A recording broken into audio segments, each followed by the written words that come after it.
Good morning, day, night, evening, afternoon, guys. Welcome on. How's it going?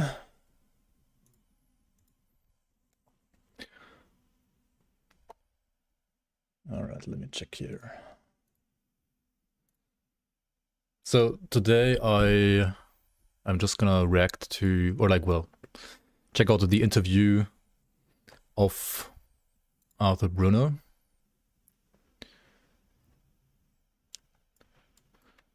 Okay, let me check this out real quick. Okay. All right, welcome, guys. Today we're gonna check out the interview by Chris Wilson of Arthur Bruno, aka Medierra, on the forums. Right, he is more or less the head of Crate, one of the original founders of Crate, and one of the people who originally also worked on Titan Quest 1 in the past. And yeah, I hope this is going to give us some pretty interesting insight to ARPG development in general, to Grim Dawn Fangs of Astakarn, maybe even Grim Dawn 2. And yeah, I honestly am just interested in listening to this interview myself, and I thought, why not listen to this together with you guys? And yeah, that way get your opinions on the matter as well. And also to more or less I don't know if Chris Wilson needs more publicity or Arthur Bruno needs more publicity, probably not. But I just wanna give these guys a little bit more exposure as well, to be fair. So yeah, let's head right into it. And if the sound is too quiet or too loud or anything like that, let me know.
Chat to chat communication.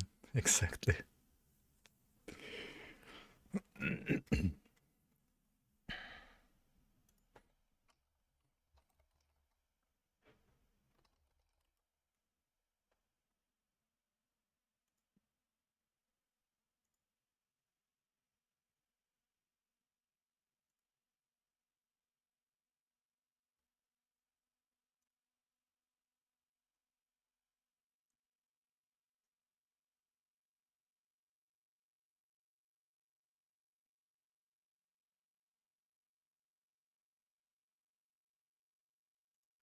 Which studio did he say was the one before Iron Lore? Ensemble Studios? What did they even make?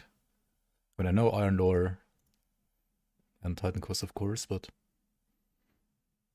oh, Ensemble. Oh, was Age of Empires? Oh, really? That was before my time, I feel like.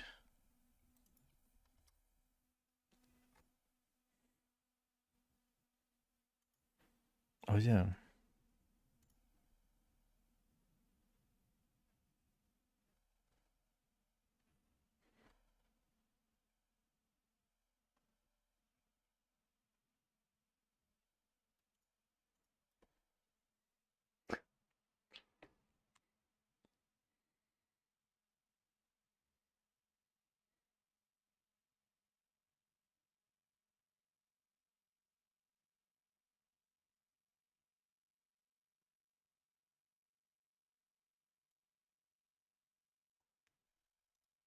The Edo peasants cannot hear the interview. They cannot. Oh, shit. Monka. Wait. Okay, give me 1 second. That is Very scuffed. Okay, let me give you... Okay, hang on. Jesus Christ. I should have tested this before. Also, why is the chat not added here? Holy shit. My bad. That is entirely on my end here. Give me 1 second. That is wild. Why is... Okay, why is it not connected here either? Aye. Okay, I'm so sorry, guys. That is very scuffed.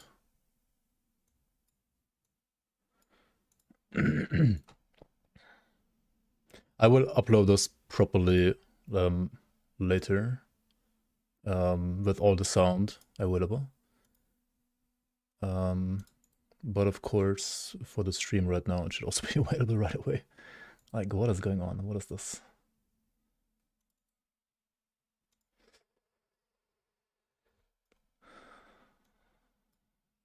Okay.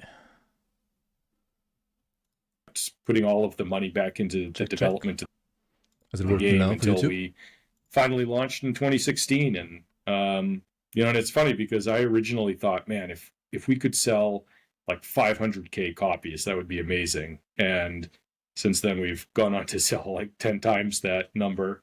And it's put us in this position where now, we can have like the freedom and flexibility to just kind of do what we want, work on projects that interest us, and, take whatever time we need to, make the product meet our expectations. That's a very cool story, and there's a lot of stuff to talk about here. Let's start with Titan Quest. I remember this game fondly. As my viewers know, I played a lot of Diablo 2 back in the day, but that segued into a lot of Titan Quest. That one of the reasons Path of Exile exists is that after Titan Quest, there were no other action RPGs being made. Like exactly the same feeling you felt when you started on Grim Dawn is basically there was just the silence, and it felt like there was an opportunity in the market. And so this was off the back of an awful lot of Titan Quest play between me and my friends. Jonathan in particular, I remember we basically lived in the same room playing Titan Quest for a number of weeks there. That's awesome. It's cool to hear. So on Titan Quest, you mentioned some of your responsibilities, but can you go into more detail about what your role was and what you worked on in that game? Yeah. So Brian Sullivan, who was one of the co-founders of Iron Lore, had heard about my work helping with multiplayer playtesting on Age of Kings, and got in contact with me, and I eventually went down, and they made me an offer. But this was before they had a contract, publisher funding to develop the game. So I was kind of working on like an hourly basis. I was driving like an hour into the office a couple of days a week, and had no idea if this was going to go anywhere. And I think kind of like the sunk cost fallacy kept me going, because it took 3 years to get a contract. So, the more time I put in, I'm like, man, I gotta see this through. Gotta, make it to the end. We gotta make this publishing deal happen. And during that time, I had have played Diablo 1. I actually did not play a lot of Diablo 2 because I was, swept up in RTS fever. And then later got into MMOs. But, obviously they wanted to make an ARPG, so I'm like, I got to learn everything I can about ARPG. Grindel microphone. Yeah. I mean, he was apparently like more or less like an Age of Empires, like, I don't want to say like pro gamer, but he was like really good at the game. And that's why he was... And I started playing Diablo 2, and, I became addicted to it. I played, just thousands of hours of Diablo 2. And like me and one of the other guys, an engine programmer who went on to found Unknown Worlds, would just be up until like 4 a.m. Or sometimes we wouldn't even go to sleep. We just played Diablo 2 all night, sleep in our chairs, and then wake up and start working on, Titan Quest again. And during that time, I just applied a lot of the lessons that I had learned as a player for what worked and what I thought could be improved in Diablo 2 to the design of Titan Quest. And I was given like pretty much free reign to just design an ARPG. So I was there just working on the design for like 3 years until we finally got a contract and were able to hire up the rest of the design team. So I worked on like pretty much every part of the game, designed, I think, almost all the major features.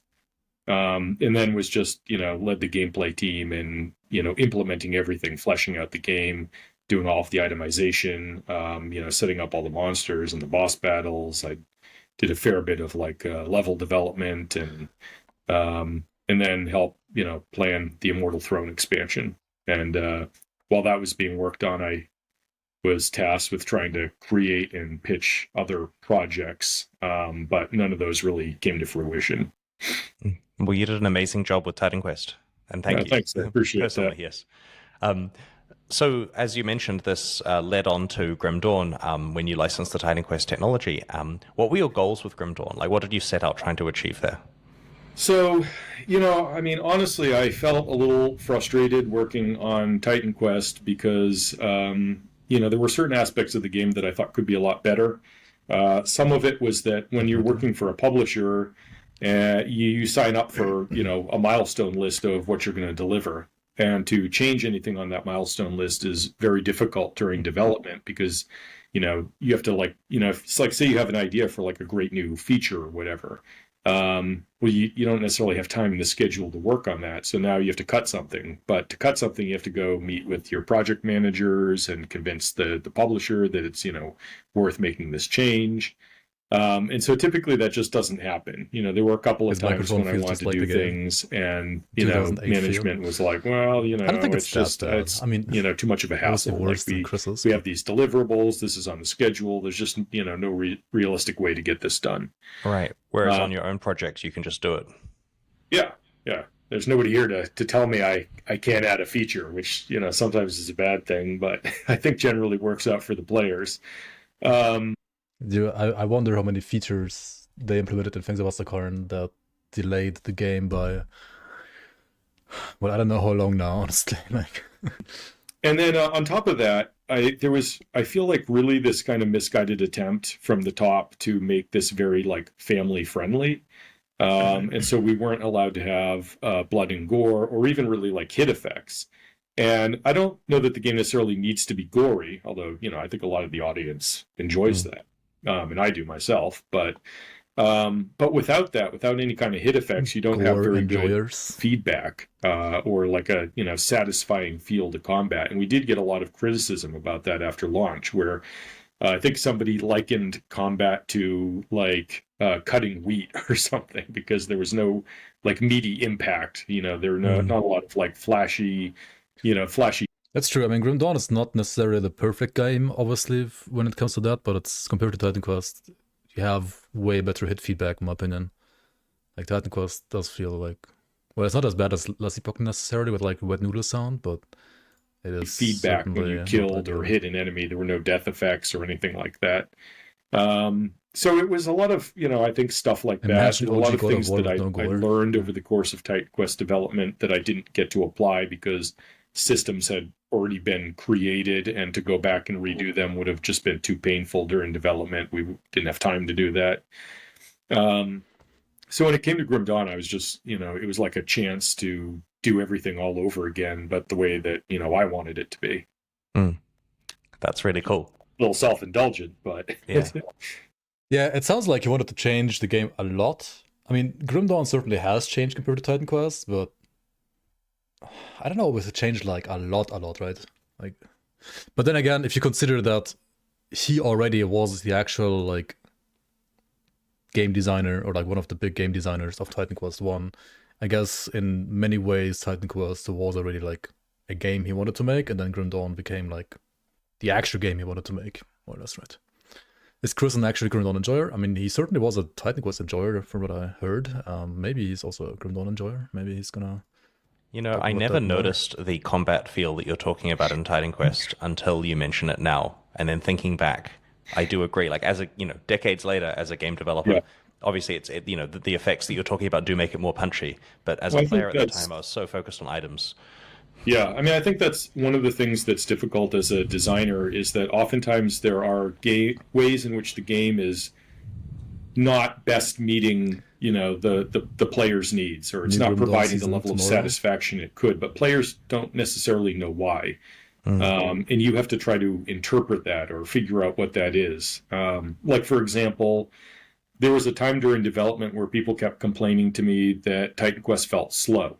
The combat felt slow. And I'm looking at this and I'm thinking, like, man, like it's timed out pretty, comparatively to like Diablo 2. And like I was very hesitant to increase the speed. Because as I'm sure when you're working with like itemization and skills where they have a lot of like speed bonuses, you have to plan for an end game where things can become ridiculously fast. So you can't. I mean, yeah, to be fair, like Titan Quest had like a way, like, I don't know, I don't want to say better, but certainly a stronger character development when it comes to like character speed between like level 1 and like max level and items, right? Like Gurren Dawn is rather conservative in that regard. Way more conservative than Titan Quest 1. Titan Quest is played on 2x speed now, but like when he was creating Titan Quest and Immortal Throne, right, back then there was no speed option. The speed option came later with the remaster, right, like with the whatever it's even called for Titan Quest. But like when the new team took over, they implemented the 2x speed. But back then it didn't exist. So like back then you only had 1x speed, and then yeah, I mean Titan Quest is certainly a slow game. But to be fair, I feel like Diablo 2 also early game is, at least if you're not playing a sorcerer, it's rather slow too. Have your base level be too fast. And I was really resistant to changing it. And I got a lot of like pressure from the president to, make these changes. And, but I really wanted to think about it. And eventually, after analyzing it for a long time, I realized that there was like a discrepancy between when the hit visually looked like it was happening in the animation and when the sounds were playing. And when we fixed that, because a part of it is like the human brain, like you can kind of unconsciously perceive that something's wrong, but you don't know exactly what it is. It just feels bad.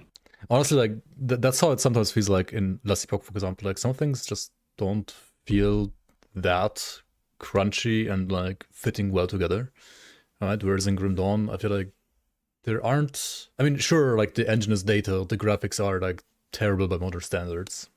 Well, I think for the engine it still looks beautiful, but like, yeah, the engine is like 20 years old. But nothing really like feels wrong. I think like they have kind of nailed it in Grim Dawn when it comes to the way like animations and sounds and all of that stuff like works together. Some stuff in Grim Dawn is weird too, really. Aether slams do 0 damage. But like the sound and the animation of an Aether slam, they work well together, don't they? Or what do you mean exactly? Hit feedback is huge, yeah, 100%, 100%. And then like also on top of that, you have like the ragdolling and gore stuff in Grim Dawn. I don't know, like compared to that, like for example, La Cipoc, even though it has a much more modern engine and like generally you would say better graphics, it's just bleak in that regard. The curses feel bad in Grim Dawn, like Haunt. I don't know about I don't know. You always look for the icon. Like if you think it like fades in too late, never get the feeling that you're casting it. And part of it was that it just felt bad to people. And they were saying like it felt slow. And then it turned out once we fixed this and synced everything up, everybody's like, oh wow, this feels, great. Did you make the game faster? It's like, no, we just fixed the hit calls. That's really interesting. It reinforces the thing that Mark Rosewater, one of the designers of Magic the Gathering, has said, which is that, listen to the player's feedback, it's important, but don't necessarily listen to the solutions. Listen to the problems and find an appropriate solution. In this case, fixing the sound timing was a good solution rather than just speeding it up to mask the problem. Yeah. Yeah, I mean, I think always you have to listen to the feedback because it's, if players are complaining about something, then something's wrong. But oftentimes it takes some detective work and really looking at the numbers to figure out what exactly it is. I mean, we had another thing in development on Titan Quest where people were play testing one of the new skill masteries. And I don't know, I think it was like Volcanic Orb or something. It was like one of the Earth Mastery skills. They were saying like, oh, the skill just seems really weak. It seems very underpowered. And I was busy and I didn't get around to making changes, but the effects artist had checked in new effects for it, sound effects and visual effects. And the next, couple days later, they're playtesting it and they're like, oh, wow, this skill feels like great now. I think it might even be overpowered. Thanks for the raid, Tamakar, and thanks so much for the resub, Cyborg69. Welcome in, guys. Hello, hello, hello. Is it worth getting the game without DLCs? Grim Dawn, you mean? I mean, it is worth to check it out, I would say. But to get the full experience, you definitely should get all the DLCs eventually. I mean, but yeah, it's fine to like get the base game first and like play through maybe like the first couple acts and like see whether or not you like the game at all. And then if you do, make sure to get the expansions. They are juiced. They are very, very good. Also, Tyler, thanks for the 12 months. Welcome back. Tomorrow, season tomorrow. Yeah, hopefully this year, guys. That's all I can say at this point. And then I had made no change. And then the best part is literally a day after that, the engineer who was working on the skills came to me and said, oh, by the way, I just found out that Volcanic Orb is totally broken. It's never done any damage. So it went from underpowered to overpowered based on visual effects, and the skill wasn't actually doing any damage. Yep. We had similar things with Path of Exile where, you know, players would have opinions about the balance of certain things, and later you find out, oh, it's never worked. That thing has never, ever done the increase that it says. It's just been at 0% the whole time. And we were convinced, like we were making changes going, it feels a lot better now. The player's like, yeah, good job. And, you know, the thing never functioned. How does it like, I think that I may be wrong about this, but my memory is that, like, you know, bow damage increases in classic Diablo 2 didn't work or something like that, you know, for quite a while after release. And, you know, it's just really hard to tell. I mean, nowadays, of course, you know, we've got unit testing and more mature ways of developing stuff where it's a bit less cowboy, but yeah. It's interesting how the game can still feel great. Wait, nowadays they have unit testing? They did all of this without unit testing back in the day? Oh, yeah. You know. Yeah. So, talking about the start of Grim Dawn, I vividly remember your Kickstarter crowdfunding in April of 2012, because we launched our Path of Exile crowdfunding in the same month, though not on Kickstarter. We decided to use our own site because I wanted to save the 5%. Your campaign did incredibly well. We were watching it and super, super pleased to see that I believe it raised over $500,000 that month. So what did the success unlock, and what constraints did the crowdfunding create for the project? I mean, the big success is that I went from a guy who was paying for a little bit of art and volunteer work out of my pocket to all of a sudden I could actually hire some, you know, full-time employees. And that really accelerated development because we'd really kind of like one of the main guys that who had been doing volunteer work on it had a kid and had a new job, and things really slowed down. And you know, I'd reached a point where I was thinking, like, geez, you know, is this ever going to happen? Thanks for the sub to Siraj, Tyler. He hired people. I mean, wasn't he like a one-man company basically at the very start? Of like he and like was like 3 people or something like that. Like, I need to do something, otherwise, like, who else is gonna this hire game's never going to go out. And how many years of my life can I devote to working on this without pay? So we did the Kickstarter, and all of a sudden a couple of people came on, and I got super lucky. I didn't realize this at the time. I mean, I've always known that, you know, they're great guys, and I enjoyed working with them. They do good work. But I don't think I really appreciated how amazing some of the initial people that I hired were, you know, until like later on. And, you know, we had to go through the struggle of trying to grow the company, and it found that it was very hard to find, you know, other people out there who were, you know, met the kind of caliber of people that I just kind of lucked out with early on in my first hires.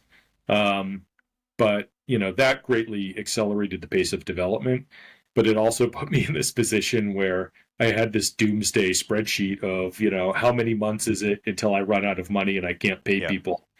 Actually, Xanta wasn't like probably one of the first people he hired. I don't know if he even hired Xanta himself.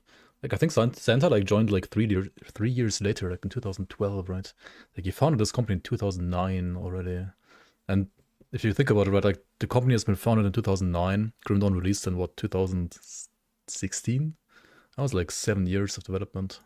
And, you know, all of that pressure of not only providing for people's livelihoods, but the fact that I had just taken these people's money in, you know, all the Kickstarter donations, and now I had to deliver a product that I, you know, wasn't fully sure how I was going to get from point A to point B with that. I remember waking up at nights, like shortly after the Kickstarter, in like a cold sweat, thinking, you know, oh my God, you know, how am I gonna finish this game? Like, how am I gonna, you know, put a product out that, you know, these people donated for?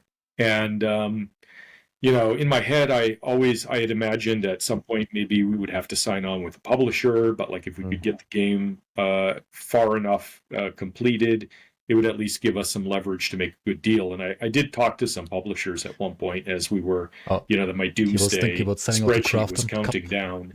But I just always felt like if we had accepted one of those deals, we would end up in a similar position that we were in at Ironlore, where you're kind of like on a treadmill towards a cliff that you're going to fall off of when, you know, if you can't line up the next project fast enough before, you know, your initial funding runs out. And what do publishers give you? Like, what do they provide you with? They provide you with exposure, I guess, and money, right? So, I don't know, nowadays you can just pay, like, I don't know, influencers for exposure, or streamers. I mean, most of them are probably much cheaper than whatever a publisher would do. I mean, okay, like professional marketing is something publishers probably still can do better, but I feel like if you know the right people, the right influencers, not maybe just people like myself who don't actually know that much, yeah, then it should be not that hard. No, like it should be a lot easier nowadays to do marketing as a small company without the need of a publisher, I feel like. But yeah, money is of course another aspect. Out. And also we wouldn't have ownership over the IP, which, you know, I think would make things very restrictive in terms of what we're able to do. And I mean, that just the whole like management structure you need for reporting when dealing with, you know, investors or a publisher. At one point I even explored this crazy deal with a mining company where one of the guys was actually based in Australia, but I guess he was a huge Titan Quest fan. And I guess he was saying that, you know, investment in mining is sort of similar to the type of investment that we would need in games, because they apparently they spend a lot of money just doing exploration to see even if there are resources that are mineable before you can actually create a product and bring it to market. But yeah, that didn't quite work out. And so, you know, eventually, you know, I just kind of kept going, but Steam Early Access became a thing. And, you know, once I knew that we could get the game out in Steam Early Access, you know, that took a lot of pressure off, because I was like, all right, we can release something. Because I felt like we had a really good bit of content, and I felt like the game felt very good at that point. It just needed a lot more content. Yeah, now I want to have a Grim Dawn style delve as well, like a delve mining endgame, something like that, where you go down into some Astakarn mines or something like that. That would have been like so fun. So I think it was either 2012 or 2013 we did the Steam Early Access, and it, you know, didn't blow up big or anything initially, but it provided enough income that we could just keep development going, and, you know, have the time that we need to eventually make the product we were finally able to make. That's true. Master Sword.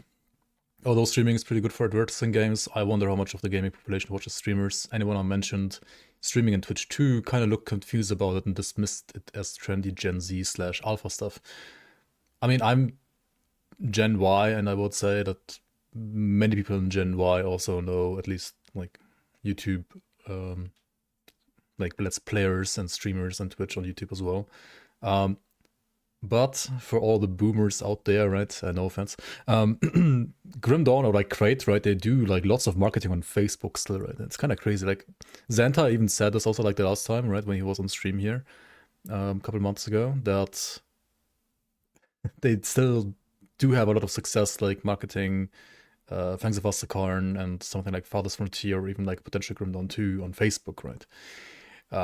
But yeah, it depends on the target audience, right? You will probably have like way less, you know, success marketing a Fortnite style game, or I don't know, like a Roblox style game to people on Facebook than say on, well, unless they're like parents of kids, right? Maybe, I don't know. Who knows? How many staff did you have working on it at that stage?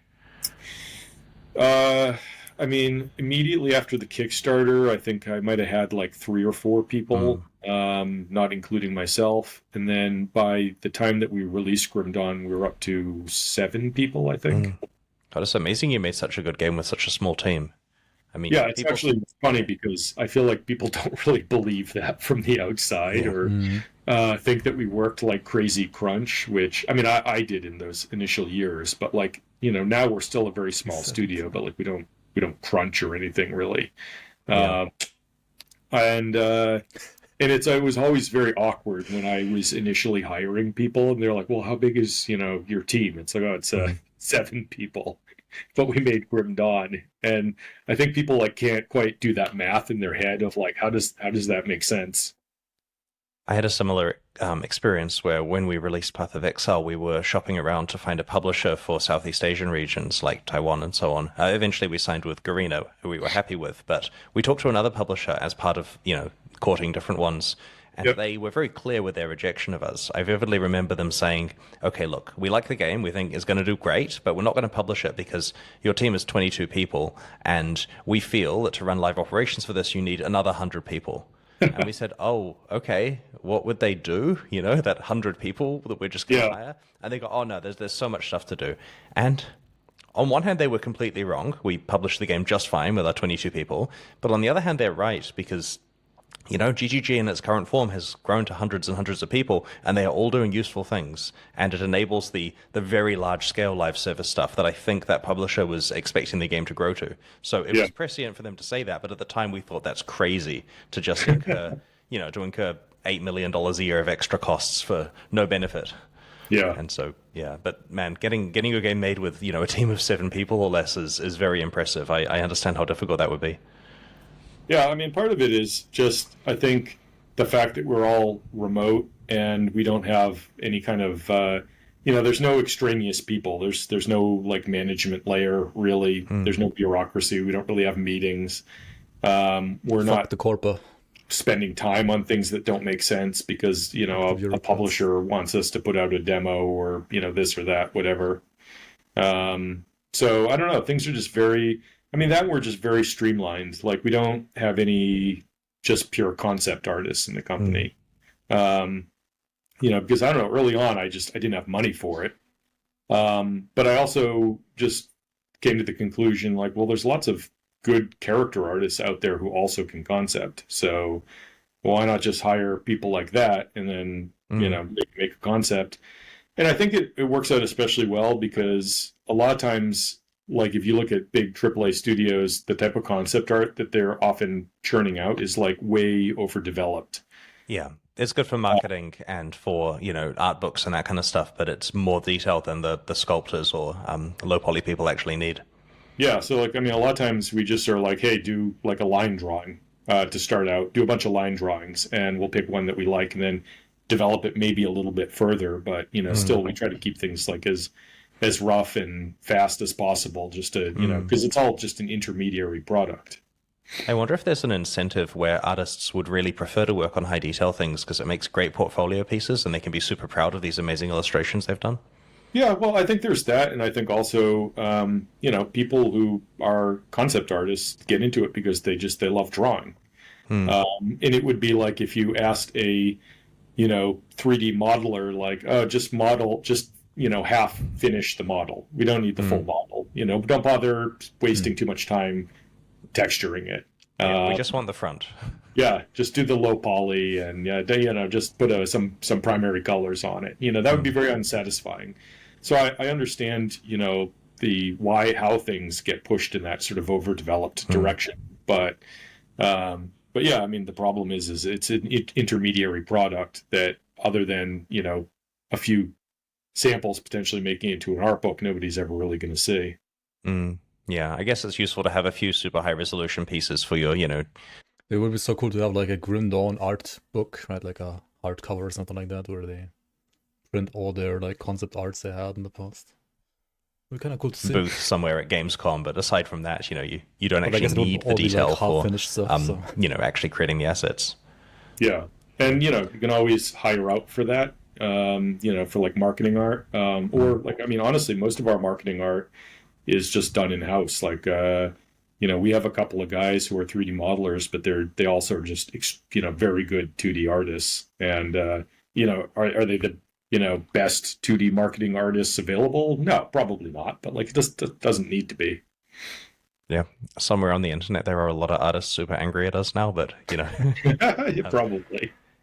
The reality is, I suspect that for AAA games, ones that really want to push the fine fidelity, then they will benefit from the super high quality concept art. But for us, especially with a top-down perspective, we have different goals with the way we develop our art, especially cost cutting.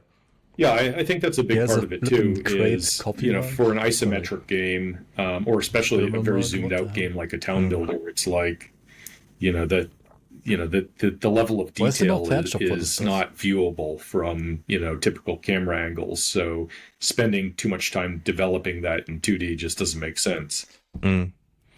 Yeah, I understand. So you mentioned that Crate is an entirely remote development studio, and this is fascinating to me because I didn't really enjoy COVID. Like, Grandigear Games was very much set up to be a crowd around a monitor and make a game with your friends in person kind of setup, and that was a lot of fun. And running a studio remotely where you don't actually get to interact with people face to face was really hard for me. And so I've seen the amazing success you've had just, doing it remotely, and I'm sure this comes with many advantages, like, being able to hire people all over the world or whatever. One would wish, right? One would wish, but they're only hiring from the US. Like, initially they didn't even want to do all the hassle with different states within the US, right? They were all from Massachusetts and so on, right? I believe initially, or New England region, and then eventually they also hired some people from other parts of the US, but they're still not hiring from outside of the US. I wish, but yeah, I guess it makes sense because they are on the fuck bureaucracy train, and hiring from outside of the US would mean a lot more bureaucracy, and it's kind of only worth it once you have more than one guy from outside of the US working for your company, and just for one guy, that's probably not worth it. Yeah, exactly. Blender. Exactly. I mean, they have they have more than 10 employees now. I think maybe even around 20 almost. It's almost, well, it's not big, but compared to their initial size, it is a little bigger than before at least. I don't know how many they are actually right now in this very moment. They might even be above 20 now actually. Because I don't think all are, obviously not all are working on Fangs of Astakarn. They also have Farthest Frontier. They have people that were working on the Grundon 2/RTS engine. They're making a new RTS game right now. They're making the one horror game that I believe Grava was working on since, it feels 10 years now already, almost. And I think it was even another side project that Zentai was working on, but I think that one got cancelled. Maybe it was a Grundon card game. Who the fuck knows? No, I don't know. I don't. Can you talk about why you set up the studio like that, and how much of a difference it made when COVID hit, and because you already potentially had your remote workflows all set up completely at that point? Yeah, the why is very easy. It was lack of money. Early on, we were so bare bones that I just couldn't.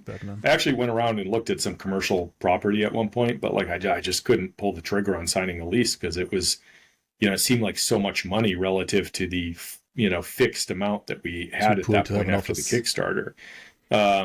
And then we were in early access for a number of years, and we didn't have a lot of extra money even then. So there was always this dream of, man, someday we're gonna release this game and we'll make some money and we'll finally be able to open an awesome office.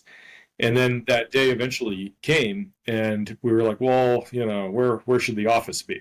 And I remember spending a bunch of time looking around at a map for an area that seemed like it'd be cool to have an office, but was kind of centrally located based on where people had ended up in Massachusetts over the years. And it was a lot of people were going to have a 30-45 minute drive, and I myself am thinking God, I just I'm a little bit of a recluse, so I'm I just can't imagine having to actually put on pants and get in a car and commute to an office every day. No plans development, let's go. And it was kind of, I think, a relief for everybody when, I finally said, hey, look, I don't think we're going to open an office. Like, things just are working really great the way that they are now. And nobody, seems excited about having an office. And I think it's provided a lot of benefits. I mean, obviously a big one would be that COVID had no effect on us, really, other than my kids were home all the time. But for the most part, like, we just kept working as we always had. But beyond that, there's a lot of other, benefits in terms of like lifestyle. What is their official like address even for their, like, do they have like a remote post box or something? Is it just like their official like company address, or is it like Arthur Bruno's home address is like the company's address, or and I think that they benefit the company too, because it's, I think, impossible to have a human being come in and sit at a desk for, like, really, in the game industry, it's going to end up being like 9 or 10 hours a day a lot of the time. Even if it's not mandated, it's like people are just, they want to finish their work, they're passionate about the thing they're working on. But like, just sitting in an office continually is, it burns you out. And then oftentimes it's just inconvenient. Like, I honestly, having worked remote for so long, I don't understand how regular, like, people who work at a regular, like, physical company get anything done, because, half the time during the day I have to go run errands, or my wife needs me to pick up the kids a certain day. And I'm thinking, like, how did two people who, work in a physical office place, like, find time to get all this stuff done? But meanwhile, at a remote company, it's like people can go out and mow the lawn or work in their garden or run an errand during the day. It's no big deal. And then they come back and they just put in the extra hours at night. And I think that for the most part, people probably end up working more hours because it's so easy to sit down at your computer and chip away at something. As opposed to like having all of your stuff on a PC at work, where you would have to drive into the office if you want to, put in an extra hour after dinner or something like that. My wife needs you to pick up the kids. It's such an American thing to say. Yeah. Like, imagine your kids not being able to walk on their own, or like just take the public transport on their own.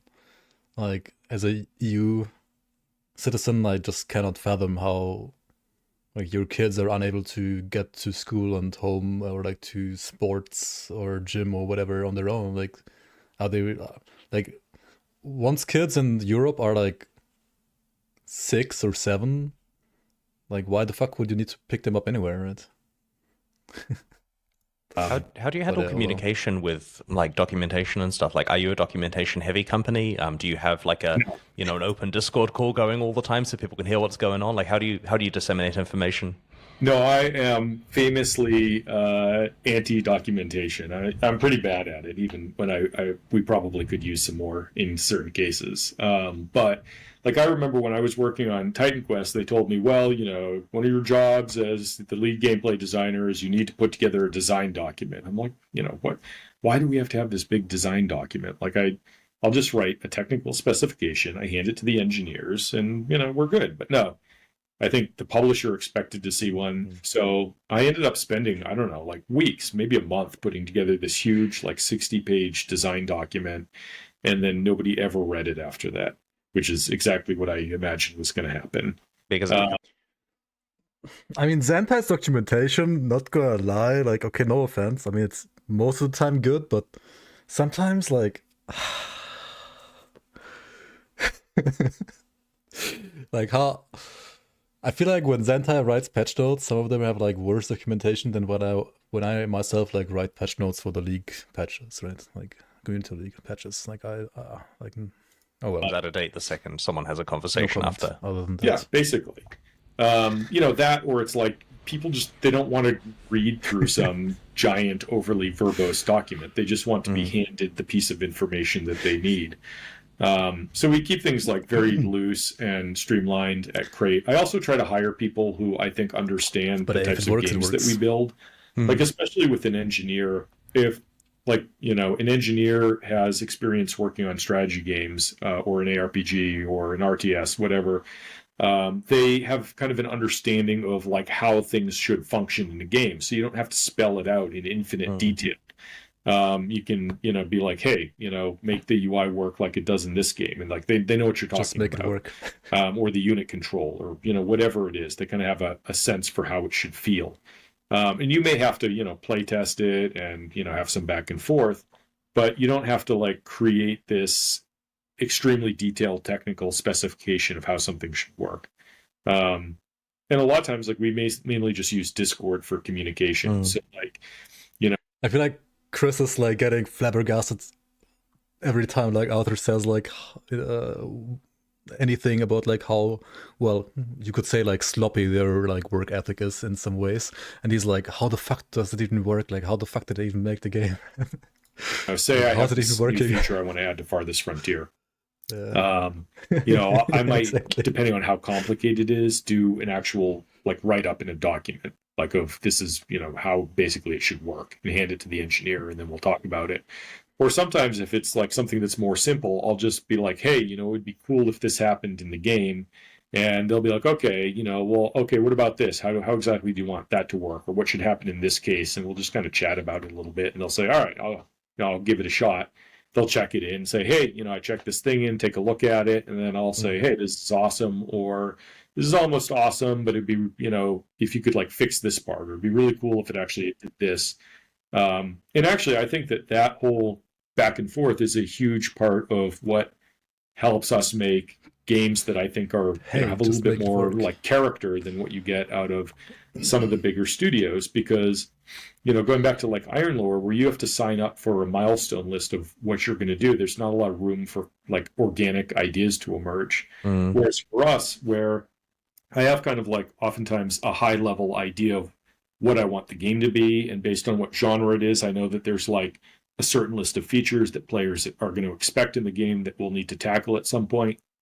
But a lot of the time, it's like I am just constantly, working with people to implement ideas, and then playtesting the game. Like I playtest the games all the time. And because I'm playtesting it. Imagine doing unit tests when you can just playtest yourself, your own game, right? That's, well, I mean, I don't know about time efficient, but yeah. I'm in the south, and there's areas that to this day still do not have sidewalks. Thus, the law prevents kids from being able to walk to school. Basically, yikes! Dude, that's like walking should be a human right, Like, how can you prevent people from walking? Like, how is that even possible? I don't know, man. Did they use Skype at the time? I believe he said like they started using Discord basically like as soon as Discord was a thing, but then again, like back in 2009, that wasn't really a thing yet. So maybe they were like using.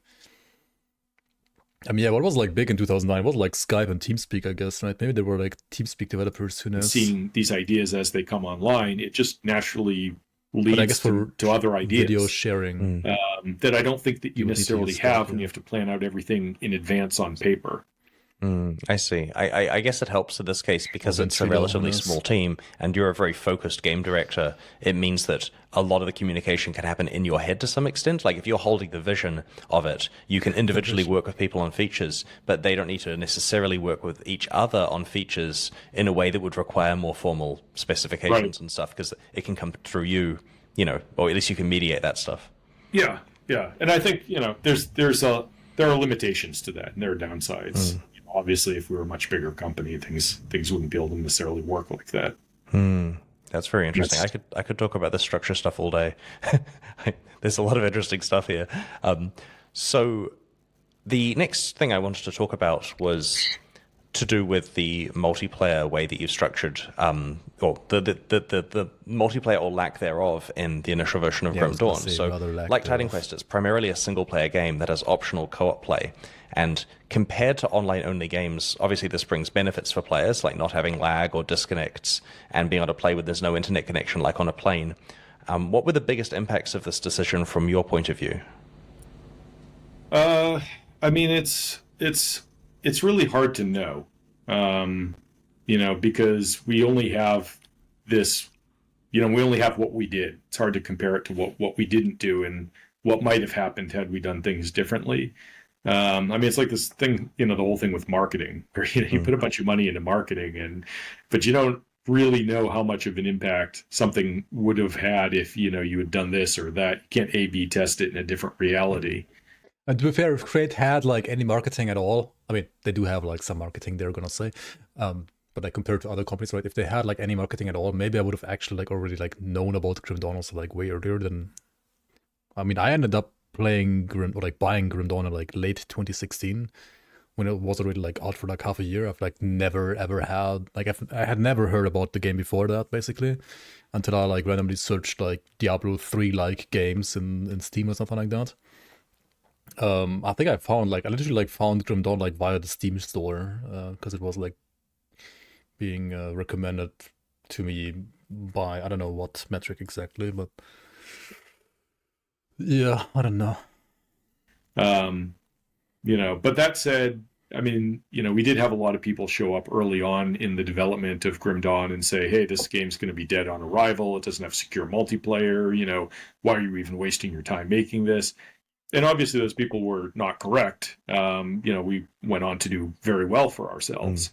And I think a lot of times, and I was one of these people early in the days, like when I was playing Age of Empires competitively, I never played the campaign or anything. And I just thought, me and all of my friends who play Age of Empires, who coincidentally were all people I met while playing PvP online, that's all we do is we play PvP online. So that must be what everybody does. Because my sample size is only these people I met playing, PvP. And then as I started working with the developers, they really disillusioned me of that by, releasing the stat that something like, I think it was 15% of people ever logged onto the Microsoft Gaming Zone to play online. Mm-hmm. And I was just like blown away. I couldn't believe it. I heard a similar number for Diablo 2 where 100% of people I talk to say they played on the secure servers, but yet when you hear the stats, it's like you say, the vast minority of people played on the secure servers, and the average consumer purchased the game, put the CD in their drive, played it, and had a great time and never went online. Yeah. I mean, that or, a funny thing that I really thought about back in the day a lot when I was playing tons of Diablo 2 is that for a long time... Maybe EHG should have like also listened to those numbers. I don't know. Like me and my buddy would play on the secure servers just with each other. And there were times where we were always playing on hardcore mode, and there were some times where really devastating things happened because we hit a lag spike and a character died. And at some point I just realized, like, why are we playing on the secure server? Like, there's no benefit to us. I mean, we're buddies who are playing in the same office. Like, we're not cheating. And we're not playing with any other people. So why not just play on an open battle.net? And I think that's like the reality for a lot of the audience. However, on the flip side, there is a perceptual thing where even if you're not competing in like, leagues or whatever, if there's no ranking system, you do want to have this feeling that there is this kind of integrity to what you're playing, that you're playing in the official version, exactly. And that what you're accomplishing there has a certain level of integrity. Because like this only like matters, like playing on secure servers, stuff like that, it only matters for people that are either competitive or that want to like feel that they are truly achieving something in the game that has some like actual value and meaning, or like integrity, as he says. But I feel like the majority of people, especially like the more, like non-super hardcore competitive gamers, right? They play games to relax after work, or like they play games to just have fun and enjoy themselves because they're still 12, and they don't care about competitiveness all that much yet. And as he said, like the competitive like percentage of people that are playing games is a vast minority, not a majority. They're just very vocal because they are like playing those games, like they're playing a lot. So like by hour, I guess the amount of people that are like playing games per hour, like there's a lot more like competitive people in that metric, in my opinion. But that most of the time, except for maybe a game like Path of Exile or like games that like sell MTX and so on, and have like kind of like whales carrying their games, where you have a few people like funding the entire game development, basically. Except for those kind of games, like if you do like Grim Dawn style, like financing model, right? Then you don't necessarily care all too much how much your people play the game. You only care whether or not the people buy the game in the first place, and then like enjoy like a 1 or 2 time playthrough to then like recommend the game to other people. And yeah, like that way you just make like more, well, you make more money if you have this model, right? So it really doesn't matter all too much to cater to like a super competitive like a player base. Apart from maybe like some games like, well, RTS games or also like MOBA games really lived off like the competitive environment, right? Like StarCraft, for example, like became as huge as it was just because of like, you know, the competitive leagues and the fame from South Korea, for example, right? Without that, I think StarCraft, or especially like StarCraft 2, would have not been as successful as it was, right? The rules are enforced, and you couldn't have cheated. Other people that you're playing with, you know that they're not cheating. And so even if you're not really participating in like any kind of ranked play, or you're not playing with random people on the internet, I think that it does have an appeal to players. And then on top of that, I think even for people who aren't really playing online, you know, it's hard to ever quantify how much of an impact does that very vocal hardcore multiplayer audience have on generating additional word of mouth sales and hype game for the more casual audience.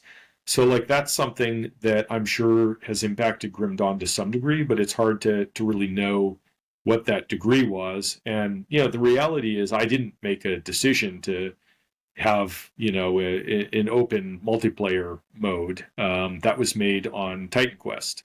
Right. And I actually voted against it. And our publisher, TQ2, was adamant that it was a waste of time to create, secure multiplayer, because they just, according to their data, it was such a small portion of the audience. I don't know. They just projected that they didn't think it was worth the investment. Yeah. One thing I do have to say though, like you can easily give a game like more competitive, a little bit of a competitive touch to it, right? By introducing something like the leaderboards, or honestly even like something that we did like with the community seasons, right? Like having leaderboards there.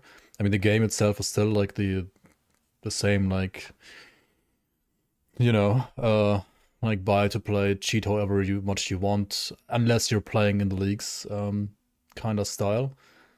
For example, like Mega Bonk, right? Like Mega Bonk, like this Vampire Survivor style or like Risk of Rain style game, did one thing that like the other games didn't, and that's like, well, official leaderboards like across the world, I guess. And that kind of like does give people like a small incentive to still be like a little bit more competitive, and thus like appeal a little bit more to like those competitive people, while the game itself is still basically like, yeah, like offline only, or like whatever, you can like play it whenever you want and so on, right? I don't know.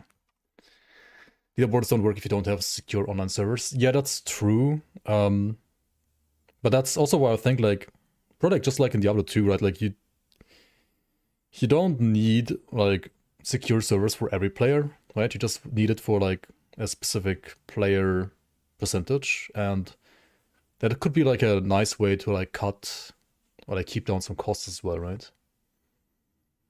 Like you have an offline mode and an when I started Grim Dawn, I had inherited the Titan Quest code base, and being a couple man operation originally, like we didn't have the resources or the time to rewrite the entire re-architect the engine to be authoritative. So that it wasn't really a decision that we made, and I might have made it differently otherwise, but at least at that time. And part of it is just because, that's what appeals to me as a player. I don't know that it makes sense from a business perspective. I just, it's just something I think is cool and be cool to have. But, nonetheless, like it's totally feasible to be successful, of course, without that. Just, depends how you budget things and who your target audience is. Yeah, maybe the best approach, if there's enough resources for it, might be a hybrid thing where you both have secure online play for those who want it, but you also have an offline version for those who prefer that. Yeah, I mean, I think that's a totally, fair way to do it. There are certainly advantages to the secure online play in terms of, it's prevents piracy. It makes, as you were saying, it verifies the fact that people have actually accomplished what they say they're accomplishing. It feels really real. But then, for many people, single player also feels real. They don't realize it shouldn't feel real. Why should I suddenly think about cheating? I'm just playing by myself or with my friends, kind of thing. So I think that there are certainly advantages to both, and games could be, with the right resources, architected in a way that supports both. Business model pending. And the reason why I find Grim Dawn fascinating here is because, as you say, circumstantially, you were forced into a situation where you didn't have secure online play, but then you did incredibly well despite that. You provided such a good game experience for so many people, sold so many copies. And do you think this might be because most of the other action RPGs were trying to do secure online play, so they had the always online stigma and the issues associated with that, lag and desync and, like microtransactions and so on? I don't know. I mean, I wouldn't say that I feel that we necessarily pulled a lot of audience from other ARPGs who were dissatisfied with them. I mean, clearly there's some degree of that. Like you do hear people who were grumbling online about, connectivity issues with various like ARPGs, and I'm just a single player person. Why should I be forced, to play online? But, and ultimately I think that it's more that it's just a big genre. Like there's a huge player base. And one of the things that I think is very hard for more hardcore players to understand, and this is me back in the day, is that the average person doesn't play a game very long. Like you have these people who are, and it's funny because we get these like negative reviews periodically on Grim Dawn from people who've played like thousands of hours. And then we'll say something like, wow, this game was fun for a long time, but eventually I ran out of things to do. And it's like, yeah, like the game is not meant to keep you occupied for the rest of your life. But some people, like, they have that mentality. They don't want to start a new ARPG or whatever it is if they don't think that they can put like 10,000 hours into it. 10,000 hours for $50 is a pretty good deal. Yeah, it's a very good deal. But the vast majority of the audience, like they're going to play the game for 10 to 50 hours, and they're going to have their fun, and then they're going to move on and do something else. And I think that that's a big part of where Grim Dawn has seen success is because people, the vast majority of the audience is not like tied to a specific ARPG. They may play them all at one point or another. But then after that, they may only continue, they may move on to different games, or they may just continue playing the one that they really resonates with them. And I look at it a bit like, the book industry. There's thousands of books come out every year. And part of the reason that there's a market for thousands of books is because people read them for a limited amount of time. And people have different, specific, ideas of what makes the perfect book or the perfect game for them. And the fact that we're a small company and we don't need to have, 50% of the market to be successful means that we can make a game that more specifically caters towards a subsection of the overall audience. Because really the ARPG audience is not monolith. It's made up of like a bunch of different groups who all want sometimes mutually, conflicting things in the game. So being like more single player oriented and being like oriented towards a more, I think, slightly more hardcore single player audience, has allowed us to carve out a niche where, we're able to, I think, more directly cater to that segment of the market than, like a Diablo, which is trying to be everything to everybody. And ultimately, they have to make some compromises. Things get watered down a little bit for one group or another. Yeah, watered down. There's a topic related to this that I wanted to discuss, which is the concept of not having to worry about an online economy when you're balancing the game. And I don't just mean, oh, it's nice to have less work to do because I don't need to balance an economy, but a big issue I faced when balancing Path of Exile is that if there's a single way to play that is most rewarding, it starts to affect everyone in the game, even if they don't want to play that particular playstyle themselves. Yeah. Because if other players who are playing the flavor of the month build or whatever are getting more rewards per hour played, then those players become relatively richer, and the prices for desirable items can be bid up by them. And so items become out of reach for players who aren't using the optimal strategies. And so we had to try really hard to make sure that there are many roughly equivalently powerful builds available. Whereas I imagine if you're balancing for single player and you make something overpowered, players they're not harmed by the fact it exists in the game. They can play it or not. How do you find? Dude, like him bringing up this topic makes me like so glad Grim Dawn doesn't have this shit.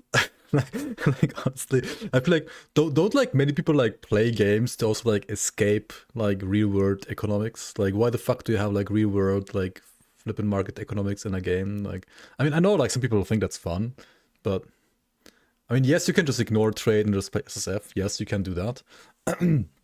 I guess that's fine too to a certain degree. But then I guess with PoE2 it at least doesn't feel as bad. Maybe. And you would definitely like try to, or like you would need to disconnect yourself from like any kind of comparing yourself to any other player. Yeah. I don't know. I feel like even the existence sometimes like still affects you a little bit. I mean I also do like try to not have it affect me as much as, or like in any way or form whenever I play like PoE2 for example. But sometimes you do feel like, like you could, or like at least you have like always like one guy in chat like saying, yeah, you could like play this and that build, right? Like, and I'm like, okay, like what do I need for that? Yeah, you need this and that item. And I'm like, oh, okay, I can't play that because it's like trade only basically, right? And Grim Dawn does make it a little bit easier with like being balanced around single player with the drops and so on, whereas PoE is, well, definitely like more balanced around like this whole economy like existing in the first place. So yeah, I mean, ultimately, yes, you're right. You can just play SSF and like ignore it, but I feel like it still affects you in a way that just makes you, if you don't want to be affected by that, have generally like, at least in this regard, a little bit more fun playing a game that doesn't have this kind of economy stuff at all in the first place. I think that the concept is similar. It's just the consequence is less severe. You know, it's interesting that you mentioned that because I had not thought about that one group, you know, participating in like online, you know, bidding for items can drive up the cost and make it inaccessible for others. You know, that's certainly a much more. Wait, he didn't even think about that? Like, come on. More severe consequence of this problem. But below that, you know, there's the issue that players will, you know, more. And then when I say competitive, I don't necessarily mean people who are like competitive with other players, but that they play the game in a more competitive manner. You know, it's funny. But yeah, I mean, I totally understand it because it's like so far away from his bubble. Because like, I mean, he was also a competitive like Age of Empires player, right? You could say. But like Age of Empires RTS kind of competitive like gaming is also like still so far disconnected from like this PoE trade economy stuff. Like it really.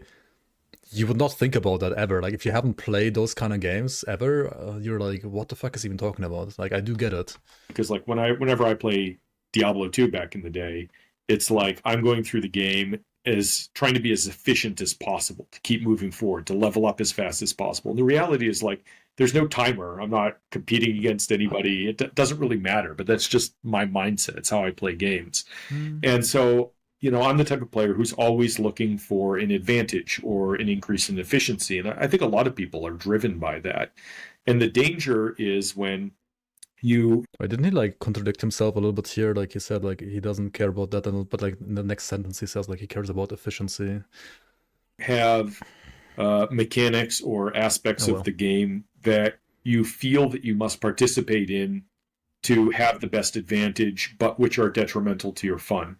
And like an example of that, this is probably a controversial one for many players, because I know some people are going to have totally different thoughts on this, but I found that when I was playing Diablo 2, at some point, after hundreds of hours of playing, I was just starting to lose my interest. Well, hundreds, more like thousands of hours. But it was after I'd played like a lot of Diablo 2. I felt like the magic of the game had diminished for me somehow. I just didn't feel as connected to the game. I wasn't as immersed in it. And I thought, well, maybe the time has finally come. Maybe I have played too much Diablo 2. It's time to move on. But I realized that part of it is that I always had the minimap overlay open. And it had gotten to the point where I was not even looking at what was going on the screen. Like, I was just playing the minimap overlay. This is why Grim Dawn doesn't have a minimap overlay. This right here.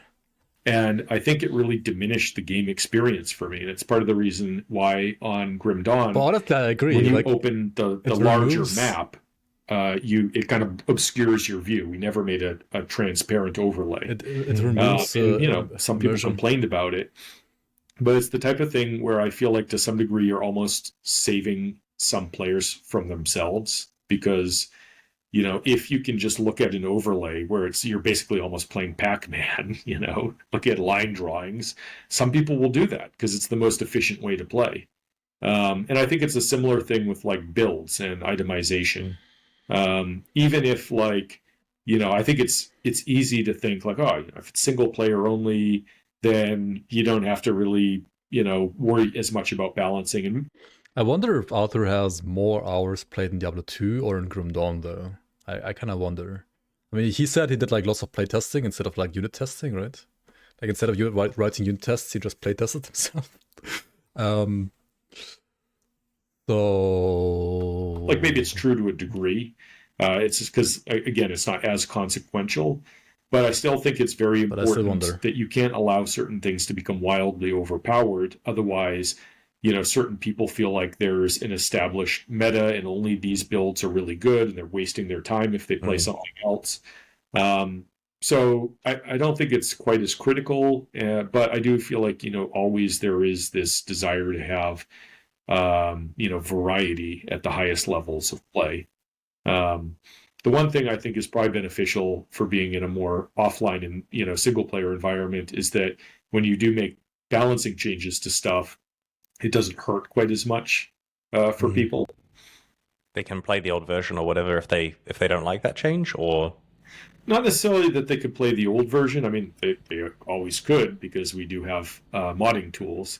But it's more that it's not disrupting some kind of competitive play, right. Direct competitive play in a ranking system or anything like that. I mean, Madly would disagree, right? Madly on the toxic top 20 enjoyers would disagree, but hey. So you haven't swapped someone's shoes in the middle of a marathon here. Yeah, that and just like being not being like a free-to-play game, we don't have to have like quite as intense of a grind or quite like plan for as much kind of like long-term gameplay. We can make it easier for people to access like the highest level items, which isn't to say that it's easy. I mean, you still have to put in a lot of hours farming stuff potentially, but like I don't think it's quite to the degree of how long it takes to really max out a character in a game like Path of Exile. You mentioned modding, and obviously an online-only game like Path of Exile can't really support player-made modding tools because there's one authoritative version of the game running on the developer's servers. But Diablo 2's offline mode had a huge modding scene, even though it wasn't officially supported, and my understanding is Grim Dawn does as well. What are the costs and benefits of offering official modding tools to the community? I mean, obviously you have to create these tools. Let's be real. The cost is almost zero because they themselves are using the same non-optimal tools, right? I think that a lot of times people don't understand how bad some of the tools are that we use. They are fucking terrible. I don't know why they didn't start by writing better tools, but then again, them not caring too much about the unit testing and just being if it works, we can just work with it and make something work, right? I guess that kind of explains why some of their tools are as well barren as they are.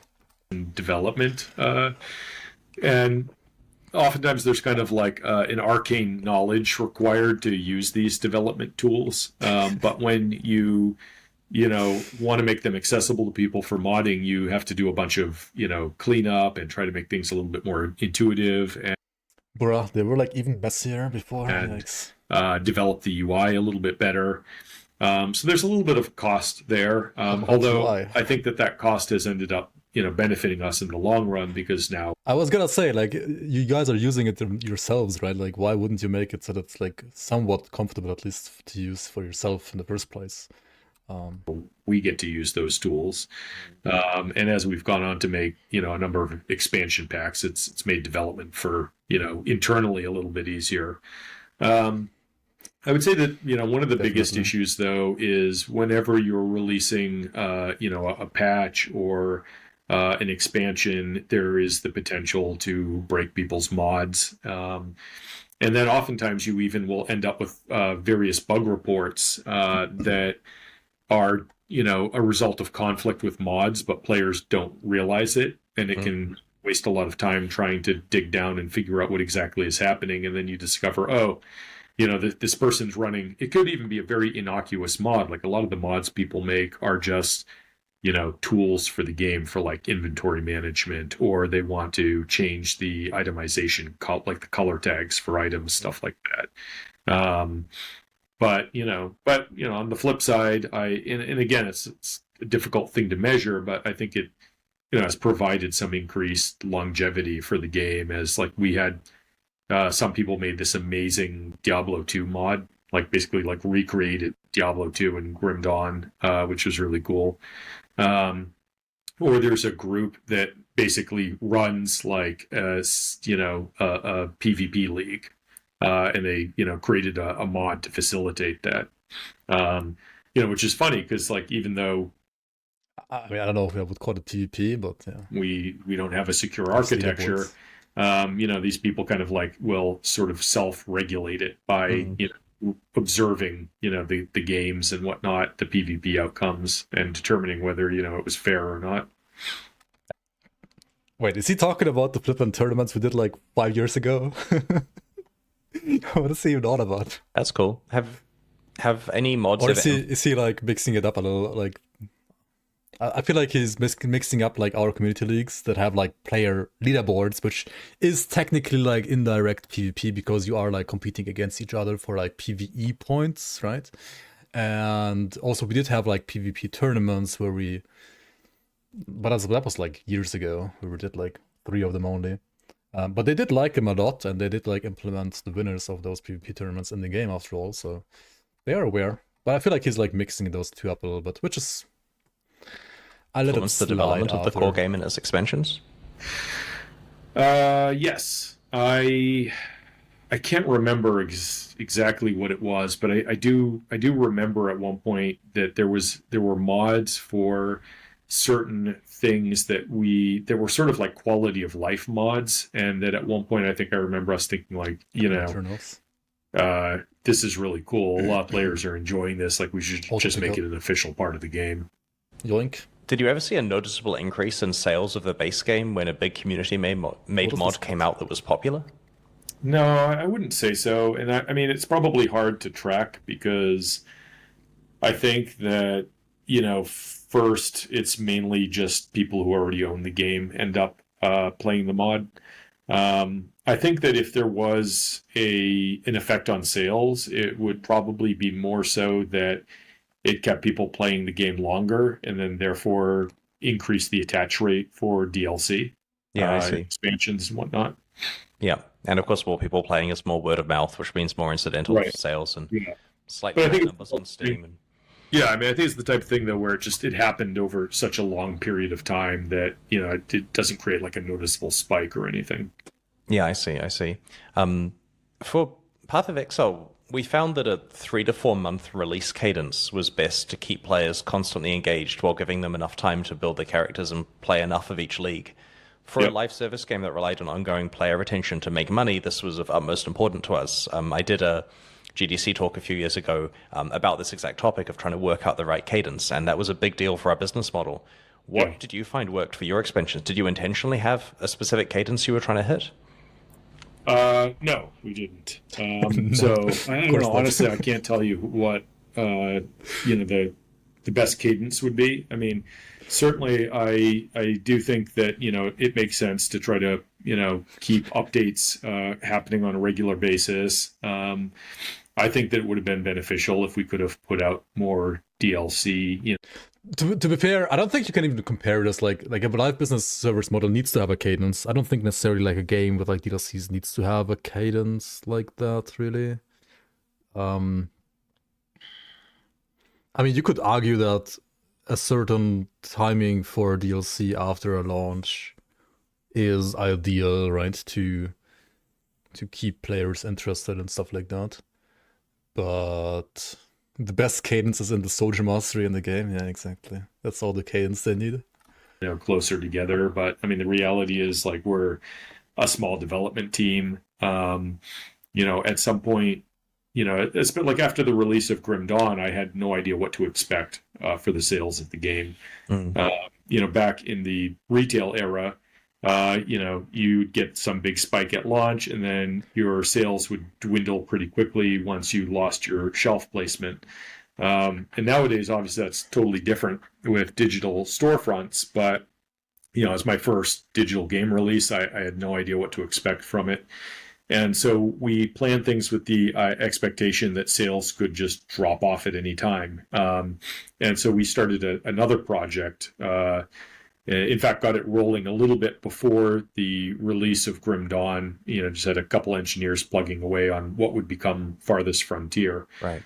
And then because we had to, move some development resources onto that, it, diminish the rate at which we could potentially put out expansions for Grim Dawn once we saw that, hey, this thing's actually selling really well. And we probably...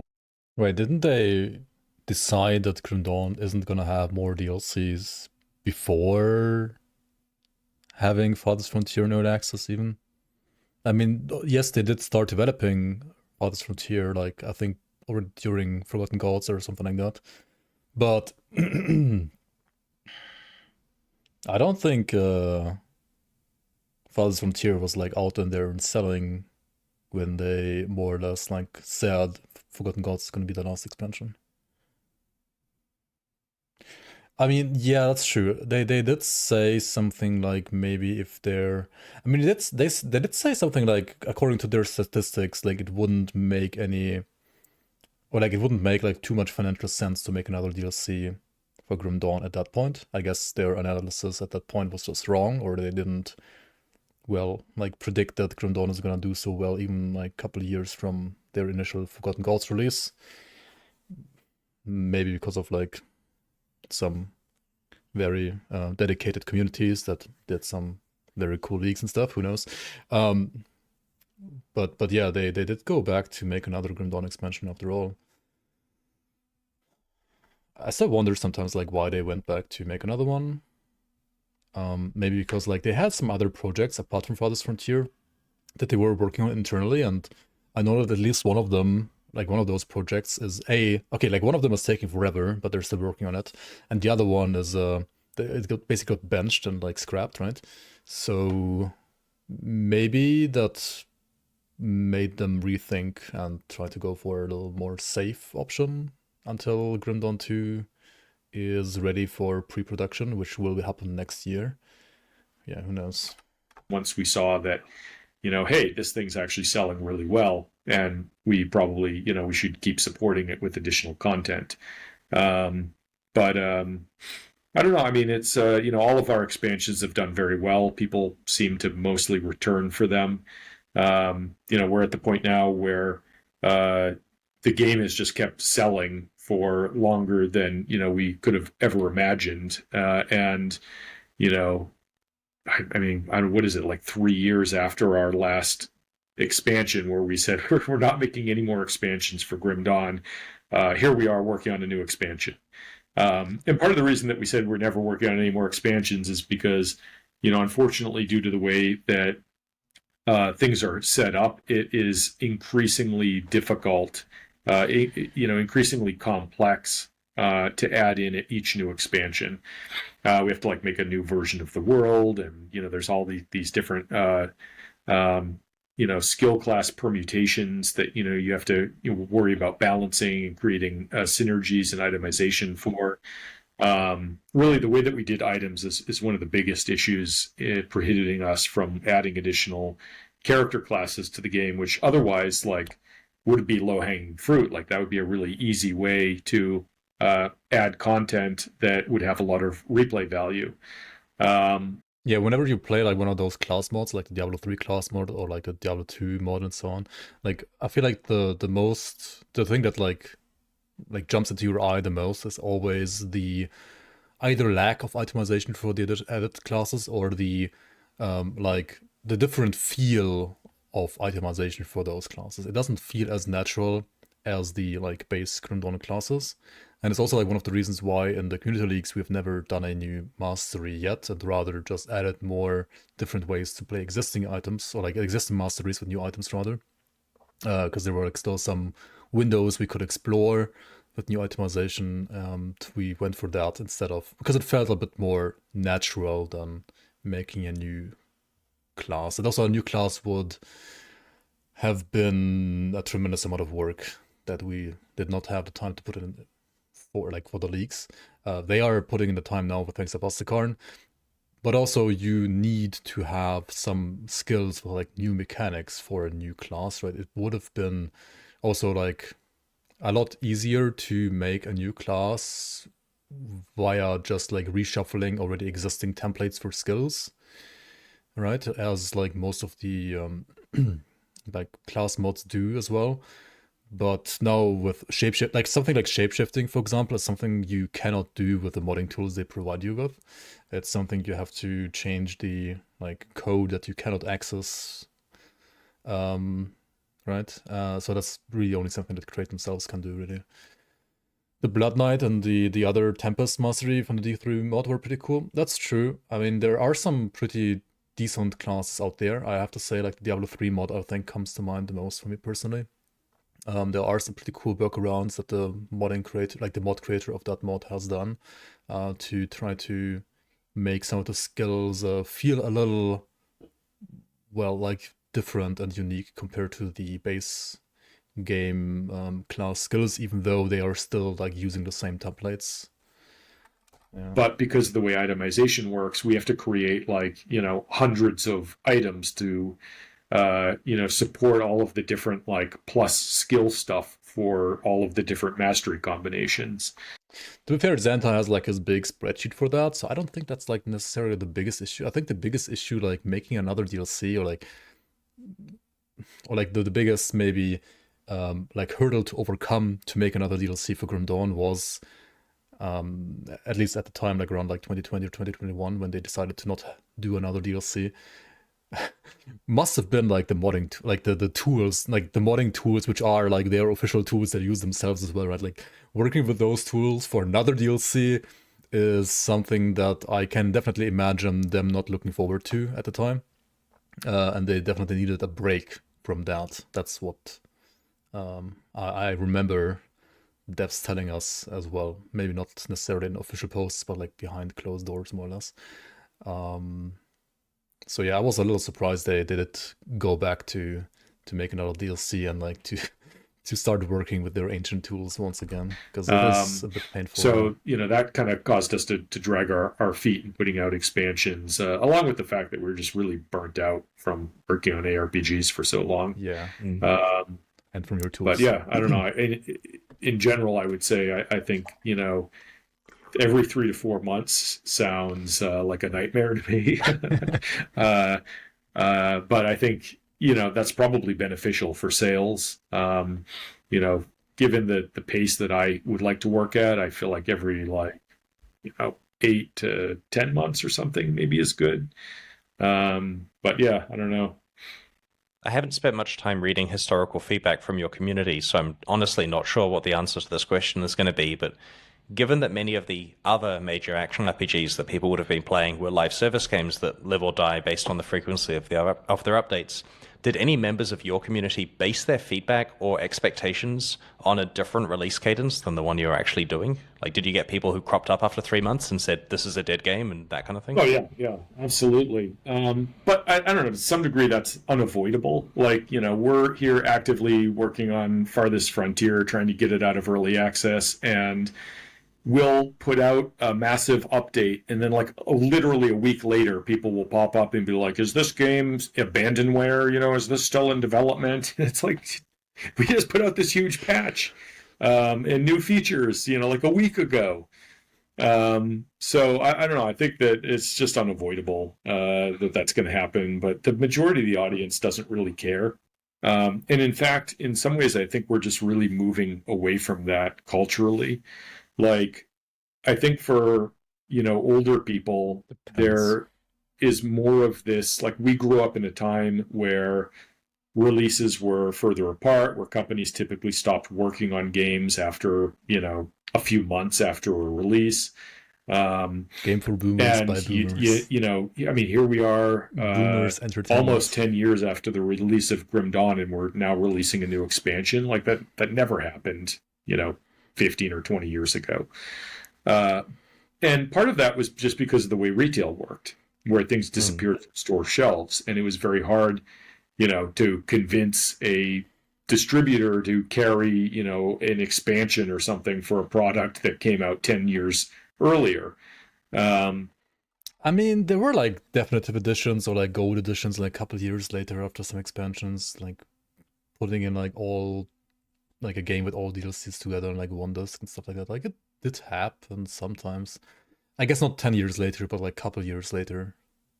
In some cases. I think also we were like always chasing graphical improvements 15 or 20 years ago. And now we've gotten to this point where the audiences have become sort of agnostic to graphics to a degree.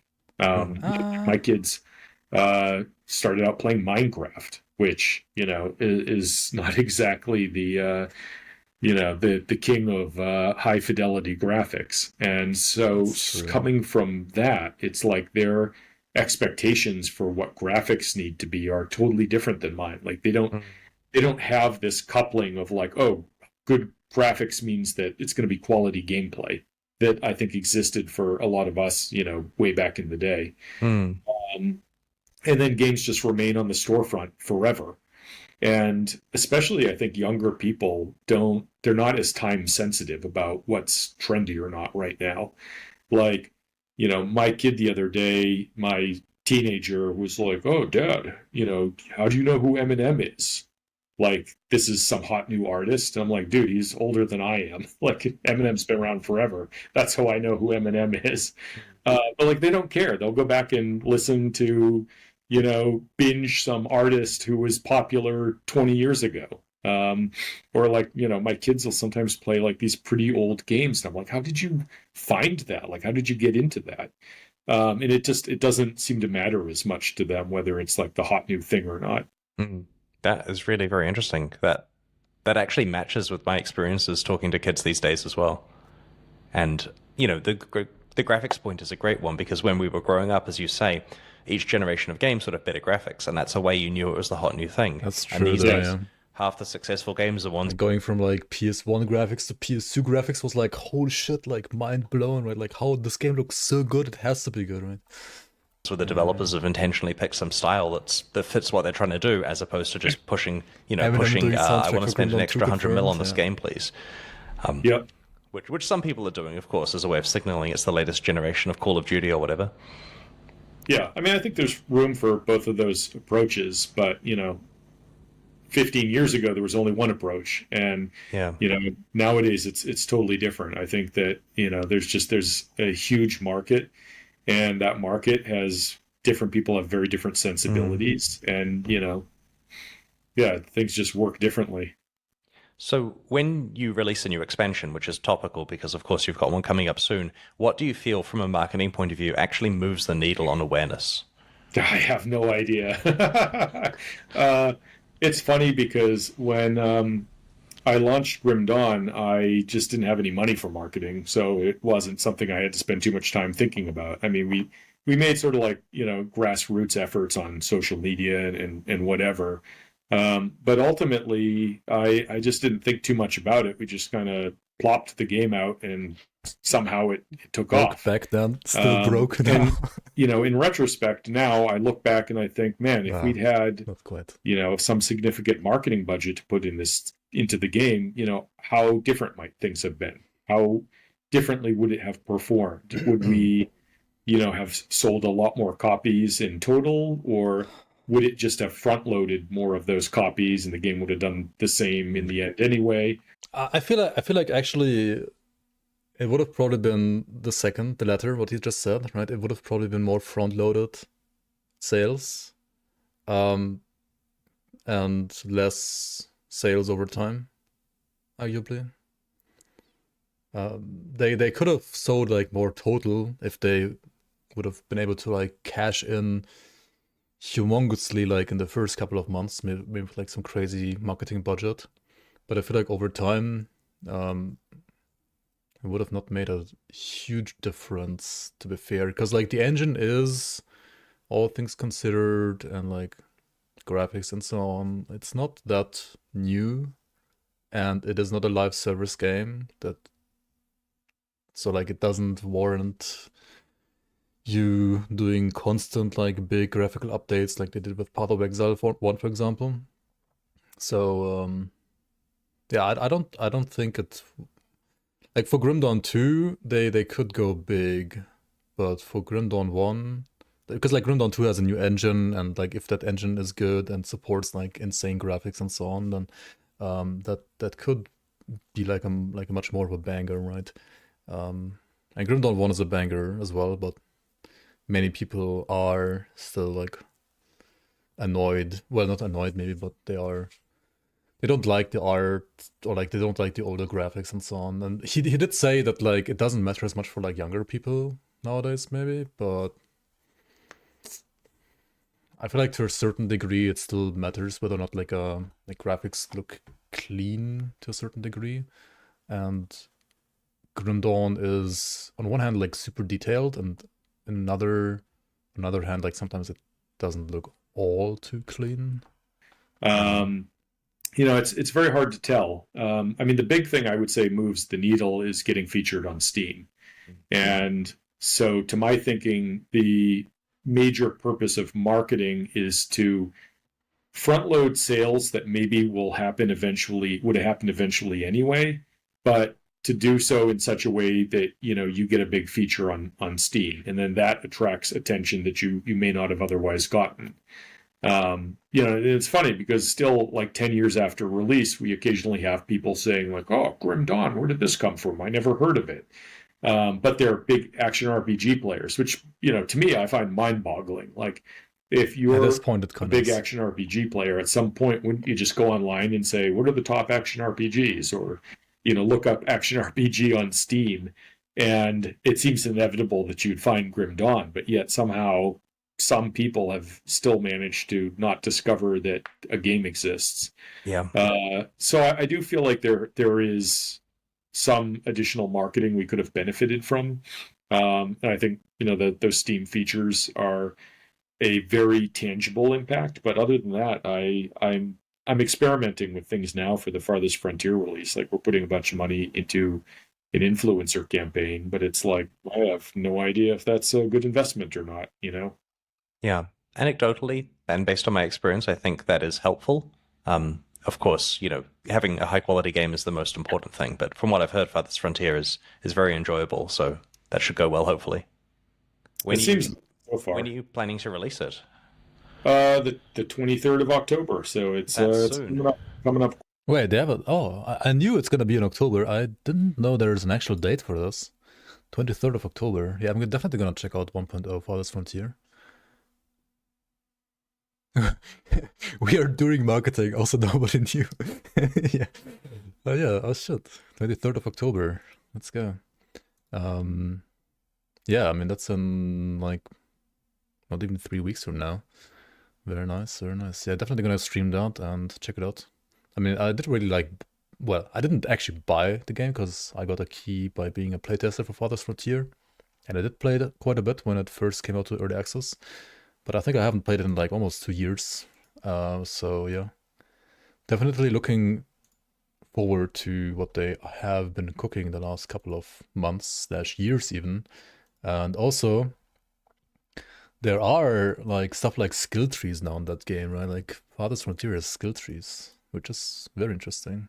Like tech trees, I guess you could say, not skill trees. Tech trees, like like Anno and so on. So that's kind of cool. Quick, yep. How about the new expansion for Titan Quest? What's your rough timeline like on that? We're always. Wait, did he just say your next expansion for Titan Quest? The new expansion for Titan Quest. What's your what? Coming up quick, yep. How about the new expansion for Titan Quest? What's your rough timeline like on that? We're always bad at estimating. Titan Quest. What's your coming up quick, yep. How about the new expansion for Titan Quest? What's your rough timeline like on that? We're always bad at estimating when things are going to happen until we get pretty close. I meant Grim Dawn, not Titan Quest. Oh yeah. Okay. I didn't realize either. I assume that's what you meant, but I don't know. We're thinking like early, like first half of next year. That's exciting. Yeah. Yeah, I think it's going to be cool. And what did it say? I mean, that's exciting. We're thinking like early, like first half of next year. Yeah, I mean, yeah, okay, that's exciting. Yeah. Yeah, I think it's going to be cool, and it's interesting because it also it sort of develops one of the civilization. Like as you play through Grim Dawn, you encounter the remnants or ruins of certain civilizations that existed in the world, and so this expansion is going to help really flesh out one of these civilizations that had only previously been kind of alluded to. Mm-hmm. And then that's going to segue into an RTS that we're building, game, which is still a long ways off, but it'll be set in the universe, and it will. Crossover's cool there. Yeah, it'll include like a couple of these Grim Dawn civilizations as playable races. Yeah, like if in case any of you also didn't know, like the Kern, which are featured in the Fangs of Ossarkhan expansion, are gonna be one of the playable factions in the upcoming RTS that they are working on as well, right? There's gonna be like the Erudan Empire, the Kern, and the Arcovians, as far as I know. I mean, it might change. It's gonna be a couple of years probably from now when they actually release. Who knows?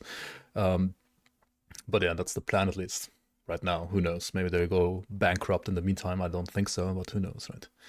Farthest Frontier is not the RTS game. No, it's not. Farthest Frontier is a city builder with optional combat. The RTS game is an actual RTS, kind of in the style of like StarCraft, Age of Empires, and so on. Nice. Do you think there's much crossover between ARPG and RTS players? The RTS will have multiplayer. I mean, it does. It will have. Yeah. I mean, I can't imagine a former Age of Empires. I don't know if you can say pro gamer, but like almost pro gamer, I guess. As in like in Medierra, not making an RTS that has multiplayer as well. I mean, I assume it's gonna be kind of like story focused, but then again, like honestly, like many RTS games in the past also were actually more story focused than one would imagine at this point. Like Warcraft 3 campaign, and I know had like tons of campaigns as well. Like there were like tons of campaigns in RTS games, and I feel like most of the people did enjoy like those campaigns, or like even like just games versus AI more than like actual PvP games. But I also at the same time cannot imagine making an RTS game that does not have some kind of multiplayer. Like I wouldn't. I mean, I would be very surprised. I mean, it could happen, of course, but I have no idea. Farthest Frontier is not. I mean, Farthest Frontier is not an RTS, guys. So I think what the fuck? Farthest Frontier is like a survival city builder. It's not an RTS. It'll include like a couple of these Grim Dawn civilizations as playable races.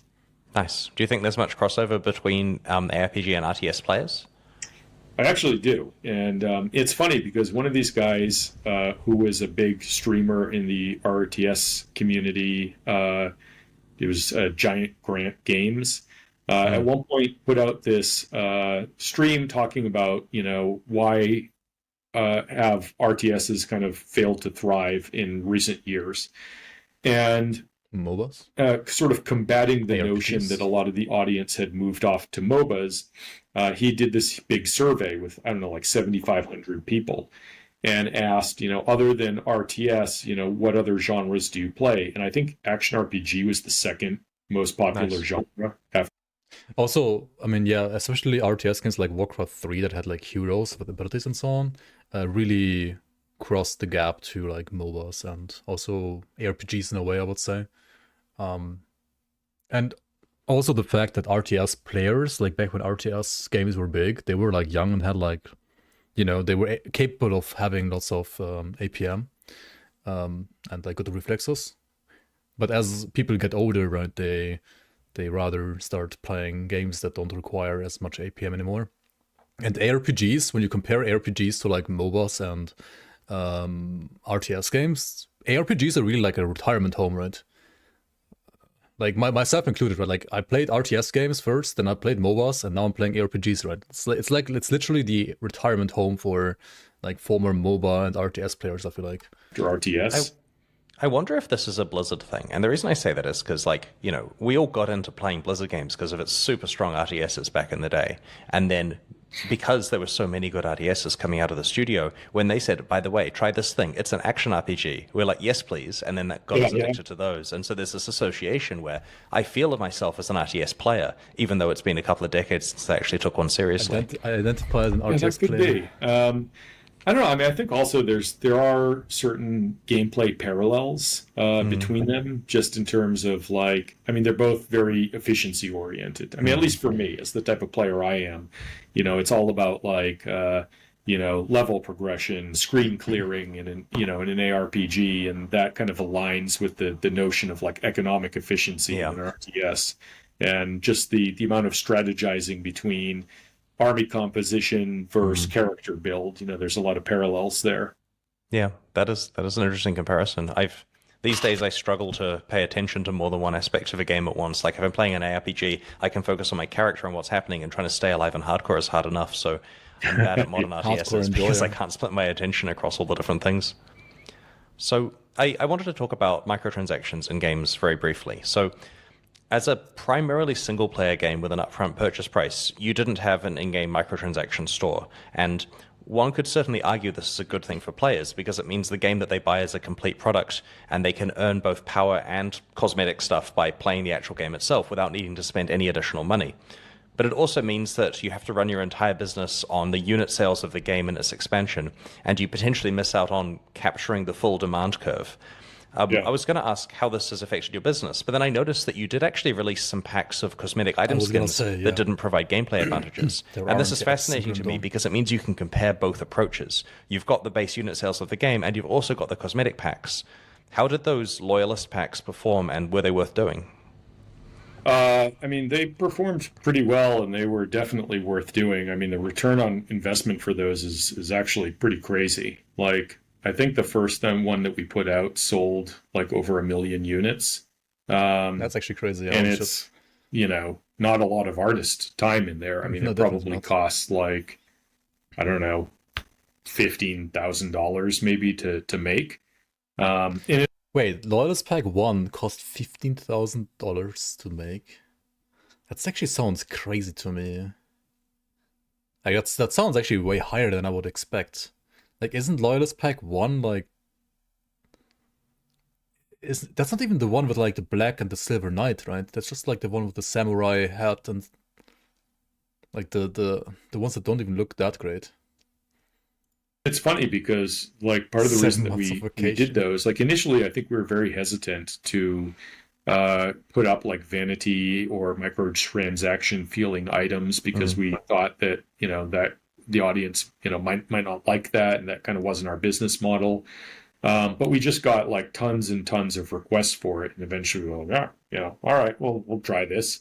And we did when it was massively successful in terms of like, the profitability for what it cost to make, and players were happy with it. And then people just, wanted more of that. And I think there's a danger, like there's a balance. I think if we'd gone too far and started pumping one out every couple of months, I think that might have soured people on it. Yeah.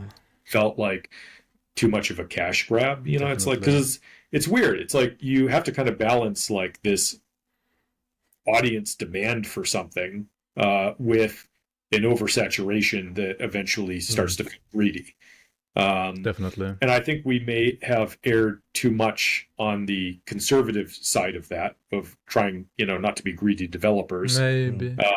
Where we probably could have put out a bunch more of those and people would have been happy. But I don't know. I mean, to some degree, it's like... I'm not sure. I feel like what they did felt right. Maybe they could have done one more.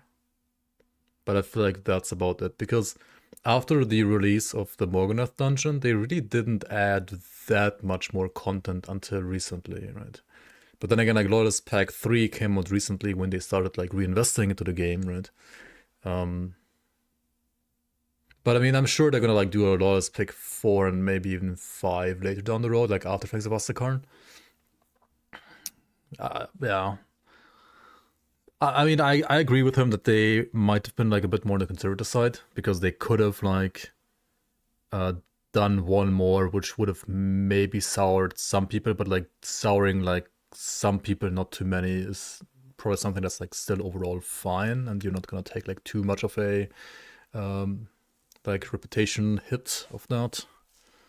As a company, and it's funny because I talk to other people who are in game biz dev, and I have a buddy who's does biz dev, and he owned another studio that he sold a while back, and he's always like, why aren't you doing this, why aren't you doing that, you're leaving so much money on the table, how come you're not doing ports to every console? And to some degree, part of it is that when you are the sole owner of a company that's done pretty well and all of your needs are met, you kind of get to this position where you're like, well, what do I think it would be cool to work on? And I mean, I think I've probably left a lot of money on the table potentially. Do you guys think that maybe crate structure was not, or maybe, I don't know how their internal company structure really is. I don't feel like it's too hierarchic, but him being the sole owner, right? Maybe, yeah, maybe a more, say, democratic approach in that regard, with, brought in more ideas, or made more people work on more different parts of the game itself. I think I said this around 5 years ago, when they said they don't want to do any more DLCs. I just said well, why don't they just hire more people? If they are feeling burnt out themselves working on the game, why didn't they just hire more people to work on the game for them, and they can still do their projects that they don't want to do right themselves? Because they should know that doing another DLC or two should be totally fine, and they can with the money they make with that, pay the people they hire. But I guess they also didn't want to give their Grim Dawn baby out of their hands too much. They were, again, a bit too conservative by not having a microtransaction store. But I don't know, at the time, that just wasn't something that I wanted to do. And similarly with they didn't want to porting to a lot of different consoles, it's kind of, there's some pain involved there, and there's an opportunity cost if you put engineers on that, as opposed to working on your next cool game idea. It slows things down. And I mean, fortunately, I think we're lucky to have gotten to a point where we don't have to be quite as financially motivated, and we can just kind of pick and choose the things that we want to do. Yeah, I appreciate your dramatic understatement of the pain associated with porting to consoles and the maintenance of those Picking versions. Up your kids from school. Yeah, you're completely right that there are parts of game development that are really fun, and they generally involve working on the actual game itself and listening to the customers and getting them new things. And then there's the stuff that makes money, which feels incredibly boring. And if you don't need to do that, you make a lot more game, and hence people have a lot more fun if you just skip those aspects of the business. I do think there is some player value to having microtransactions, in the sense that if they were done in a way that I think is proper, in a more sort of restrained, conservative way, it rewards the developer for the amount of hours potentially that people are playing the game. And I think that that's a little bit of a disconnect right now between developers and players, especially in the types of games that we make that are highly replayable, where you have these people who are playing thousands of hours of the game, but they've only paid, $30 or whatever it is for it. Yeah. And I mean, especially where you get to the point where you're starting to offer relatively steep discounts, or, you have people in other countries and maybe they've only paid like, they got the game on sale, they paid $5 for Grim Dawn, and then they play like 1,000 hours. And it's funny because like you'll sometimes see comments from players who are like, oh, how come you didn't do this or didn't do that? Like it's going to decrease the longevity of the game, or what's supposed to keep me playing for another 1,000 hours. And it's like, well, we already got all of the money that you're going to spend on the game. And, we put out a lot of free content updates, but at some point it's like, economically, financially, it doesn't make sense for us to just keep making free stuff where, we're not being rewarded for it. And so I think that's where, I mean, with that in mind, I guess they could have really like done like another 1 or 2 more loyalist packs already. Like even pre-Fangs of Asakarn. I'm sorry. Stuff like microtransactions can be helpful because it's a way for players who are really invested in the game to basically contribute more financially to the developer, so that the developer then, has a vested interest in continuing development and providing more content. And sometimes it's things that like we would like to do, but it's just, you can't justify it beyond a certain point if there isn't, some sort of revenue involved. I mean, because ultimately, it is a business, and we do have people's livelihoods to look out for. Yeah, I see. And if the game is still generating money because of said microtransaction packs, then it does make it more likely that you, for example, invest in another expansion later or whatever you plan to do with it.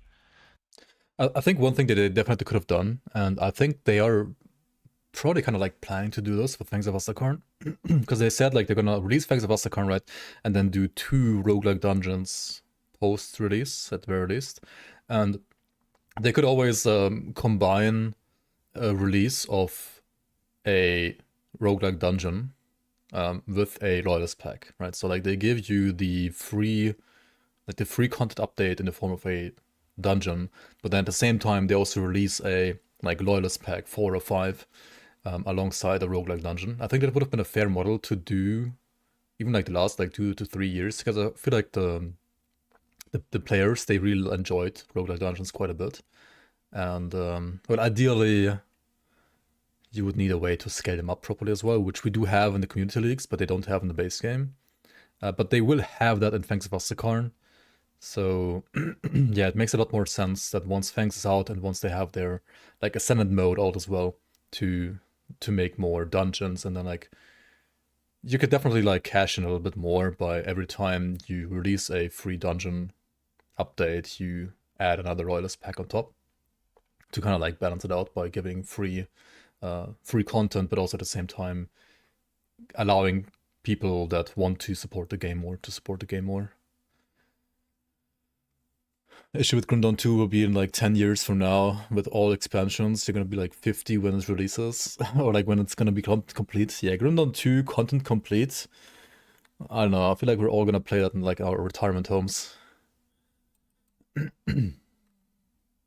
Yeah, I see what you mean. So if you were to start again today, well, like let's say it wasn't Grim Dawn, it was a new franchise, which model, premium with cosmetics or free to play with cosmetics, do you think would fit a company of your scale, and why? I mean, part of it is free to play is just an unknown for us, and I think that it comes with a lot of sort of infrastructure that it needs to support it. Like, if your game, I guess I say that, and on the other hand, like people did buy, a lot of people did buy these item packs for Grim Dawn, and it's not like we have security, so there's no way to prevent people potentially from, hacking the game and That's the funny thing, right? Like, they have the loyalist packs. Honestly, I shouldn't say more than he's already saying. Pirating stuff and giving themselves these items for free. But, so I think most people, are just want to do that to support the company to some degree. And I think when it's like a loyalist pack DLC that comes out infrequently, I think that there's more goodwill to do that. Whereas I do think you probably do need more security, as I'm thinking through this, if you have built-in microtransactions, because I think that those purchases are less motivated by goodwill because people feel like it's this intentional part of the game. And Yeah, if you actually base your actual model around what they are currently doing as loyalist packs, then like with the level of security they have right now, they would be absolutely fucked, right? Like it would not be sustainable in any way or form. So there's that aspect of it. But I mean, in general, I don't know. I guess I like the premium model. You pay some amount for the game, you get a whole bunch of content. We don't have to like be making decisions purely based on like player retention, like how can we keep players playing the game longer. We can just focus more on like just making the game fun to play. But I do think like having potentially some degree of like cosmetic microtransactions could be beneficial. Like, especially these things I think can be difficult like within RTS, where I think that audience is much more divided in terms of like how they're playing the game. Like people who are playing the campaign are playing in a very different way than people who are playing like PvP ladder. Mm-hmm. Or playing some kind of like online co-op. And I think that for like StarCraft 2, the skins that they put out, or like the co-op commanders that they sold to people, were a great way to allow them to have revenue off of supporting these other models of gameplay that were important to smaller portions of the audience. Right. Yeah. Whereas without that, it's like then you have to think about, well, how much time can we, resources can we really justify to providing, these different gameplay modes when it's not what the core audience is, what 70% of the audience is engaging with. I see what you mean. I was thinking that another concept here is that if someone was to make a game with a secure online economy, and you have to make the decision between free to play and premium, something that's not really discussed is a secure online game obviously lives or dies based on the sanctity of the economy. If everyone's cheating and botting and stuff, then what's the point of playing? And so looking at botting in particular, if a game is free, and I say this having spent a decade fighting bots in a free game, if a game is free and you ban the bots, they come back seconds later and the marginal cost per account is whatever it takes to register a new Gmail account and get a new clean VPN IP address. And therefore, you ban 10,000 bots, 10,000 bots come back 5 minutes later and it's a fight. Whereas if the game has an upfront premium cost, it certainly means that it's only worth it for them to bot the game if the amount of revenue that they can get by doing that activity exceeds the cost of the game they're paying. And if the game is a substantial cost, there's no way they're making $30 of value out of it before you ban them if you've got mature tools. Right. And so this is something that I imagine the Path of Exile 2 team is finding at the moment, comparing to Path of Exile 1, because currently PoE 2 is in early access where you have to buy a supporter pack to get entry. And so I would expect that the botting behavior were different between the two games, though I don't know that. I think it was also similar in Counter-Strike, right? You had to always like buy new Counter-Strike keys. But to be fair, like Counter-Strike keys were like super cheap at some point, right? Or it was so easy to get them that like it didn't really help too much. But yeah, for PoE 2, I guess it's a fair argument. I mean, I think the other thing, like based on what you're mentioning, is that, even if people who are botting are then buying additional versions of the game, it's like in a way they're contributing resources to you to continue policing the game and removing bots. Whereas, if the game is completely free to play, it's like, it's at some point gets further on in its lifespan, it's like you're investing resources and trying to combat something that is just purely extracting time and energy from the game. Yeah. You always hear these conspiracy theories about how people accuse the developers of games of banning bots at a certain cadence, like leaving the bots there just so they can make enough money and then banning them so that you get the money when they have to rebuy the copy of the game, which is obviously, not something that happened in Path of Exile because the game was free. But I don't imagine it working like that because the negative effects of having the bots are obviously catastrophic for these games. And once the economics are not there for the botters anymore because they're being banned, they will just move on to something else. I think that the biggest reason that companies do that is because they don't want people to be able to understand how they detected the bots. I mean, at least I don't know how well this translates to like banning bots, but yeah, true. That's true. Actually, we had the same discussion in our team regarding the community seasons. We were also like discussing like when to ban like cheaters and so on. Like, do we ban them right away once we know, or do we try to like ban them in waves? So like the people don't know exactly what triggered us to know that they cheated or not. And I think we also agreed on rather doing waves, because then like that way it's a bit harder for the cheaters to understand how we detected them cheating. With hackers, it's like a big concern is if you're immediately banned after doing something specific, then you can figure out how the company determined that you were hacking. Whereas if you just compile a list of hackers and then, ban them all a month later, nobody really knows what, allowed for their detection. Yeah, you can do things like ban 90% of them, because that will just confuse them, right? What did these accounts do? What's special about them? Why are they still working? There's a lot of fun stuff you can do to mess with people. And honestly, in a thing where it's a matter of making it too annoying for someone to keep doing, messing with them is the best way of achieving that. It's funny that the whole cat and mouse game that is involved with that. Yeah, it's a cool area. I enjoy that quite a lot, and it's an advantage of doing online game stuff, is that you get to fight a lot of different types of abuse. Obviously there's all the bad financial abuse where people are trying to do. He enjoys fighting abuse. I mean, that seems like a hero thing to do in a way. But bad things with your payment processing, and that's quite sad to have to deal with. But the game level stuff is interesting, seeing the cool things people come up with and then trying to find a good solution to that. So since you last released your 2019 Grim Dawn expansion, you've been building Farthest Frontier, which we've mentioned a few times in this conversation. How's that going, and what have you learned about it that can be applied back to action RPGs? It's going great so far. It's funny because I just had always wanted to make a town builder. I loved playing town builders when I was in college. And I was sad that it felt like for a while the market had kind of dried up for those. Of course, as happened to me when I started working on Grim Dawn, all of these ARPGs appeared suddenly. Now the same thing I feel like is happening with the town builder genre, where there's like 1 million town builders coming out. And then, we started working on the RTS a little while ago, and all of a sudden there's all of these RTS games coming out after none for 10 years. Yep. But in general, I don't know. I initially was wondering, is there an audience for this genre?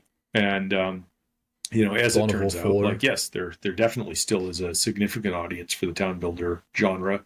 And Farthest Frontier has done great for us so far in early access. I think we're up to 1.2 million copies, and we've got 1.6 million wish lists. So, during early access. So, by those standards, it's totally outperforming where Grim Dawn was at that point in its really life. Good numbers. How will that, translate to long-term sales? I don't know. But so far, I'm pretty optimistic. And then, I don't know, as far as how does that translate to ARPGs, I don't know. Well, it's nice you got to work on something different for a while, because you mentioned burnout and stuff, and I totally know what you mean. It's after focusing on one genre for a long time, it's nice to think about something else for a little while. Yeah, so we have a couple of other projects, like I mentioned, the RTS, that are in development that will sort of be the next phase of games after this town builder. But I feel like we've gotten to the point. I've gotten to the point, and I feel like Grava, right? You guys know Grava Thule? In game, right, as a nemesis, but maybe you also know the guy. He was streaming every now and then as well on the Crate channel, like an employee for Crate. And I know he's been working on a horror game for, I feel like, 10 years now. And at some point I feel like they just let him exist in the company, do his own thing.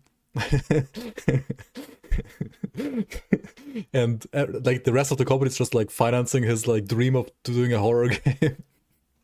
But he's getting nowhere. Sort of right-hand man, Zantai is his online handle, as he's known by most people. I think has finally gotten to the point where we're like, all right, maybe it's time. It's time to start thinking about Grim Dawn 2. Interesting. Is there anything you can say about that today? I don't want to, jump the gun, get people too excited, because it's a long ways off. But we have been developing our own new proprietary engine for the RTS. and that will be the same engine that we use for the ARPG. So I think that's cool. The fact that the RTS will give us a chance to kind of hammer on this engine and refine it, and then we'll build off a separate version for the ARPG, adapt it for that. But when I was working on like Grim Dawn initially, we were really kind of hamstrung with the old technology that we started with, which already had begun to sort of, I think, show its age by the time that we were working on Grim Dawn. And now we're kind of locked into it. Like, once you have this existing audience that owns the game, like you can only change things so much. That and like, we can't go to like a new shader model or anything, or we'd have to redo all of the art in the game.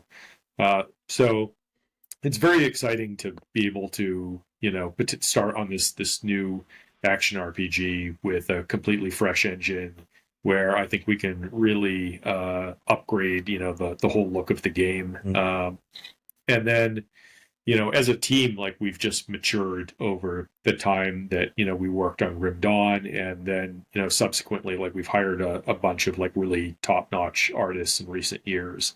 So I think we're going to be able to do something, that graphically is a lot more impressive than Grim Dawn. But additionally, it's also like, once you're have released the game, you're kind of locked into the systems that you have. So there are a lot of systems that, I think we'd like to revisit and do in a little bit different way. I mean, one of the things I mentioned already was just the fact that the way our class masteries interact with our itemization makes it very prohibitive to like keep adding different class options to the game. So I think we've come up with like a pretty cool new way to do that will allow us to like more freely add in additional classes as with expansions. And I don't know, anyway, I'm pretty excited about it. But that is exciting. It is while we've determined that that's what we're going to work on after this next phase of games, like we haven't started working on it yet. So we're at least like I would say 6 years out. Yeah, I see. This is me speculating, but if your engine starts off for an RTS, it means you'll have solid netcode by necessity for lots of units, and that's always a good thing when you're planning an action RPG. Yes. Yeah, which could mean just really good offline, offline multiplayer rather than online, of course, but... Yeah.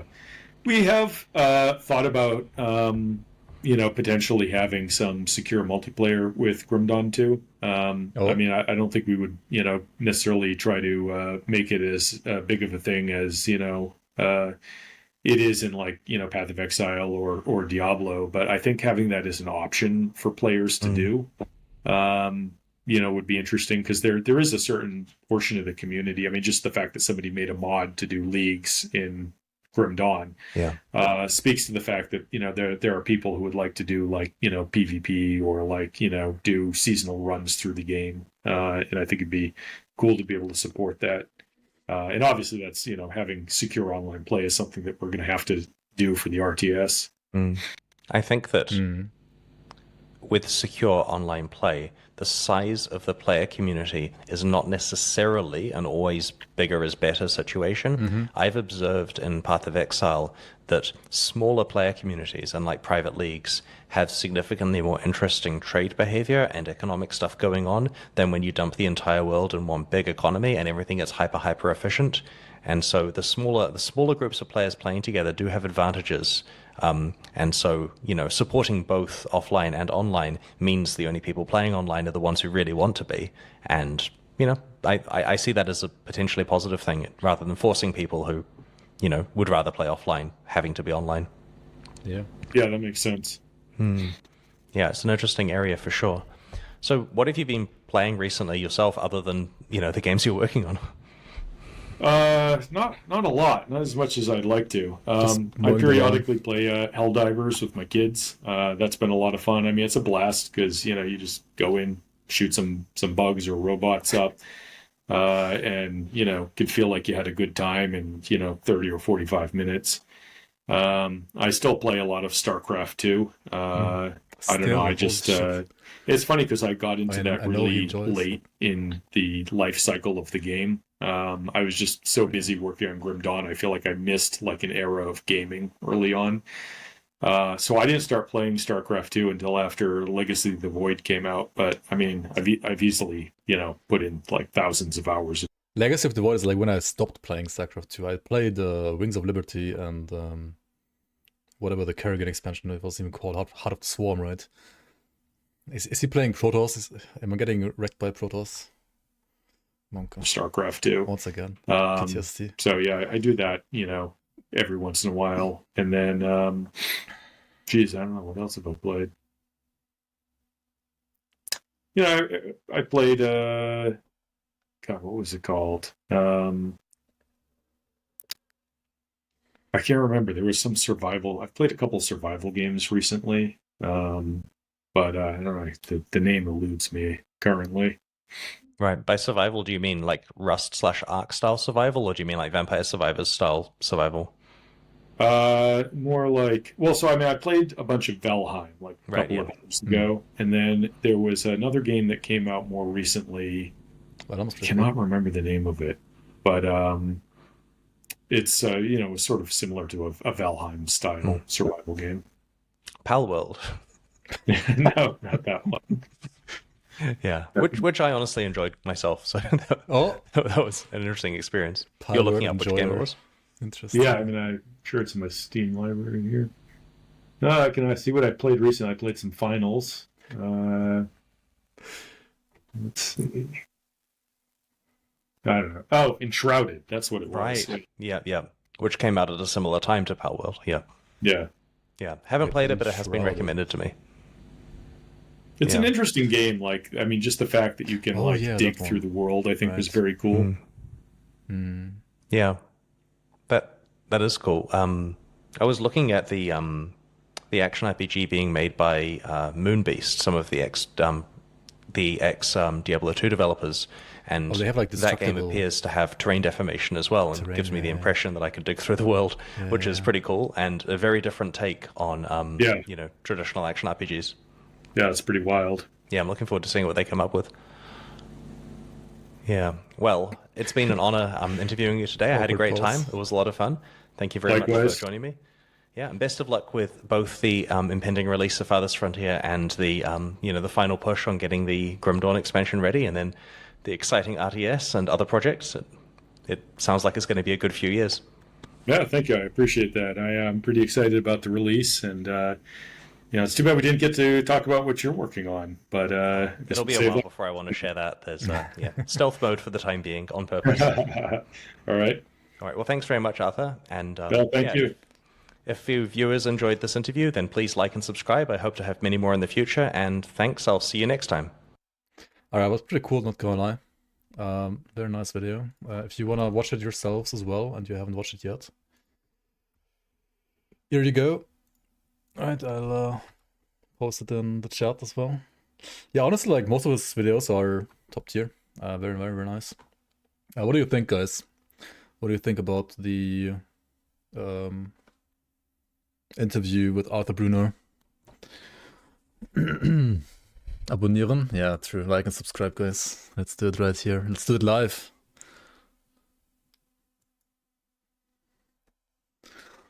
Pretty cool. Chris is rocking the YouTuber arc. Yeah. Arthur is definitely a Protoss main. Is this guy like Zentai's boss? Yeah, basically. Yeah, Arthur is the CEO of Crate. So yeah, basically Zentai's boss. Yeah. Thought if anybody to talk about, it would be Zentai. Well, there's some things that like I think it's better to talk to Arthur about. Also, Arthur has been like he's a little older than Zentai as well, I think. Just working, and he's like been working on Titan Quest, which Zentai has not.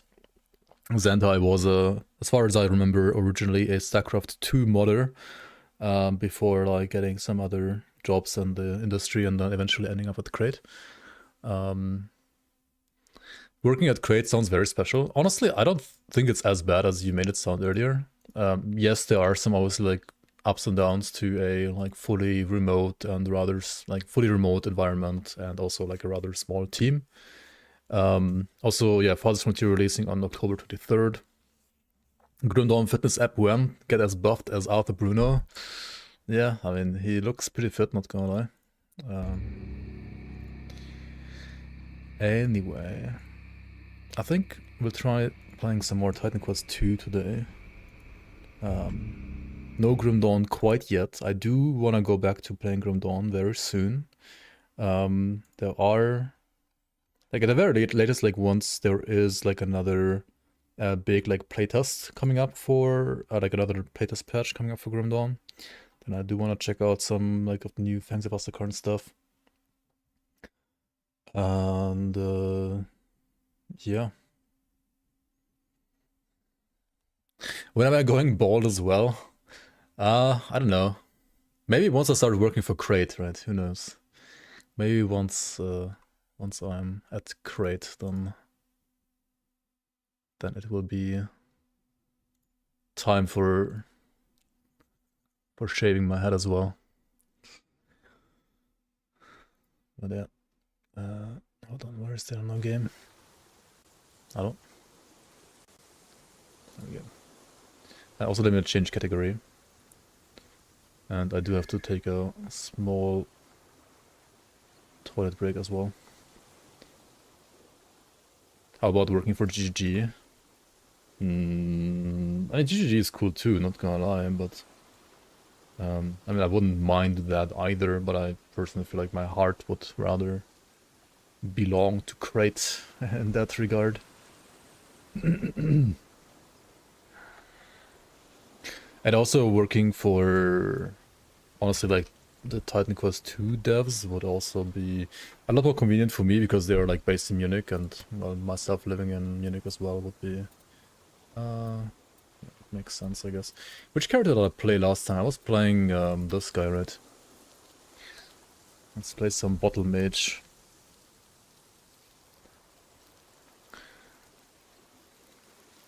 Tell them to fix their game. Fix your game. Yeah, I've been trying.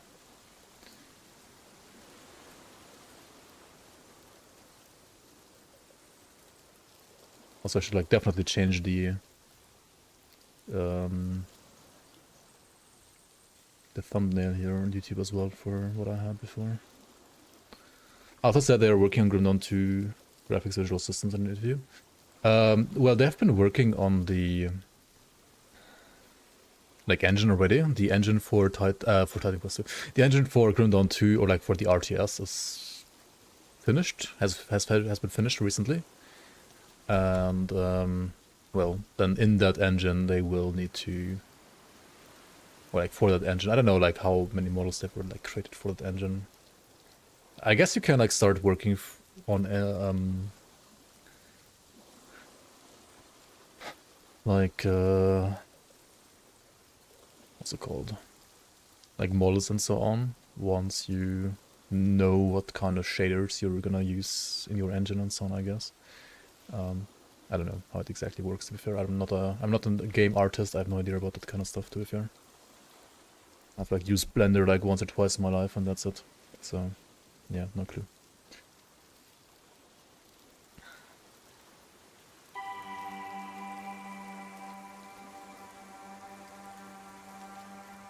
Medierra and Zentai finally had the moment of looking at each other and saying maybe finally it's time for Grim Dawn 2. Yep. It is finally time. Alright, I'll go be right back, and then I'm gonna play some Titan Quest 2. And also, yeah, everybody who was here just for the Grim Dawn interview, thank you so much for joining me, and hope you enjoyed it. Immerse yourself in nearly 5 hours of epic music from the apocalyptic world of Cairn with 62 tracks from Grim Dawn and 2 expansions, Ashes of Mammoth and Forgotten Gods, composed, produced, performed, mixed and mastered by SKU Sound, featuring compositions by Chris Wilson. Be right back, shaking my head, exactly. Time to become a successful RPG developer.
0.4 already leaked.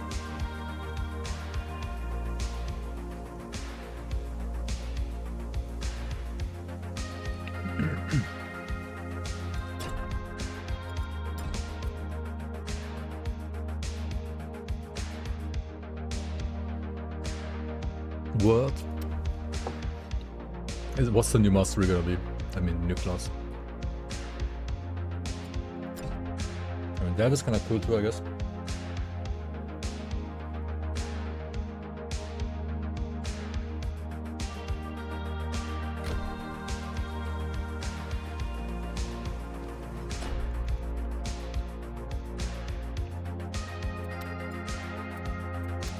Oh yeah, I killed the pan last time, didn't I?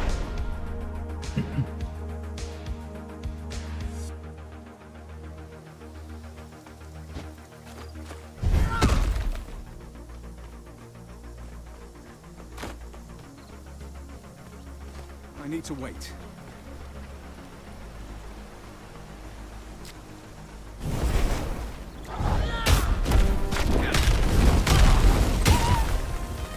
Not yet.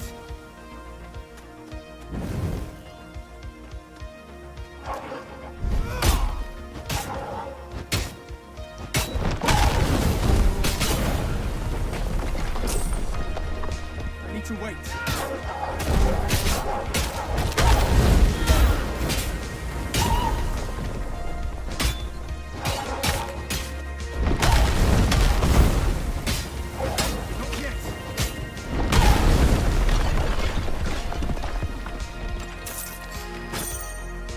That was all they did batch content.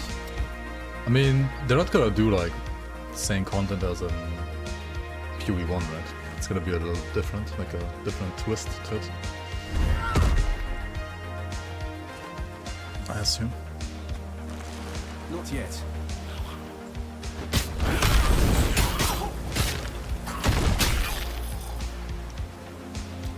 Dream Lord say how many acts I think was 2 will have for 1.0. Well, they said, I think, in the past something like 3 acts, but what we got is chapters, not acts, so I don't know. Some people keep saying every act is gonna have 2 chapters, so what we have now is like complete act 1, not a complete act 1 and 2. What I can say is I have no fucking clue, because it's too confusing, and they should work on their communication a bit better. So who knows? Who knows?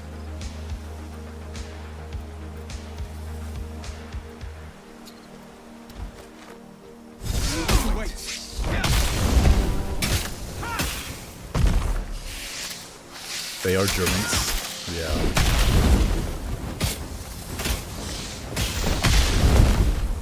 They are. I don't think like Germans are necessarily that bad at communicating though. I guess it depends. Tales and Valor sucks big time. Well, Valor sucks if you're playing what's it called? A Reaver Red, I guess, because you can't use it together with the other one. I don't think like, I don't know if like Valor sucks on its own that much. I kind of want to try it maybe as a, maybe even as a damage skill. I mean, obviously you could always play it as a buff skill. If you're not a Reaver at least. What's the level cap in Titan Quest 2 now? As far as I know it's 4 to 5, but you're pretty much level... I think like 25 to 30 once you like finish the content. You currently level the content. And then you can keep leveling of course by elevating level, like area level, and adding +5 to enemy level, etc. Over here. Not yet. Yes. Oh, I'm sorry. I'm not strong. Once so you keep leveling. I've never personally been inside the Morite. Video has ended, yes. I will upload it probably as a standalone video as well on YouTube soon. Take my reaction and also fix the first couple of first few minutes that have no audio on YouTube. Good luck in there. I'll meet you But on the yeah, it other was pretty good side. interview in my opinion. Be Like, polite. really interesting. Don't want to upset the fates. Very nice insight here and there. Yo, DMT, thanks for 51 months. Welcome back to the Bloomers. Appreciate it. Hello, hello. The last They follow the years baseline weighed type so was heavily upon 4 Glaucus. chapters in the base game. He used to be so much lighter. Maybe. Who knows? Game volume a little high. Is it? I can fix that. I need to wait.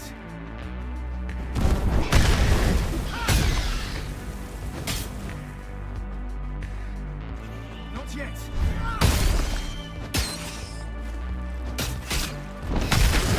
Oh yeah. I'll reactivate song requests for next stream. Fast changing it now for... I'm not gonna like How deep play does that this long today, to temple be fair. go? Maybe like 2 hours or something like that. Not yet. I will re-enable that next stream.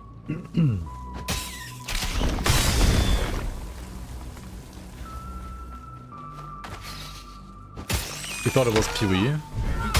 No, this is that +2. Wait, what made you think it looks like PvE? Like the visuals, or... I feel like it can't be the game speed, because that +2 is certainly slower than PvE2, I would say. Also, more zoomed out. The fire is... it's pretty cool, but holy shit, it's... In these dungeons, it's kind of a flashbang as well, yeah. I do agree. This can't be good. Why are they zooming around so much? Stop it. I need to wait. Yeah, it's a little too bright, arguably. Definitely in these dungeons, like, holy shit.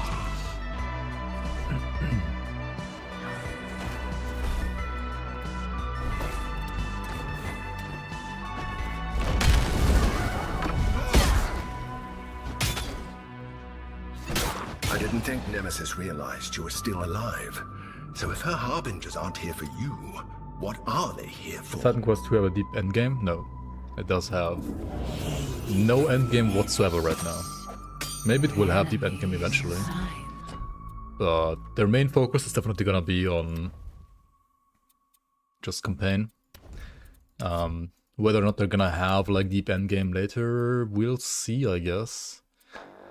I wouldn't necessarily bank on that right now, to be fair. Maybe it will happen like with the DLC or something like that, but yeah, we'll see. It's still a fun and enjoyable game, I would say, but certainly needs some more content. It is kind of early in early access right now though, so yeah. Flashbang and dungeons. Yep. What the fuck do I even pick here? I'll go for...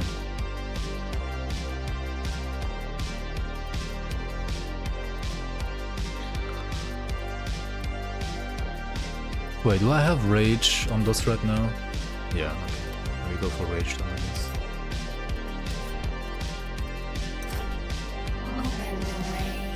Open the way. Click the thing to open the way. It doesn't have deep anything. I feel like the skill system is fine. The skill system is pretty cool.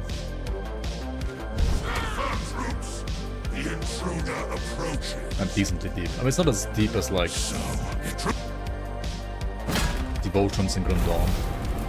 But I feel like it's deeper than basic skill tree and Titan Quest 1 at least.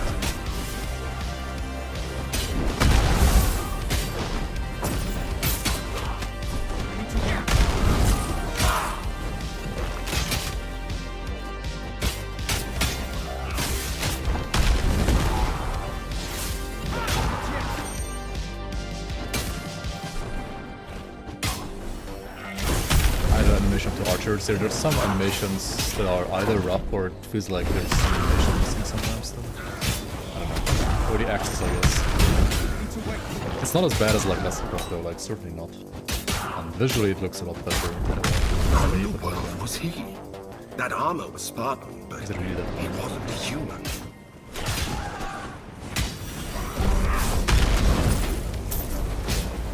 Watch the fire though. The flashbang fire. Archers. I mean, they are glued to their smartphone, honestly. Game is fine, just in a new computer. Yeah, I think they I need to wait. made the game like work a little bit smoother. Latest update, but yeah, I can still improve on the game performance a little bit more. Definitely. I mean, this is Unreal Engine after all, so yeah, performance is shit, I guess. Not the best, let's say it like that. Not yet. Looks like QE2 Cup. Yeah. People say it's like Diablo 4 QE2. I mean, it's an RPG, of course it is. Gonna look like a little bit like an RPG. I need to wait. Need to wait.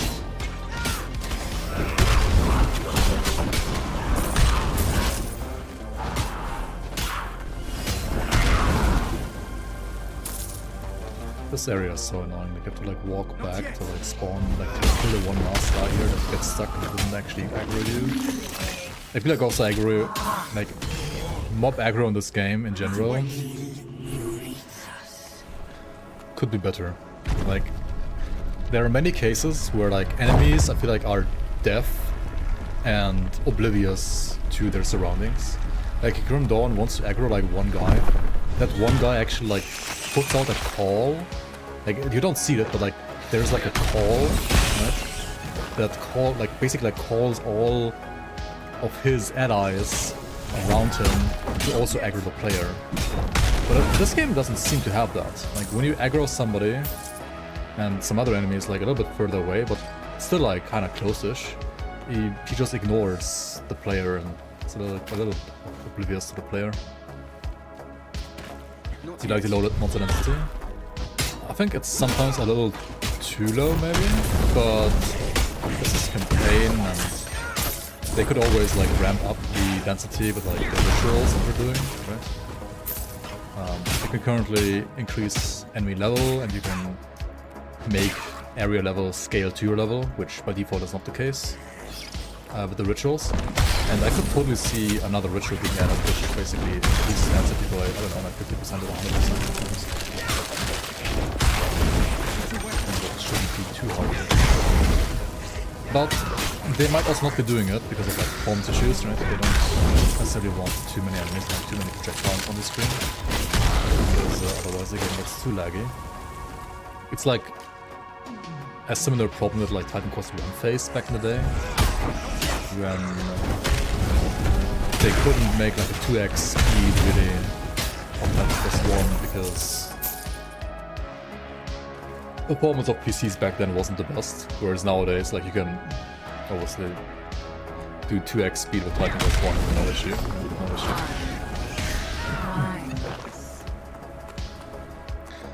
Playing Borderlands 4 with no issues, well, I mean, then you should probably be fine playing Titan Quest 2 as well.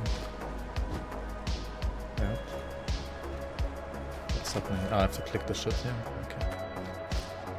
Kind of surprised they chose Unreal for this game. Well, it is an established game engine, I guess, and if they can't or don't want to bother like with their own engine, then or they're like not chads like the GG devs or the Crate devs, right?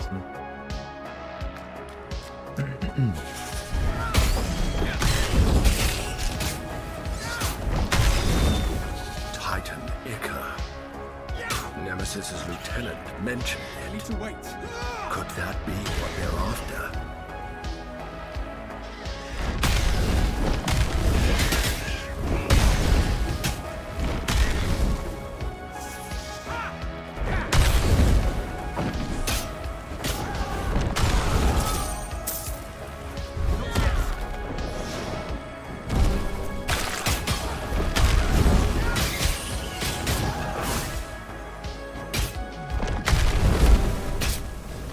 Poor man's force wave.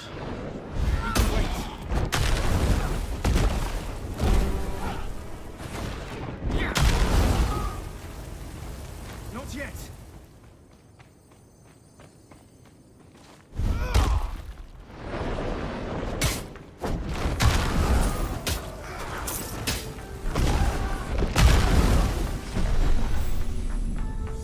Keep striking the barrier, troops! Don't slow down! You survived.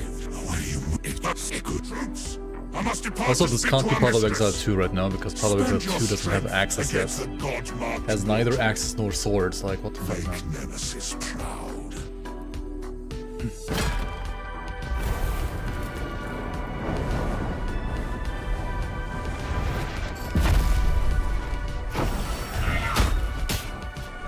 This Titan Cluster Grim Dawn. Why not a little bit of World of the 3? To be fair, I personally, at least in the current year, cannot get myself to play Titan Quest 1. Like, I will just play Grim Dawn 10 out of 10 times over Titan Quest 1. It's just the better Titan Quest. But Titan Quest 2 is at least a more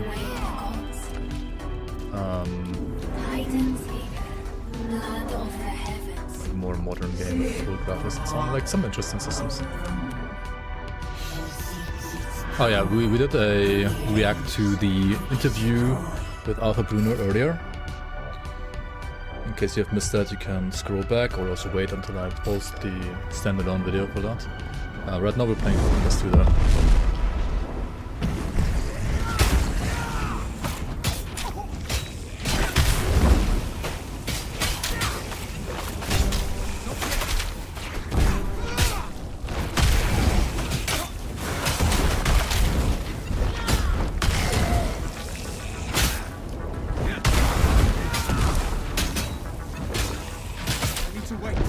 Man, I think I want to play a cool character after this guy. Bozo. That was pretty cool in this game, not gonna lie. I actually like it.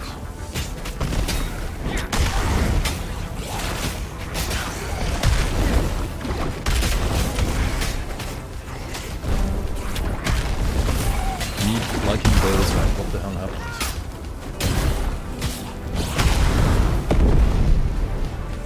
Microphone too low.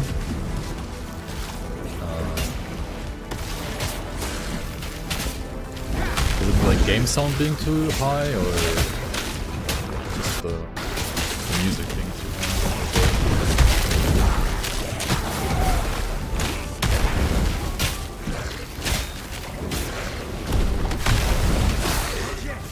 Wait, let me check what's wrong with the mic if you guys are saying that's.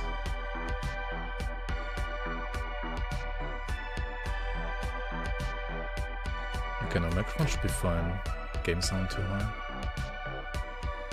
Okay, hold on. Maybe we change it here.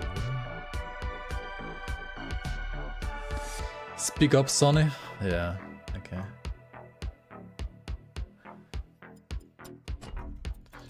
Okay, what about this?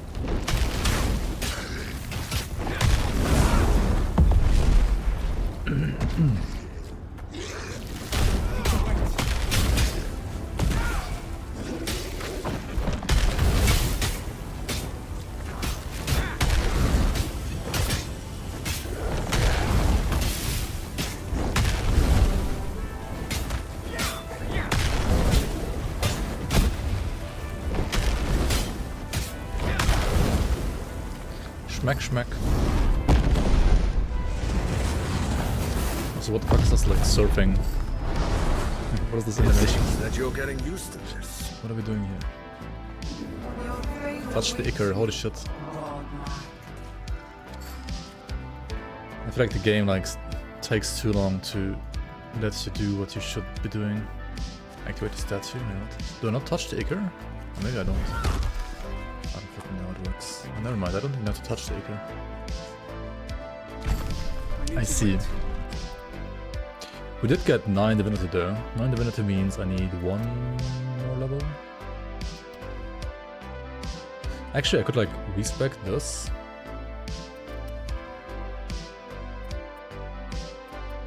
And then play the volcanic eruption instead, I think.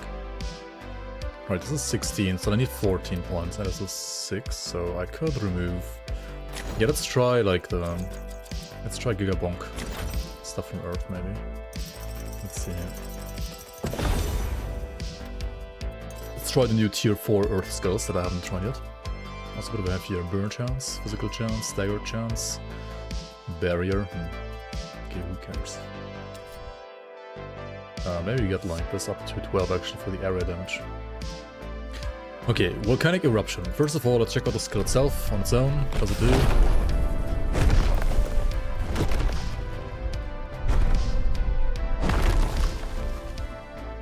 Okay. So either wait until it erupts, or you recast it to activate it earlier. Okay, and the first part deals physical damage, like strike damage, and the second one deals fire damage. Okay, and then we have enhanced damage, enhanced duration.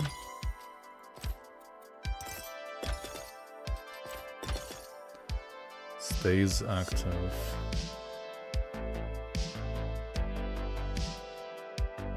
Oh wait, does it mean like it keeps dealing damage?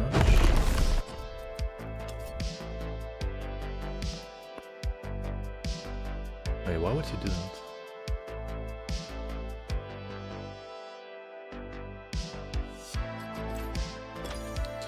Every 80 energy you spend globally causes another eruption. So if I do this, and then use Fissure every time I... Well, this needs 120 energy, holy shit. Every time I cast this, it's gonna like erupt the volcano, that's kinda cool. Escalating eruption. Main eruption deals more damage per second of activity.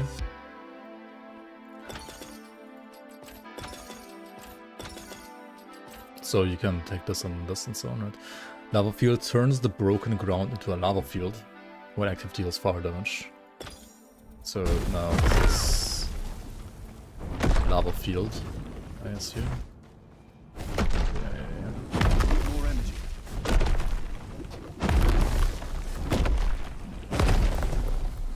Okay, that's cool. What else do we have? Aftershocks, every eruption deals strike damage in a 4-meter radius.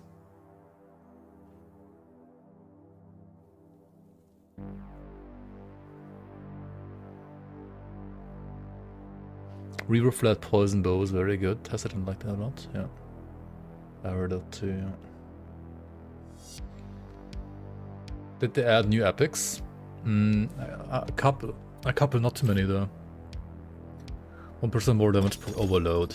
Wait, and how do I gain overload in this class?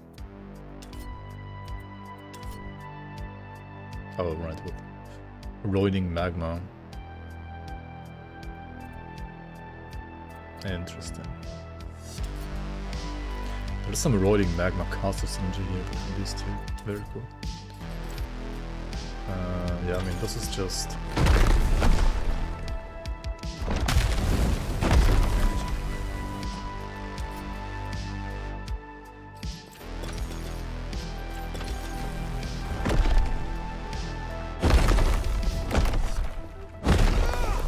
it's like the outer circle, right? Like the outer circle is dealing physical damage here. Interesting.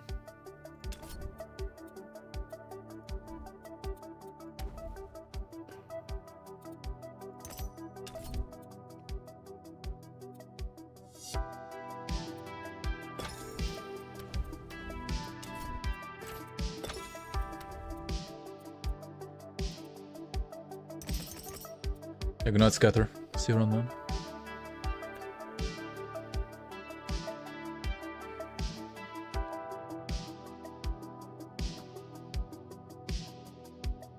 Questions in another language?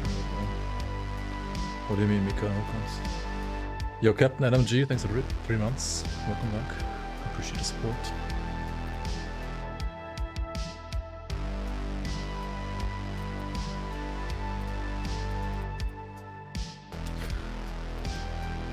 I mean, you can ask them.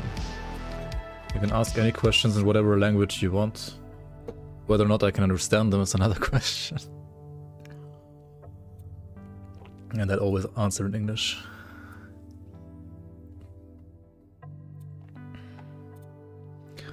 Okay, how do we make this skill work? Also, what's the other one? Wait, hang on. What did I put a point here? Remove that. Let's put it at the stone form. So stone form. Yeah, it makes you invulnerable, right? It's like a mini. Well, it's a blade barrier from Grim Dawn, you could say. I think it also existed in Titan Quest 1. Yeah, you're invulnerable for 2 seconds by default. And what can you do here? Enhance duration, you can make it up to... Wait, is that like up to...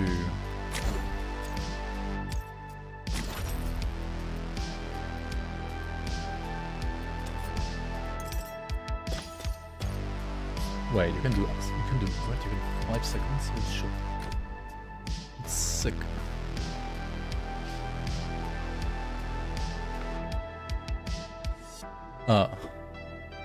What language my community speaks? Depends.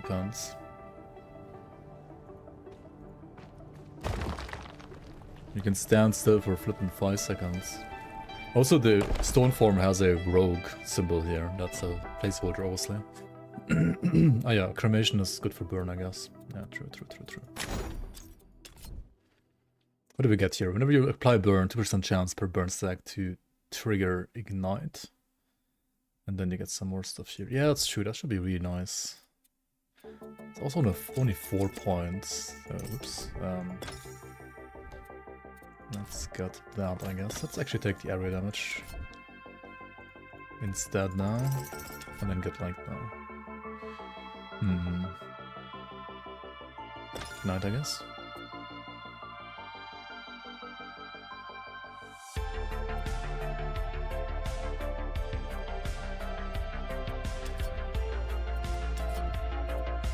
Okay, what else can we do?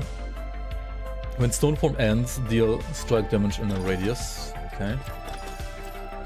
Retaliation, while active, you gain retaliation damage. Shockwave, while active, gain strike damage every second in a 4 meter or deal damage in a radius. Okay. On use, cleanse 30 overload. Recover 10 energy for every overload cleansed. Interesting. And then also there's Unshackle. You can channel other abilities during stone form. But now you only have like percent DR. I mean, this is insane for for Earthquake, right?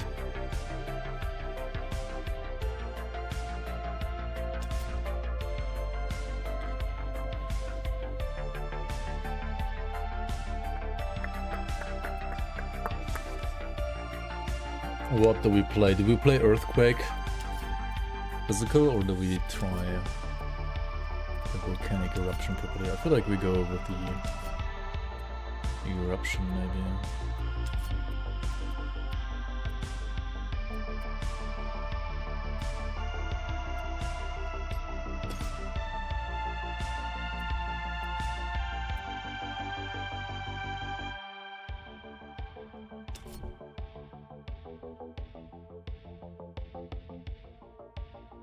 Yeah, I mean, Earthquake is like a stand still to deal damage kind of thing. Which is pretty cool, but also slow. Definitely slow.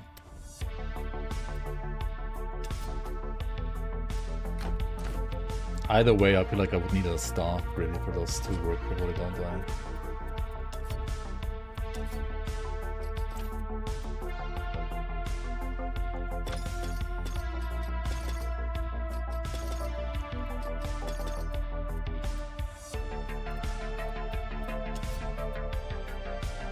Okay, I feel like I'm gonna actually use this ability properly once I use the stuff. But not quite yet.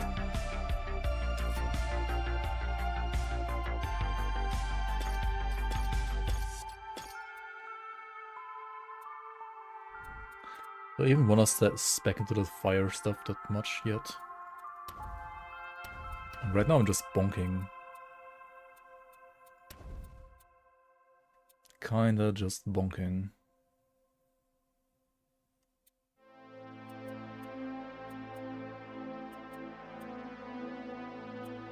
Yeah, let's look out for stuff and then we'll play the caster stuff properly. Like, even this is not gonna do much right now, it's not gonna be very useful.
Onto the Moira Temple. That was a fun. They were making nice explosions to the enemy.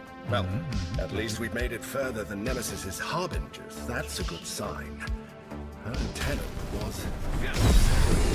Once he... Well, okay. tells Nemesis we're alive, she'll be coming after us again. If the Moira can't help us, we're doomed.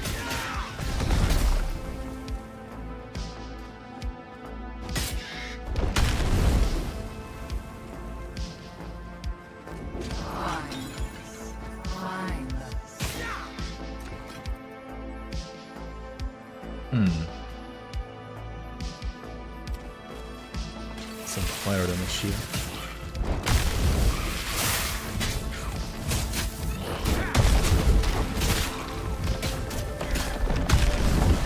Oh shit, the fish tracks are so bright. Way too bright.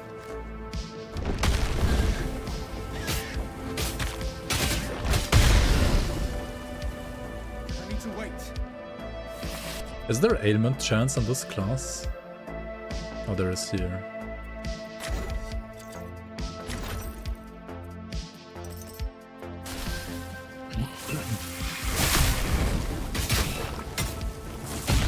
Lucasus is the Moira who actually measures out the fate of mortals as they live. I suppose she's been guided. Maybe we should have played a Ash Stalker actually for this. Lucasus for all the troubles we've encountered. We should be grateful for the veil each time.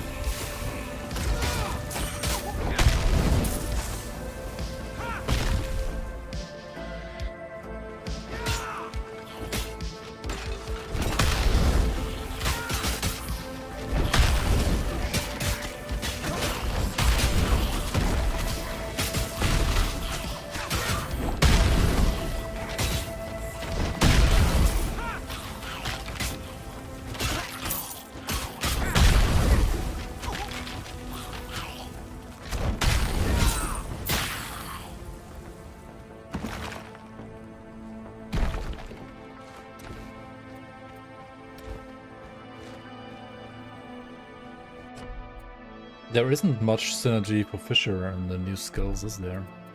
Not really, right?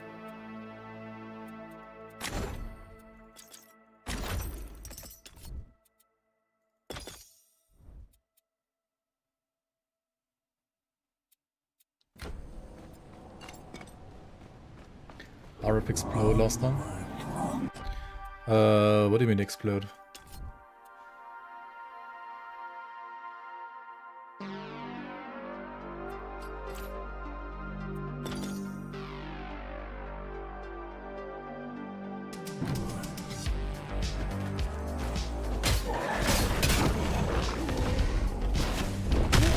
What does explode exploding exactly.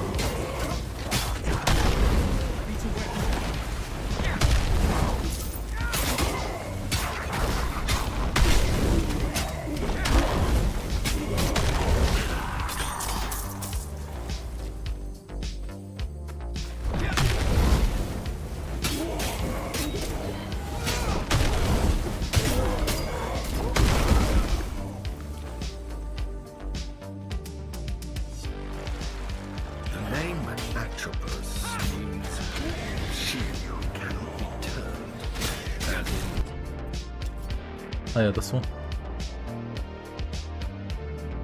When ignite ends, it triggers an explosion dealing power damage in radius. I think this is the one you're talking about.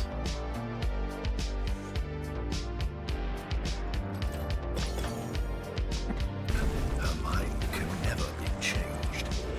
When death comes, it comes. Does it proliferate or not?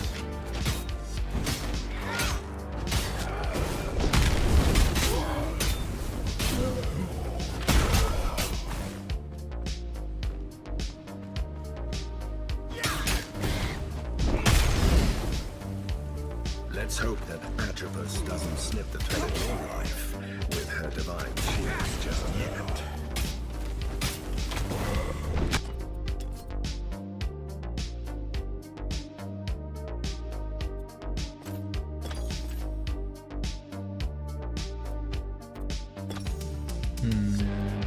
Okay. Needs more points there.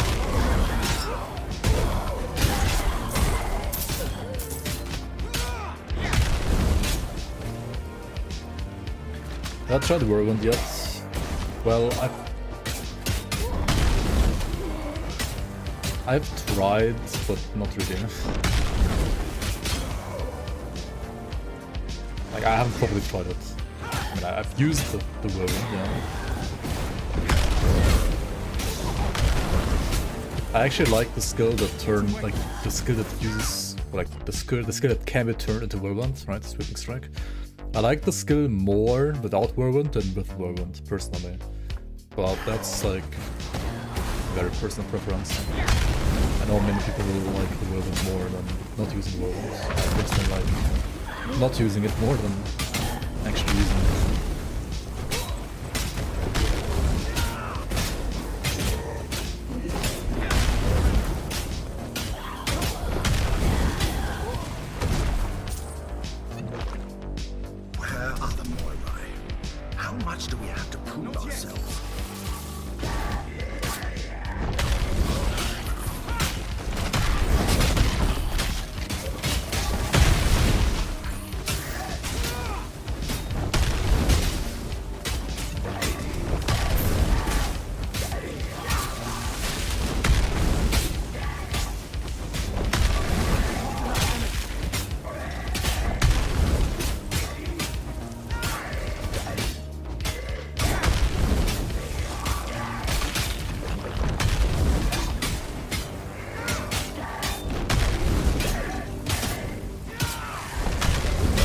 Earthquake overwhelming actually.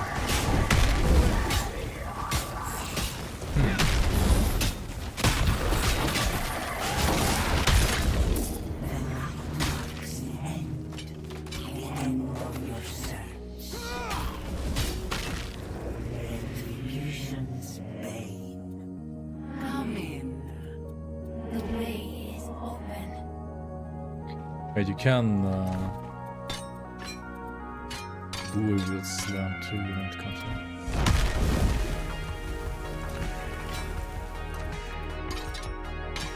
Huh.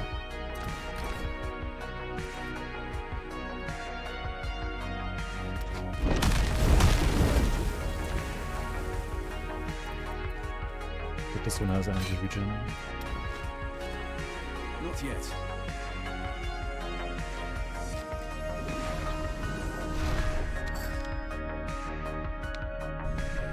Titan Quest Titan Quest 2 feels more like a watched adventure, like Titan Quest 1 and Grim Dawn. I think it feels pretty much the same as Titan Quest 1 to me, so far. And Titan Quest 1 is also a little more one-shot than Grim Dawn is. need to wait. But it's just like a me issue, I guess. I mean, right now Titan Quest 2 just doesn't have enough content, right? There's not enough content at all in this form.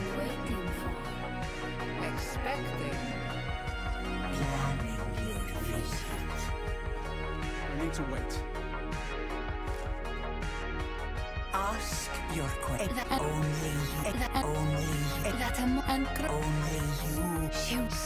Only you. It was you. Jeez. Okay. The fire. The bloom of the flames, yeah. Flashbang.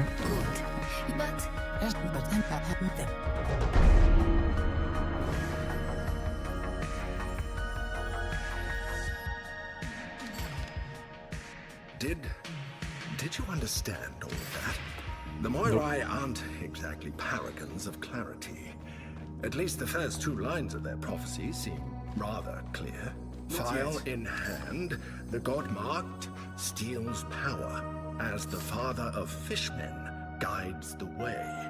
Yeah, to be fair, if you don't like playing multiple builds, even something like Grim Dawn can be considered a one-shot game, like where you play like one character for maybe like 50 to 100 hours and that's it.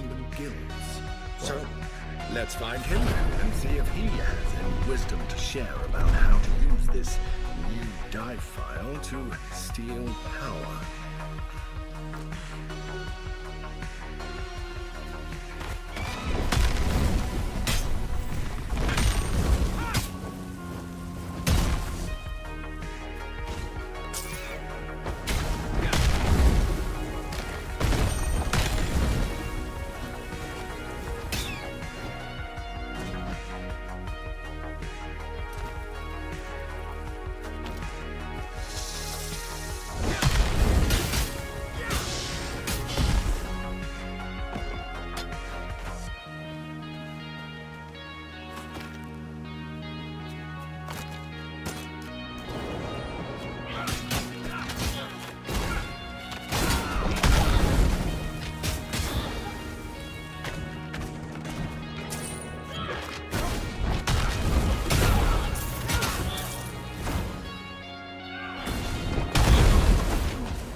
These ghosts always seem like super weak. For some reason in this area.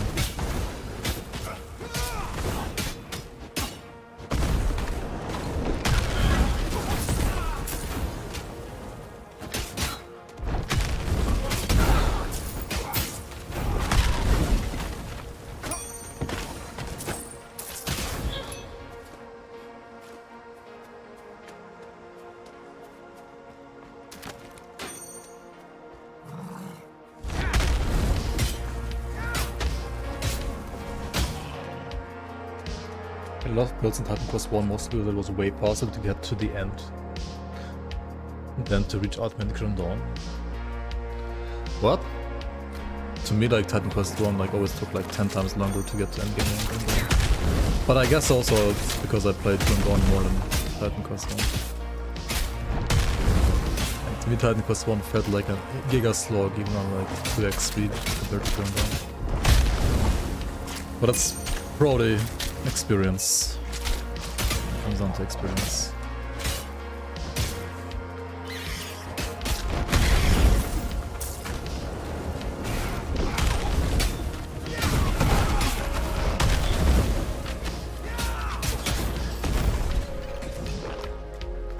Like you can be level 100 in Grim Dawn, like a fresh start in like 20 hours.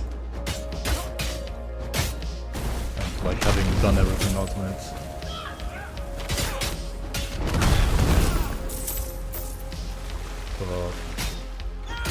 I feel like in Titan Quest 1 up to 20 hours I like defeated Act 1, you know?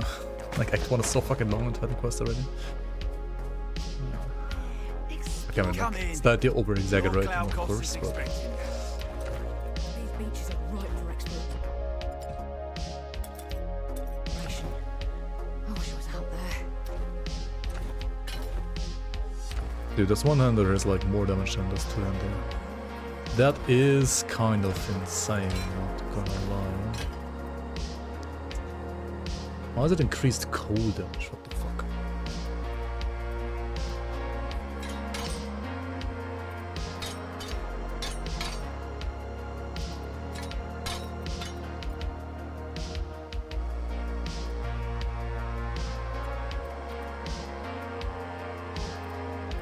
Yeah, I guess ultimately, as both you and me are saying, it comes down to experience.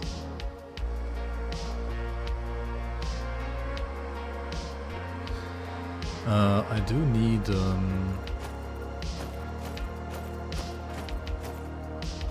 lightning rust more so than the cold rust, yeah.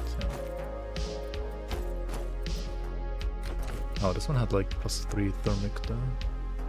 And natural.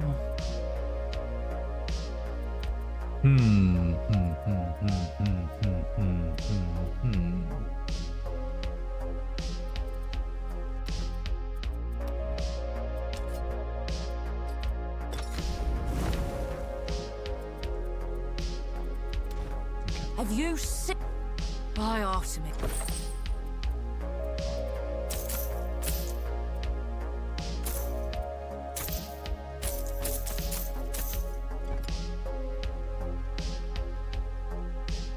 No.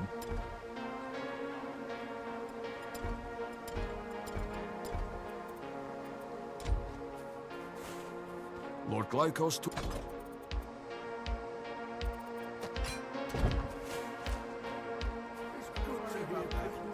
Hey, anyway. It's the... thank you. Oh, I know about... Need something...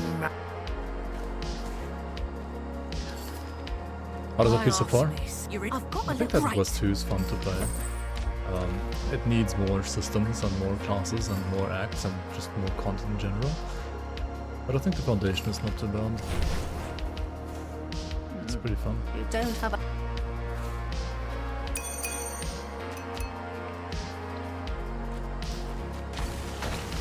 Yo, Weizen, thanks for the 4 months. Appreciate it. Welcome back to the Boomers.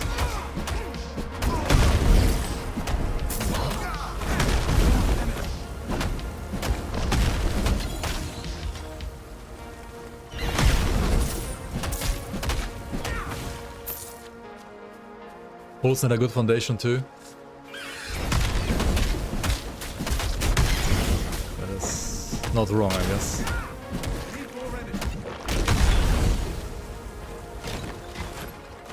That is not wrong.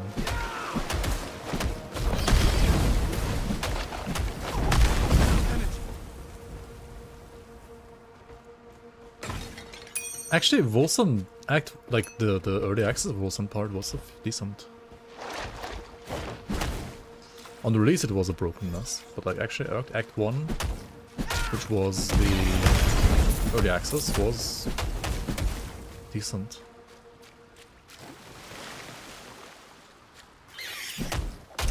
And also there was Umbra before that, which was a completely different kind of game.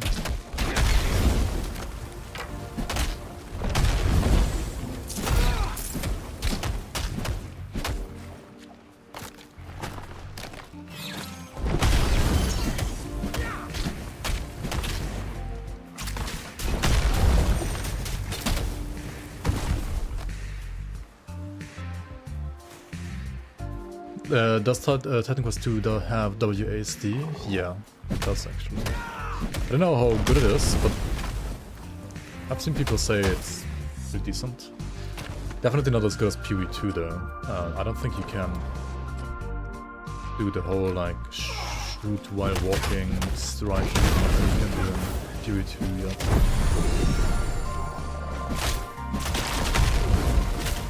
Too much chocolate, classic.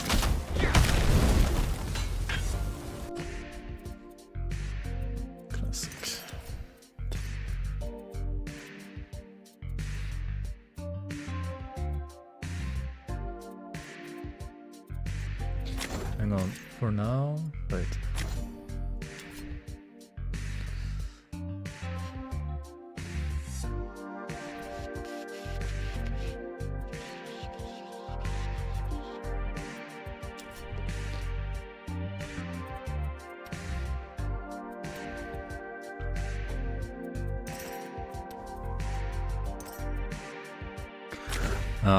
I think I need 12 points here first, it's just gonna be better.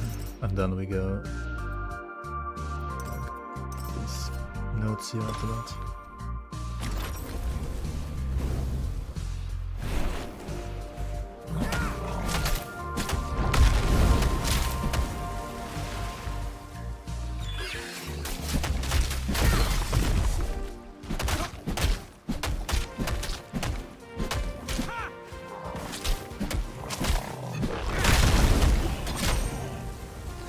How much top is stuck in the teeth? Very good question.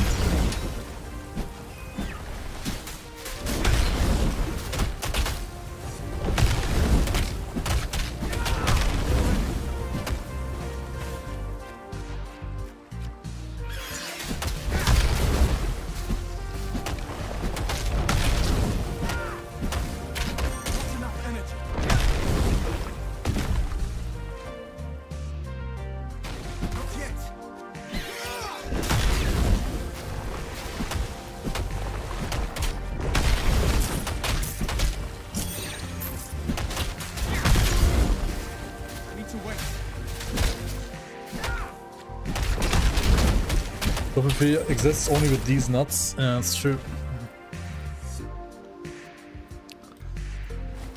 Only with these nuts. What do we have here? Another exciting boss, right? Another exciting boss. Holy shit, it's a crab! What a surprise!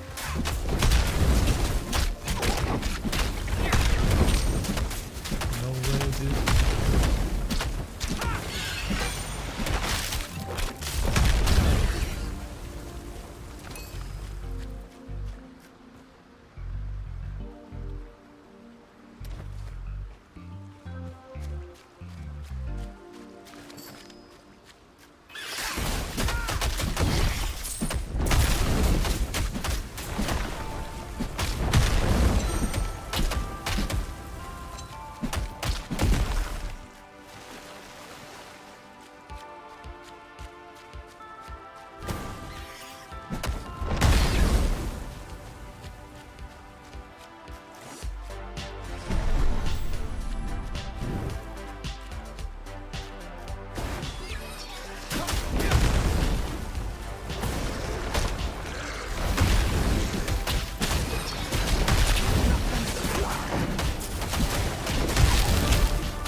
Northern fuck.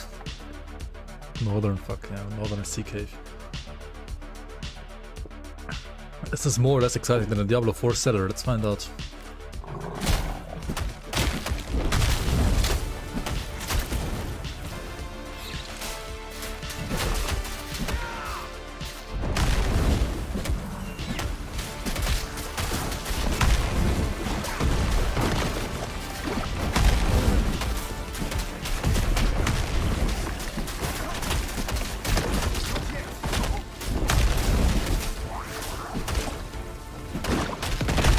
Holy fuck.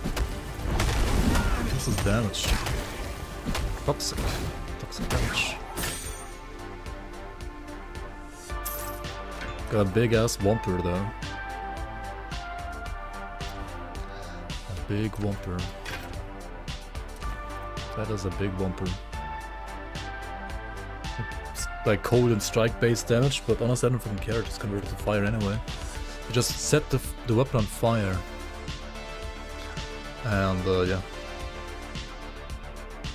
it's a big bunker.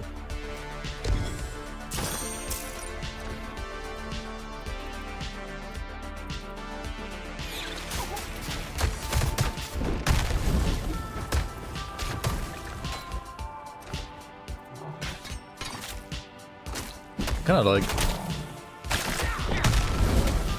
the 100s more though, because they build up the rage and overwhelms faster.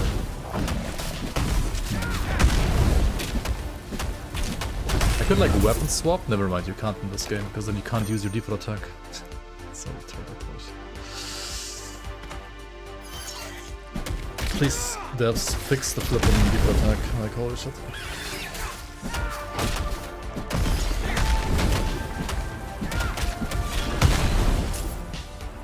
I like weapon swap default attack interaction rather. Go down.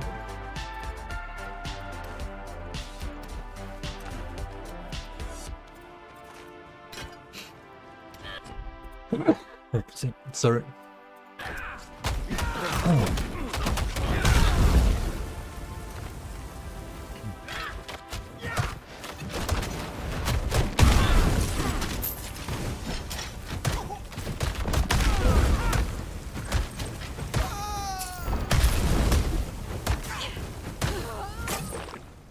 Yeah, this looked like a big bonker, but somehow it feels worse. I don't know what's going on. It just feels worse. So I'm not gonna play it. I'd rather play the fire hammer. Where are we going here? Where are we going?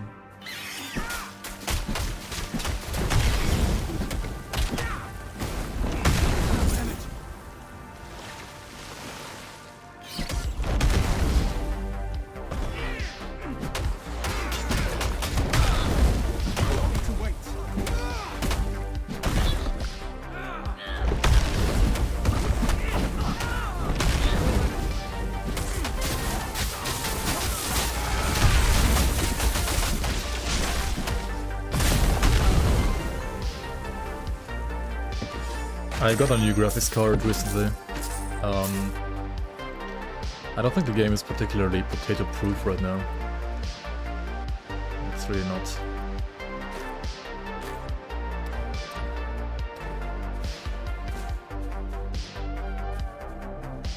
You failed 200 div bond craft. Oof. Unlucky.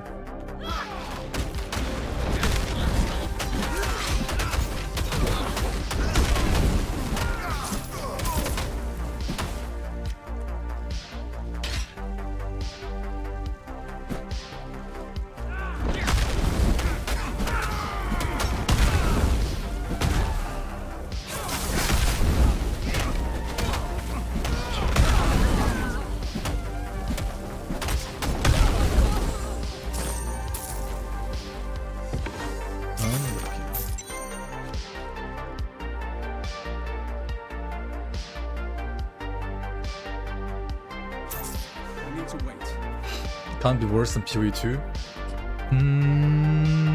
It's not better than PoE2, or like it's about the same-ish.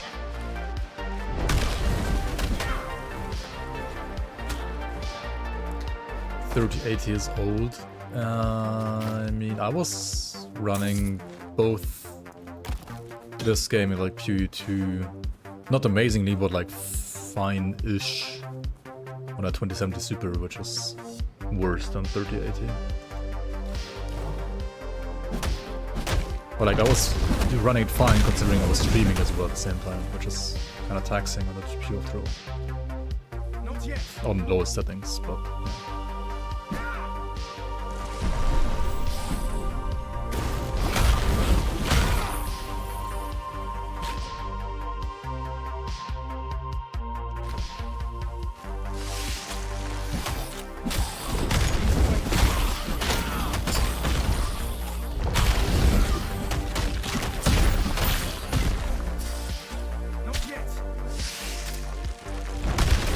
Still studying. Yeah.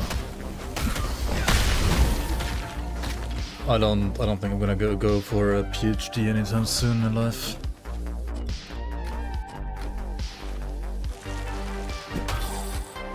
To be fair.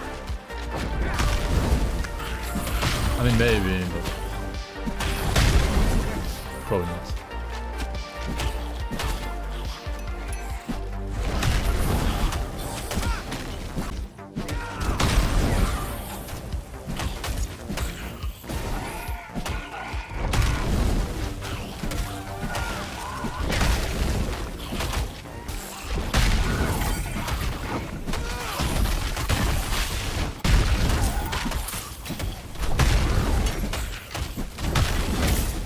Well,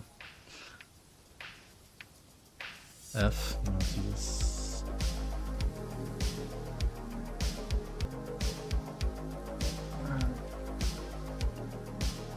What's going on? Hello? Stream. Stream is back.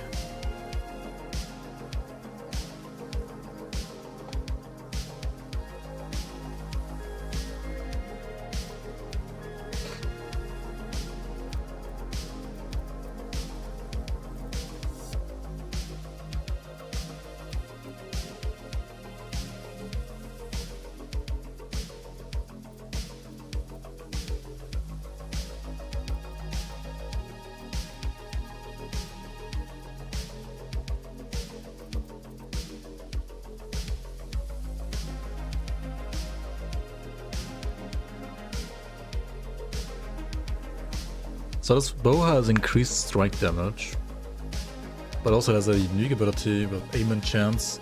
Hitting an enemy with your primary attack has a 10% chance of causing an explosion dealing fire damage in a 3-meter area around your target.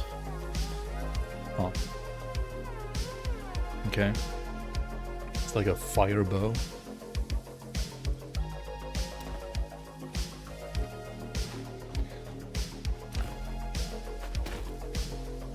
Not yet.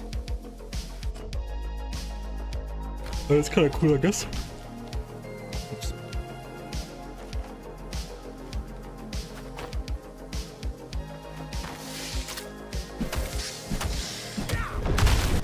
No points in Walker Aura. I mean, this is my Walker tree right now. Level 19. Yeah, the shield one is good, of course. Like, you always put points into battlefield awareness, it's too good. Honestly, like, I was gonna go here to like check out the skills, but as long as I don't have like a good staff, I feel like this probably isn't really worth using. I don't think this is worth using if you're not a caster. And maybe it is, but I don't know. I could play it instead of the Ignite stuff maybe, like, a little bit. And do like...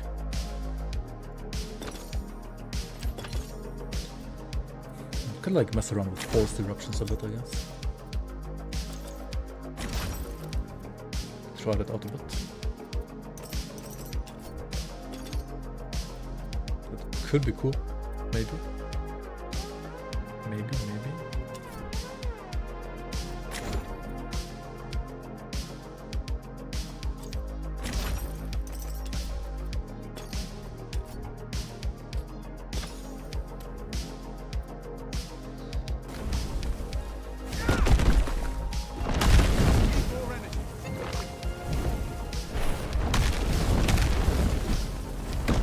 To be fair, the problem is energy, right?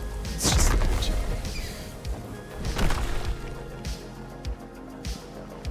We're gonna run out of energy. Yeah, nah, it's like... You can't fucking play this yet. I'd have to like do a proper switcheroo, and as I said earlier, I would have to properly play...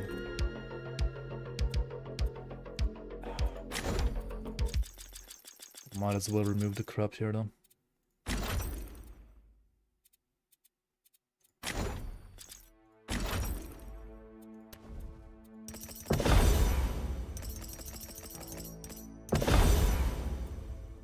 And might as well get like 1 point here for the jump, and then a couple points here.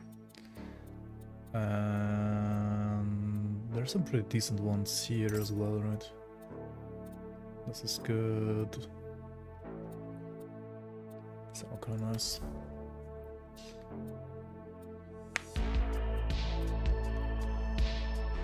Max out shield aura? I mean, 3 points for sure for now.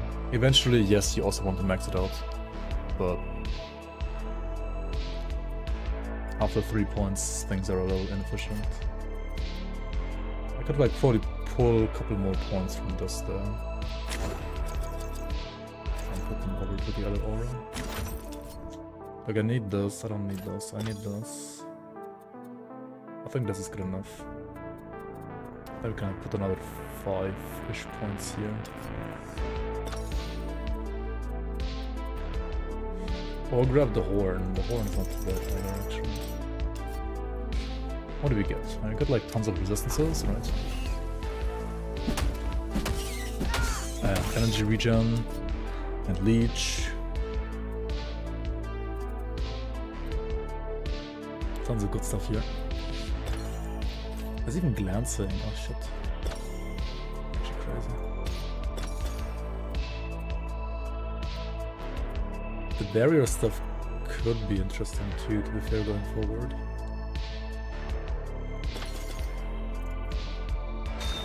I got too many buffs here.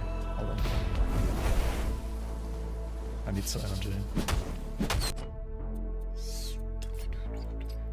Let's go like this, I guess.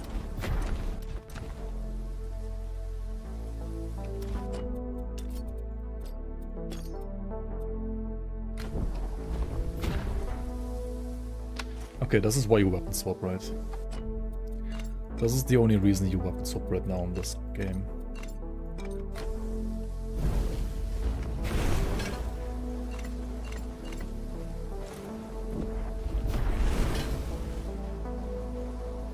One is kind of bait with 2 hand. Well, I mean, it's like only with the bosses.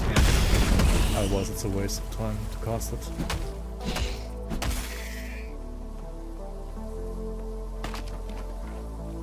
I need to wait. I need to wait.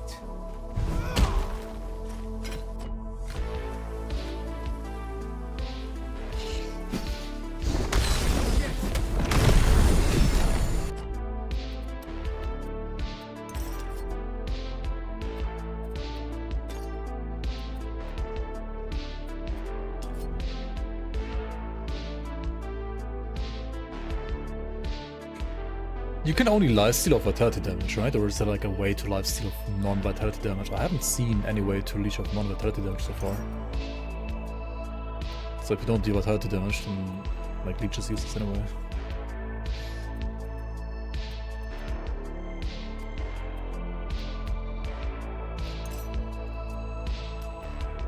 I mean, it is pretty good to get vitality damage and to get some leech, but like just right now I don't have any.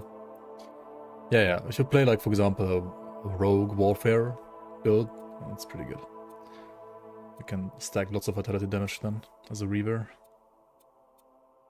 That's one of the big things for Reaver. I need to wait.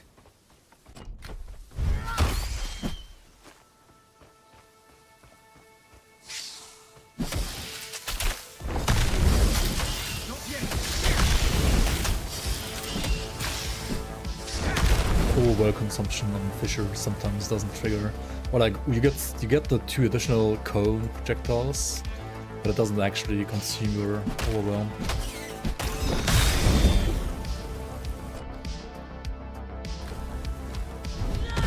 Oh, that's a bug. But...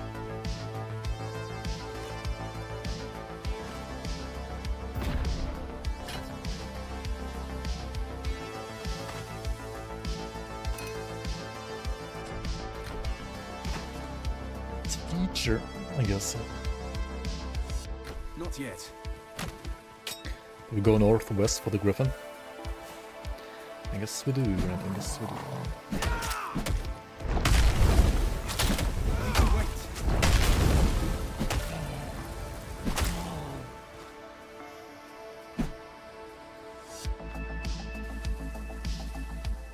I need to wait.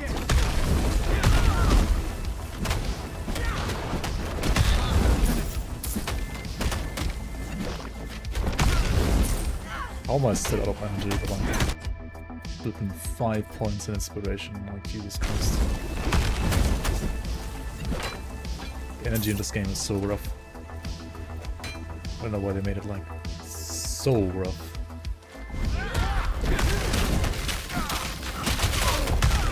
But I get energy regen like every single slot, I guess.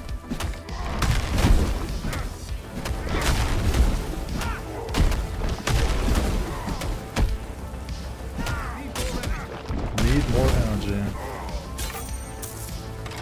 Man. Give me loot. It's not dog shit.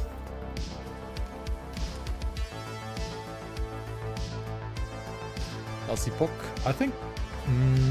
I'm not sure. It's close between the two. Like, LE mana is arguably not worse than this one. I guess it depends on the build though.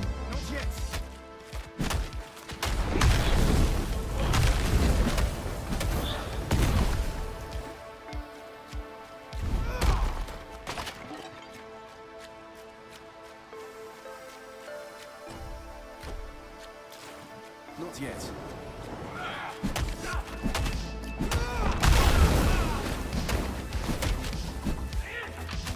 Need to wait.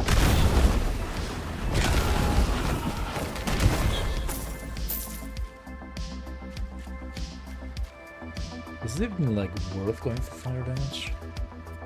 Wait, what's my percent damages?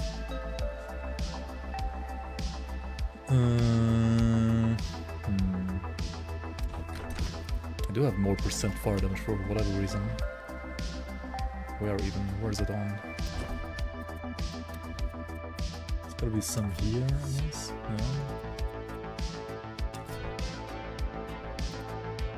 Yeah. 20% combustion.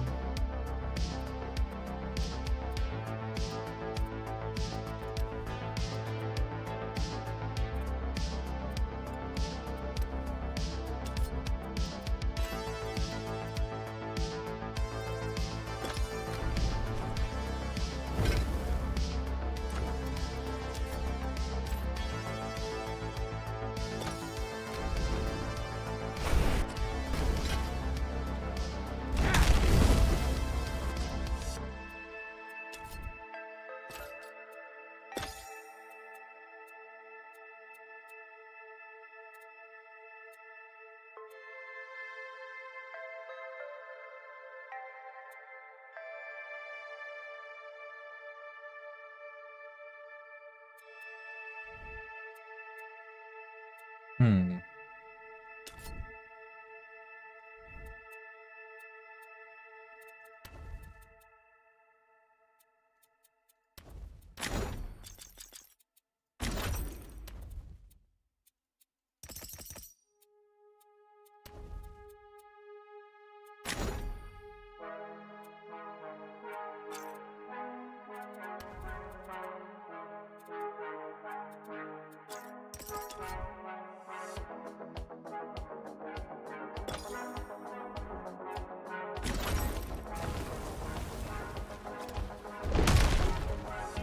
This is way more bonk actually. I mean, no more cool fire that blinds your eyes, but it's nice bonk. I need to wait. And now the two-hander is even more bonk. Yep.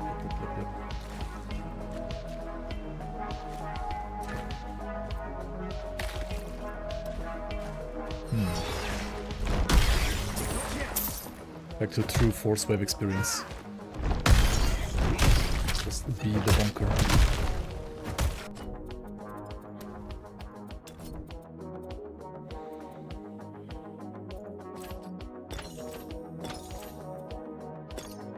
Overwhelm doesn't actually do anything, does it?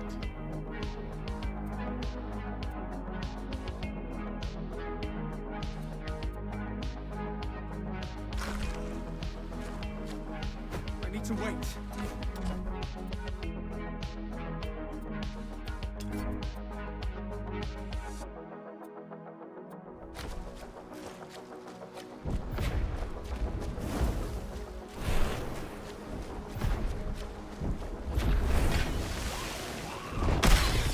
Not yet.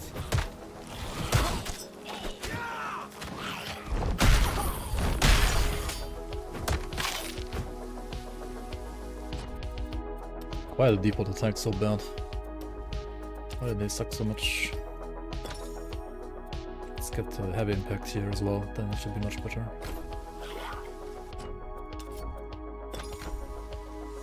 It's not much better, but it is better.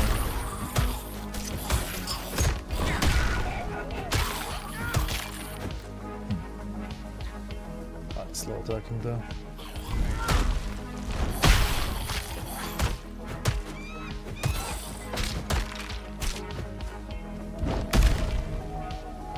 I need to wait.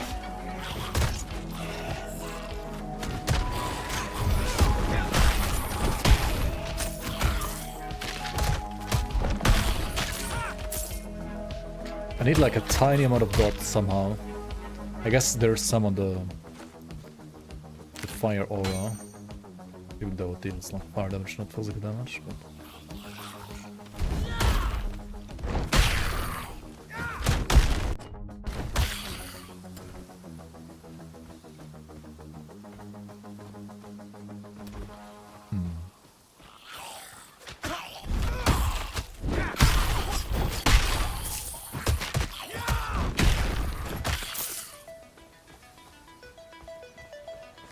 Not yet.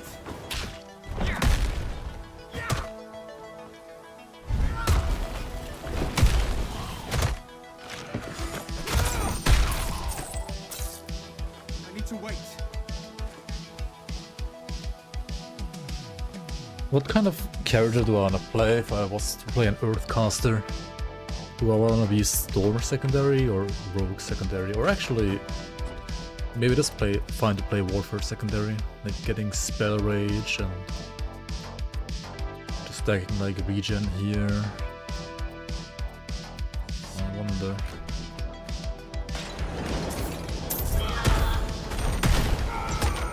Storm is probably the easy one though.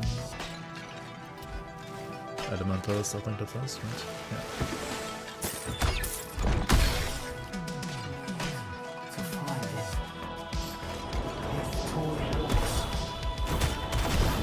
Toy horse. Hello? Speak to me.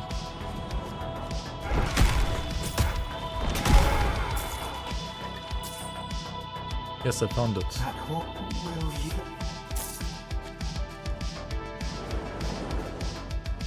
Wait, what now? What happened again?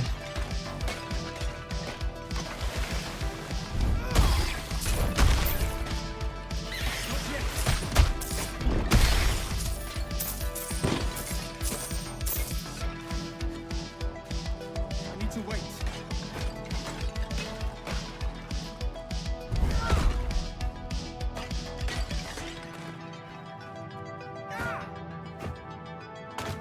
Not yet.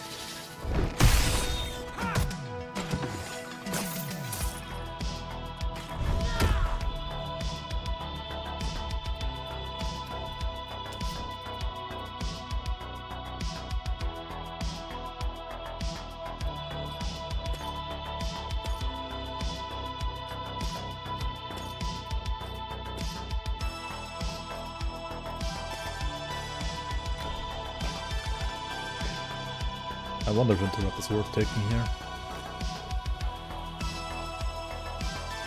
I need to wait. The Giga Burst Challenges.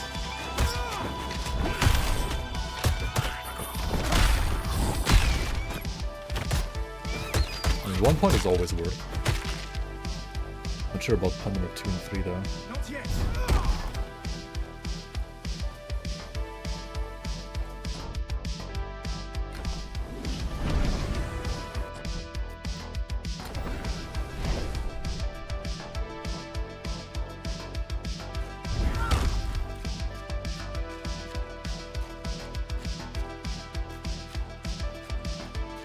That is the only angle you can have your camera.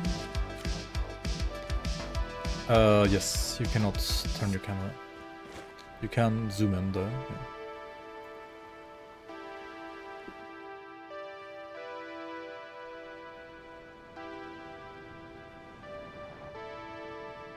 You can play like this if you want, or this.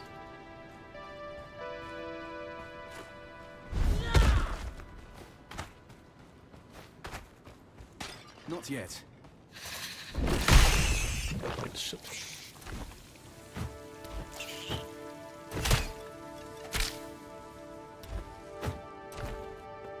Wait, why did I lose lightning resistance? What is going on here?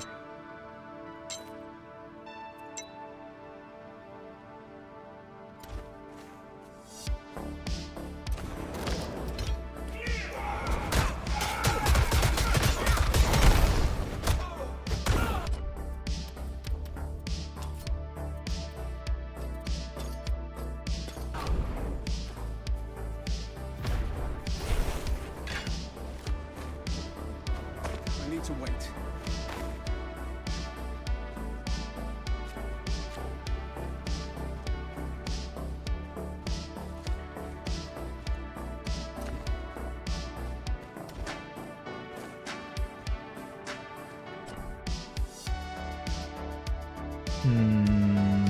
Why am I in here?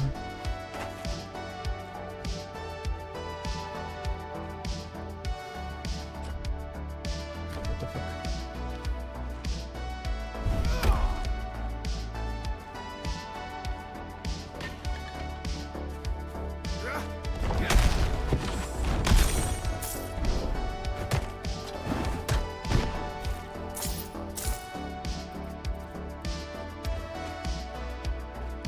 Wait, I was already here earlier, wasn't I?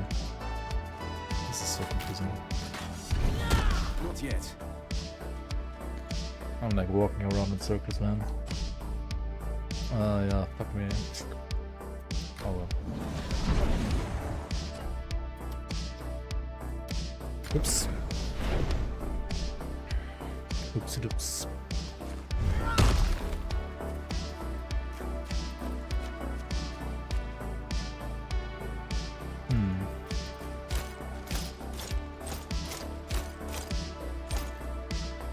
I mean, it's just more armor, really nothing else.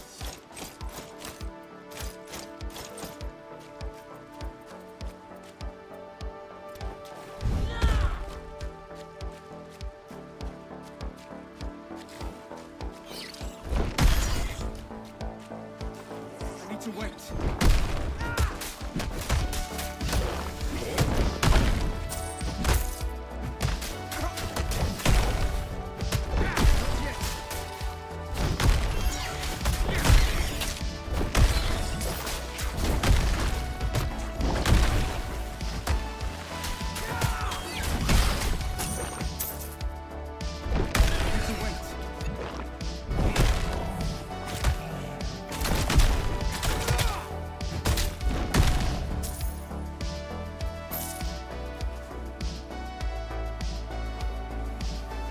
Yeah, the episodes,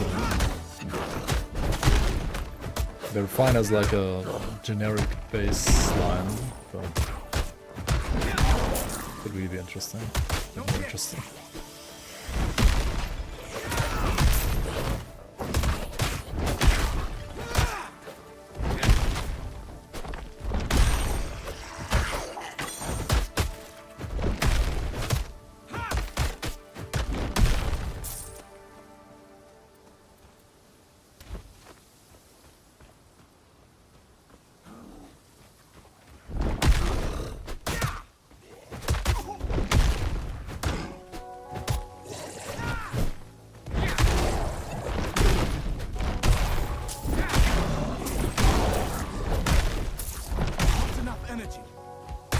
If you could at least fucking sustain your energy somehow. Like, how do I sustain energy on this? I got the regen, right? This, I don't know, should I not take this, maybe?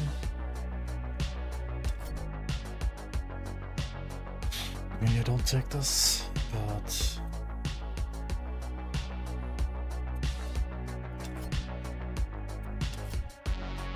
Energy. Recover energy for overload generated. But I don't have fucking overload. I can't generate overload. We have here.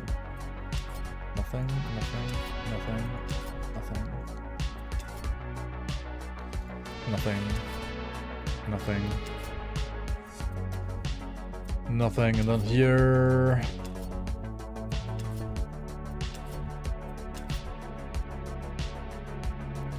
Rage overflow for heal. Rage overflow for damage and movement speed. Where is rage overflow for energy? I think it's in storm.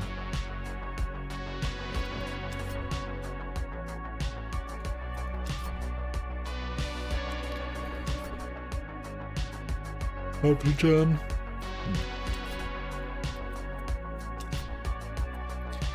This is all the energy regen you can get in this class, and I already have all 5 points.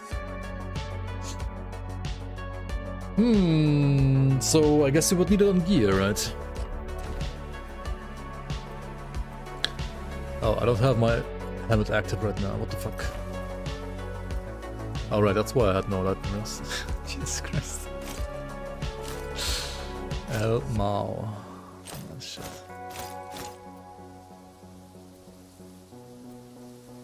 Okay, to be fair, I am missing energy on all gear slots where I could have energy. So that is, I guess, kind of my fault for not having energy on gear.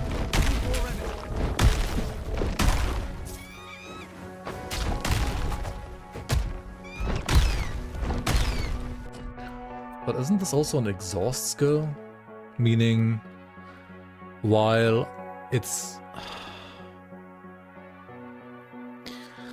While using an exhaust skill, you have 75% less energy regeneration. Why? Why is that even a thing?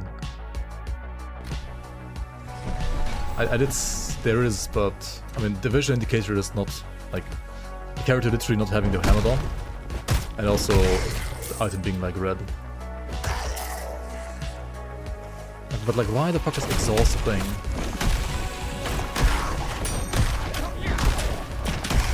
I mean, I know default attacks are good in this game, and they can be fun, but do you have to do them on every single fucking build? Like, fuck no. Can't you just play a good old force wave build without running out of energy?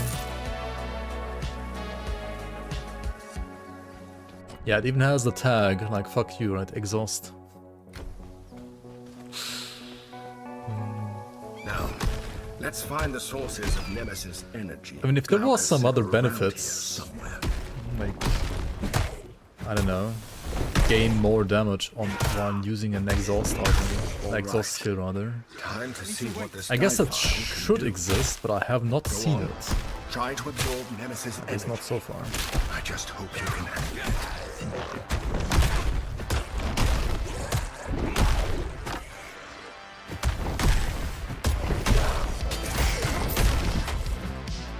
Time to weave in auto attacks, I guess. What is he doing? Doing a cute little like shark boy dance, right?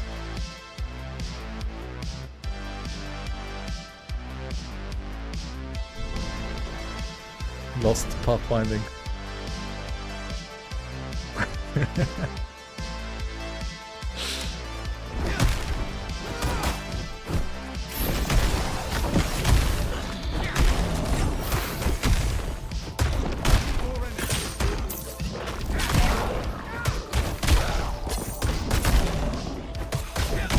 At least I can like perma-stun any Chandler guys, right? Like they are getting fucked as well.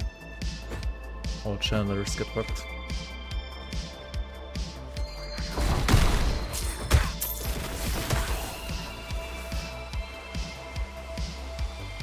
Sharks are known to struggle with out of the water. Fair, fair, fair. I should have known you'd go scurrying to the I should have known you had never had energy. What's that? Nemesis. When you absorb her energy, it seems that you were connected to Absorb the energy. It feels like she's absorbing mine all the time when I'm playing an exhaust skill.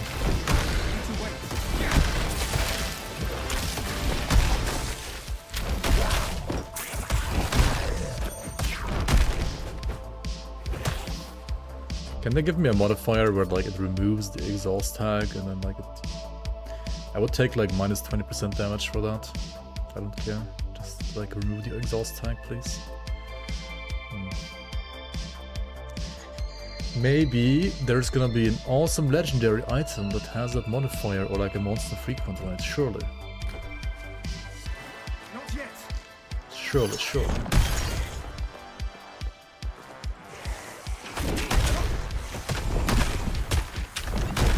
Not enough energy.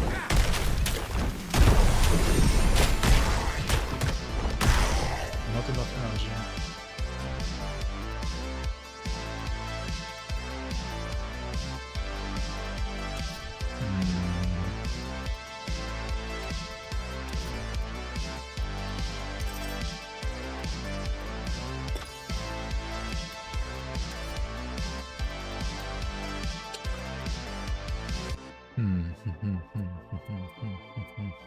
Where was I gonna go with my points? Down here. Maybe get some more HP.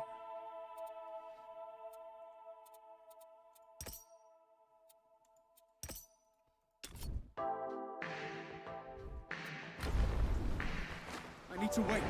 I need to wait. Out of energy, I need to wait.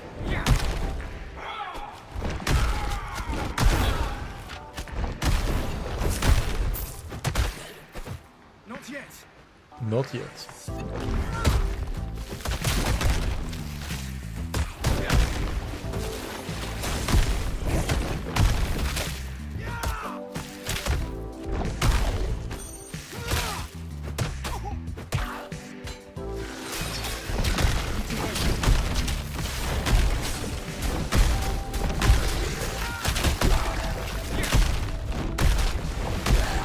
Not yet. I mean, compared to like blade spin, this kind of sucks, right? It would be fine, I think, if it actually had energy. Also, fucking like fire AoE is like invisible when I'm inside the water. It's kind of funny.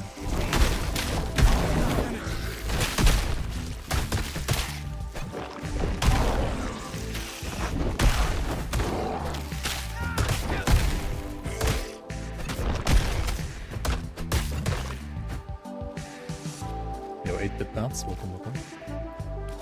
Hello.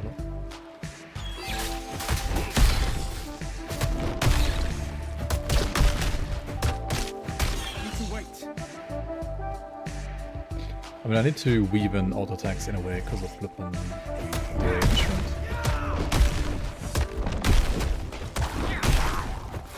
Unless I want to use this for rage, but I mean, that would mean that I need even more energy. How's the patch? It's a decent amount of fun. Is this patch a reason to buy into early access?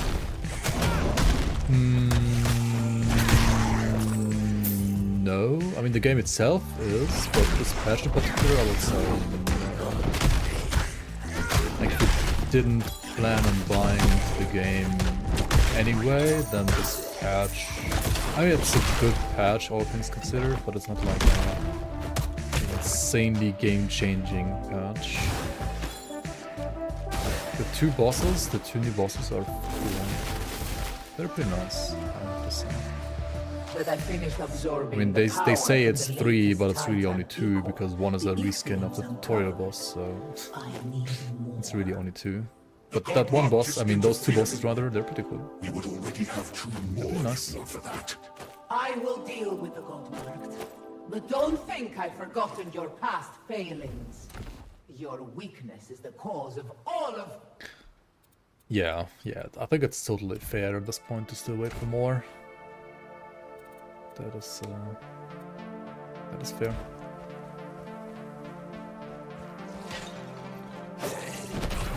Yeah, what the fuck?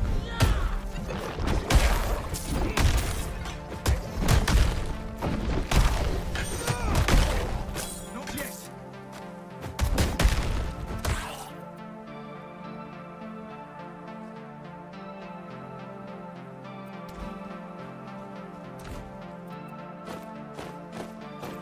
Yeah, the game is certainly far from its final form right now. It needs more work. But I think the foundation is good, and the gameplay itself is fun, in my opinion, too. For the most part. Maybe energy is a little rough, and there aren't enough tools to make energy regen work yet. I mean, once they introduce some kind of crafting system, which they are planning on doing eventually, then I think that's gonna be a lot easier to solve. Right now it's kind of painful sometimes.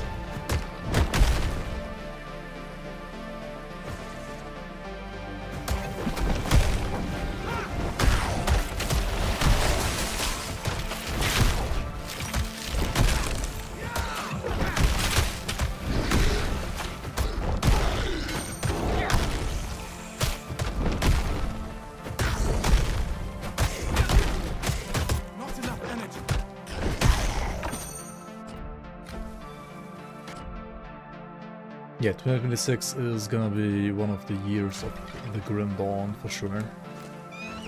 Expansion. I don't think Titan Quest 2 is...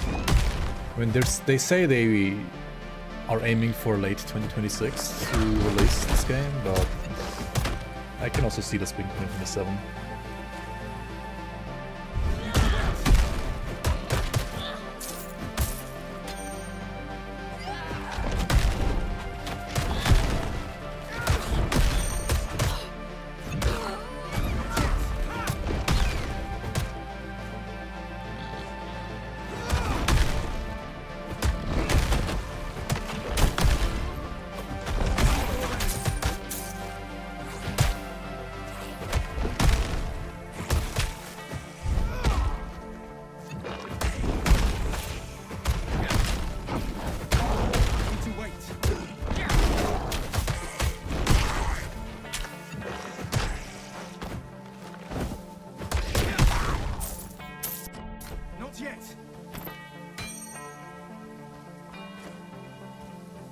Non-2 is bad news for Titan Quest 6. I mean, I don't know. Non-2 is gonna be released like in 10 years from now. Or maybe not 10, but like 5. So they still have plenty of time to release their Titan Quest 2 first. Before competing to I do have ultimately higher hopes for Gundam 2 though, because they are making their own engine and they know what they're doing. Yeah. At least most of the time. Give me the apple. No, mortal. Give me the apple. And I'll give you a reward worthy of such an intelligent choice. Just slip the apple to me, and I'll reward you best. So this is like Dex and Strength, kinda like The apple rewards. is mine. Yes! Take this boom, 10 embers tonight. And of course it's gonna spawn and mobs here. Thanks. Not enough energy. Not enough energy. What do we have here? We got a garbage item, cool. That's nice. Very, very nice, thanks. Thanks enough, can't wait for fully AI generated TS6 the same year as Gundam 2. Good AI game.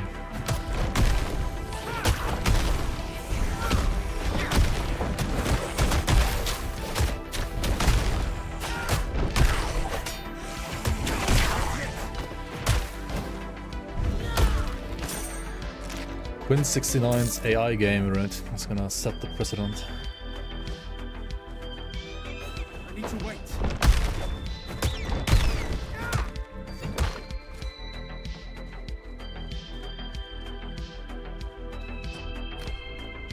Not yet.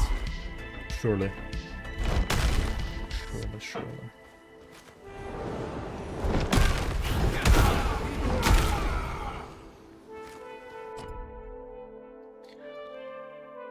Brother Herbert, where the fuck do I go? I guess up here. This first part of this act, like of this second chapter rather, is honestly... it's just full of crabs, I must say. It's not the most exciting.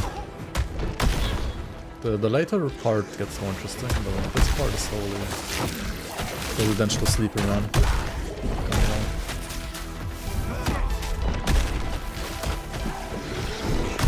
And fighting Ichthians is cool, I guess.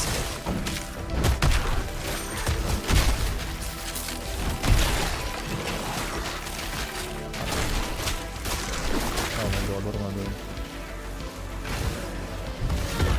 Let me stop the boom.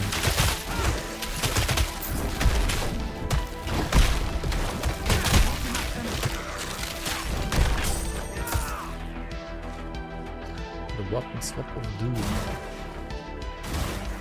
Need to wait.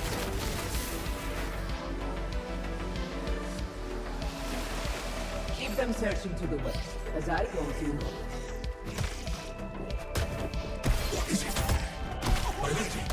Be silent. Someone is listening. Oh, God. It seems this connection works both ways. Let's just pray she doesn't realize who we are.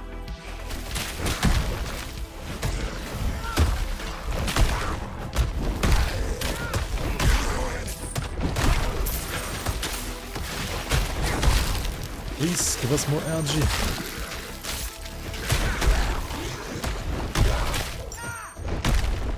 Not enough energy.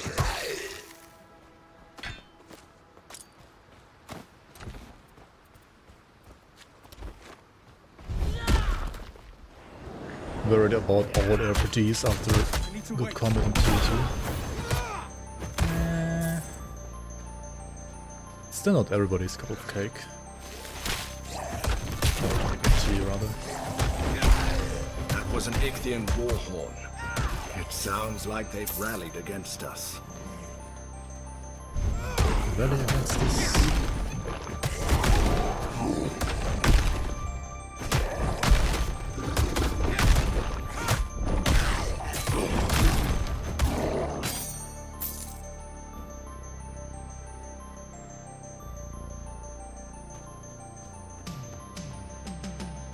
That Titanica looks like it's almost been completely drained of energy. Hello. Did you think I wouldn't notice you scurrying around down there? Snatching scraps? Listening in? Hello. Your illusion of being able to stand against me is simple hubris. And punishing hubris is what I do. Cool. You think you're stealing power from me? You think Shadows you have become thing. a god? Wait, there's leech damage too? You are snatching at the starting scraps. I thought vitality of is like leech damage. barely What do you mean leech damage? There's energy leech damage, there's leech damage? Like, what the fuck is happening? This flipping game. Why is that 5 billion damage twice? Blind pawn of the Moirai. Because of them, you know more suffering than you can imagine. I tried to teach you out. I mean, Titan Quest, I mean, TQ2 combat is good, yeah. I'm not disagreeing. But you insist on the more difficult. So be it. Grim Dawn 2 get delayed further? No. Is it over? No. Is it safe to fully absorb the Nemesis energy? It's still set to next decade, as just as before. Let's hurry back to Glaucus. Yeah. I have a bad feeling about all this.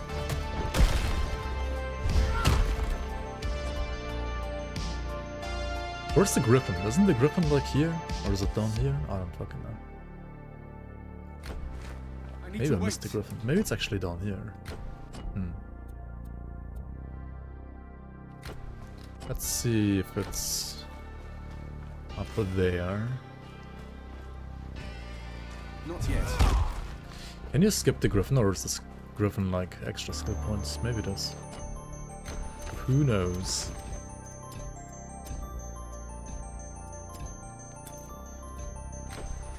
I need to wait. Yeah, okay. wait.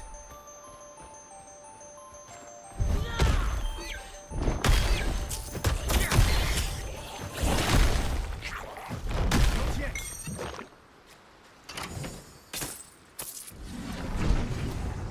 Alright then. It's gotta be like down here. Wait, where's that no portal? Oh my god.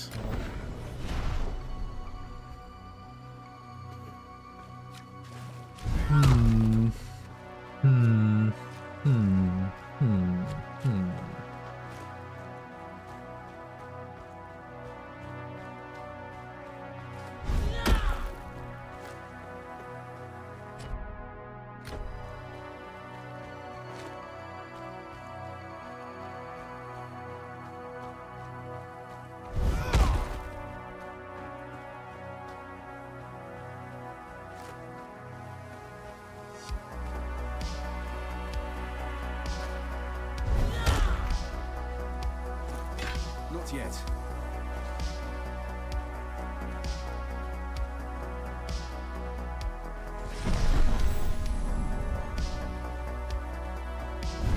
Need to wait.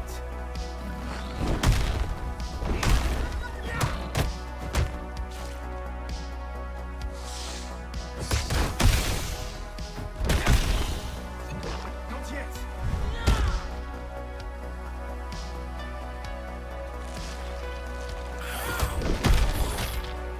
Need to wait.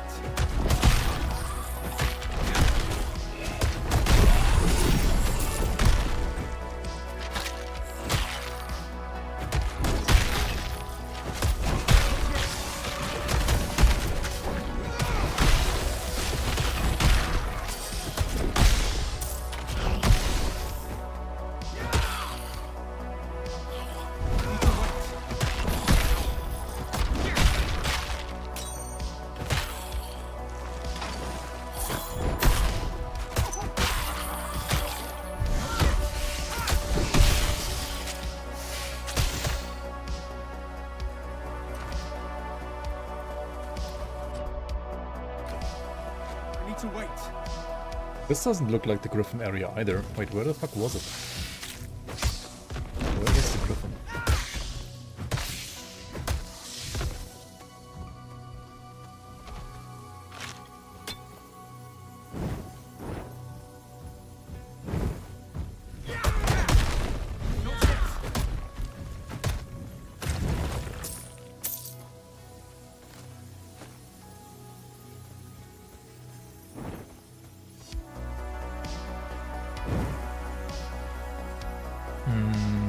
How the fuck does it work again?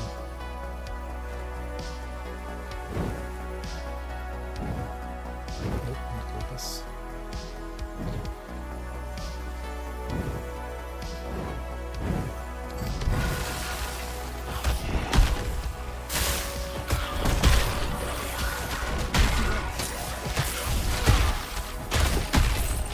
Just key.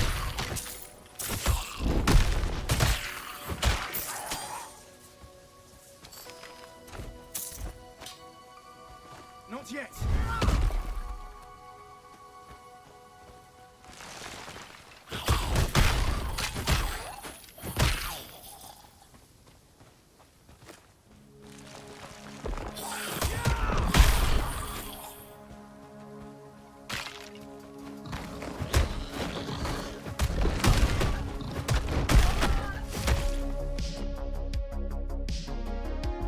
Wait, where's the Griffin then?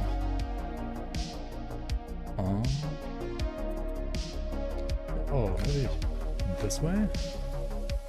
There's some more paths to explore over here. I need to wait. Maybe.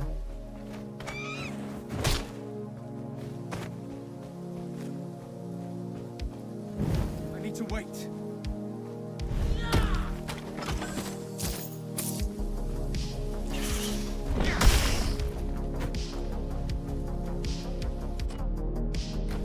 Not yet.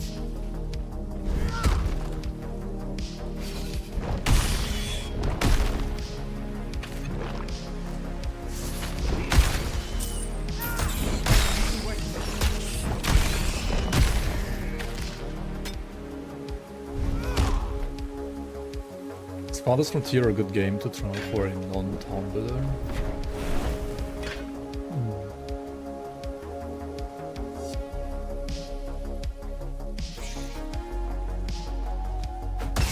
I mean,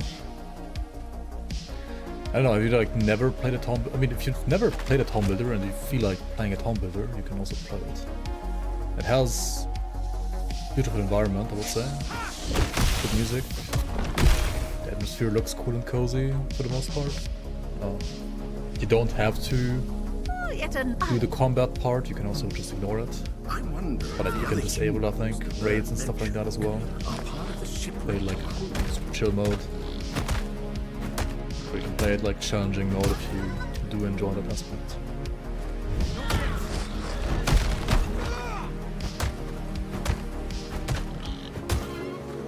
But ultimately it is about building up a town and like some resource management here and there. And but if you've never tried it, I would suggest trying it. If you have tried it in the past and didn't like it, then I guess you won't like it too much either.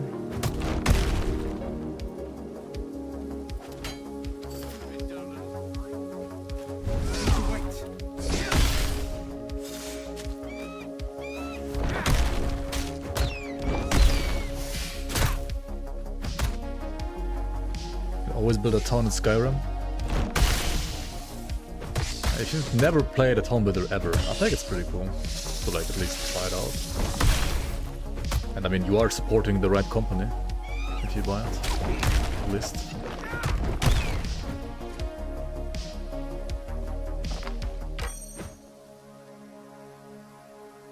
You're not, it's a better purchase than like Diablo 4, you know?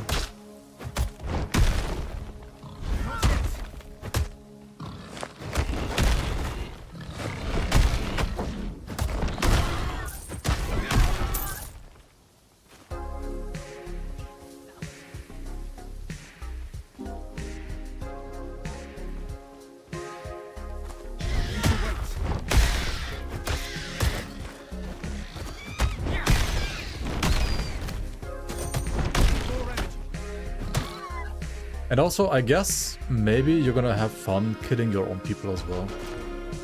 Like, I can imagine you having fun doing that. Maybe.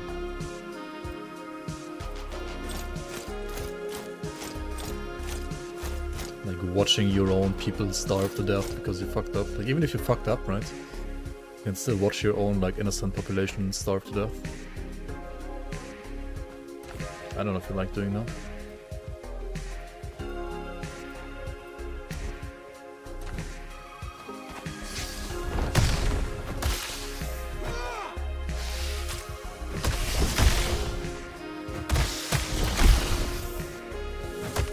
You can also send out your peasants to fight wolves and die, yes, you can actually do that. You can...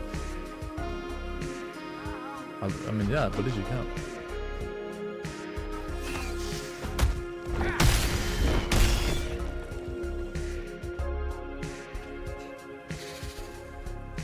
Fun is allowed. you can call a villager Jonathan and then, like, make him fight the wolves and, well, make him die, I guess. Like, you can name all of your villagers too, like every single one. You can name all of them.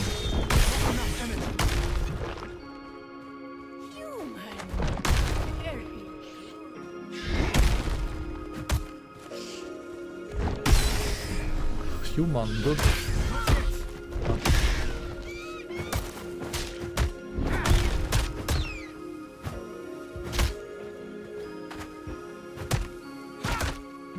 Press jump to jump. No way, dude. Time to fight the most exciting boss in this league. I mean, this act, right? Holy shit, so exciting.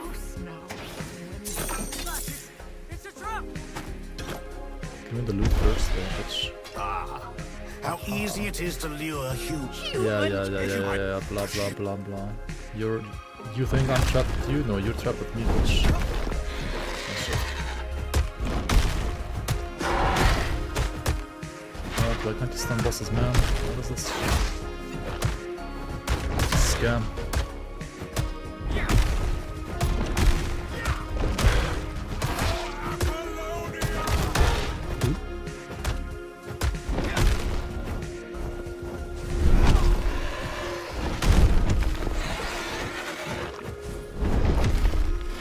Oh wait, he actually has like a couple other abilities than the other Griffin, doesn't he?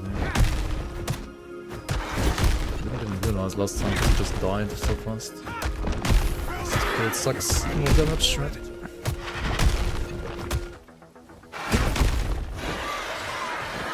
This build, it's just warfare being a support mastery basically right now, and it's just smack. 200 Fisher, smack. That's all it is. Not very creative, but it is a build. It is a build.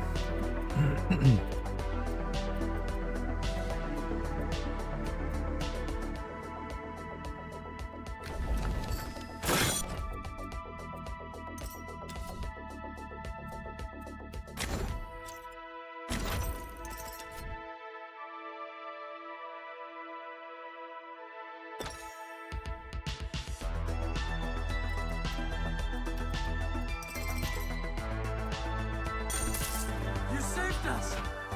Carrying too much.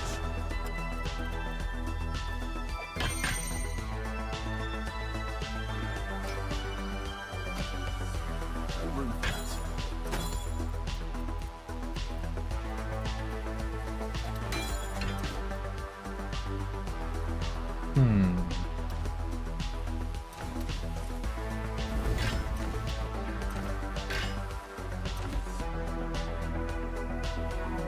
How it works.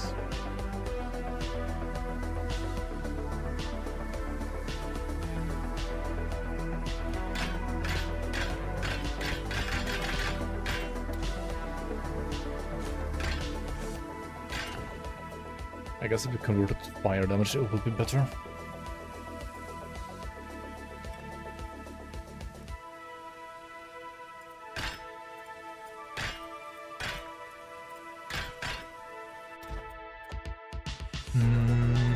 Okay, I mean, we could do this. And then remove the points here and get the points in the plus.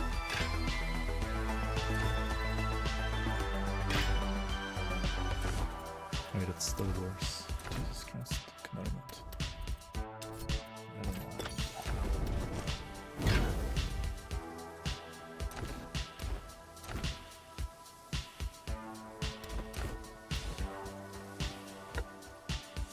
Whatever then. Keep. So how do we get down?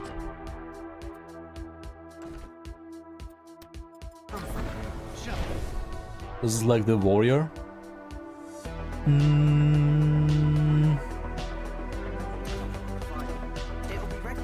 Well, I mean, warfare is like warrior, yeah. Earth is like a, well, like avatar of Earth kind of thing. And Earth is like all about like fire and physical damage. Big chunker. Warfare is a bit more like agile, but yeah, like these two together make like a kind of like a chunker, yeah. Be wary beyond these walls. I guess. Pirates, restless dead, Ichthians. Worse. 133 might. Okay, hang on. Maybe these two items is more damage. No, it's not. How the fuck is it not more damage? Interesting.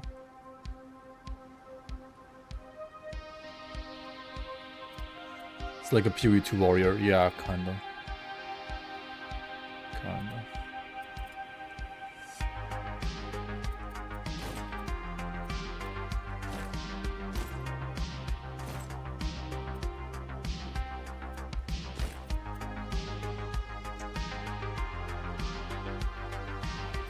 Lancing hits chances.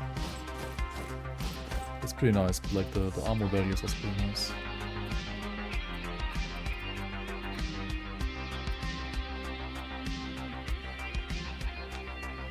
Heavy spear.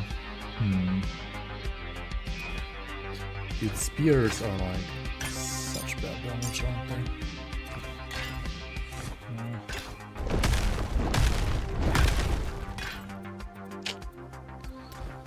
You can use a shield with a spear. Of course.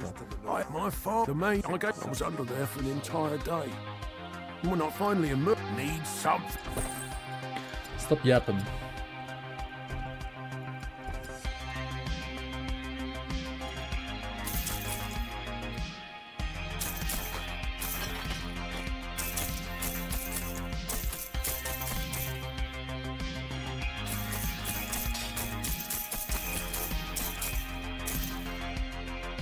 Hey, if you made it to camp, I'm glad you. If you, thank you. I had.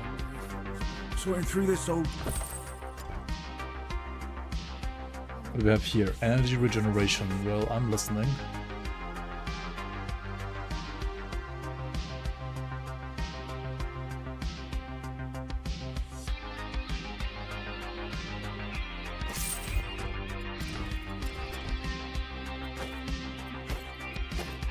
I need the other one. I have Look through the black. I need this one instead, yeah.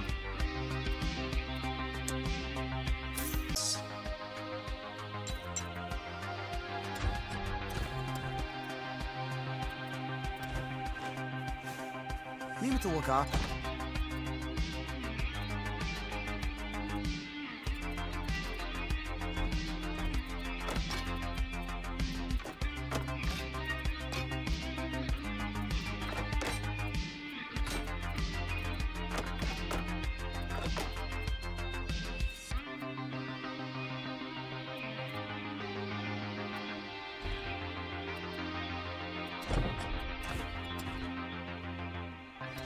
Need me to look after. Look after these nuts. Yeah, we could use the physical damage one. Let's play this one. It's fine. Then I think I can remove this.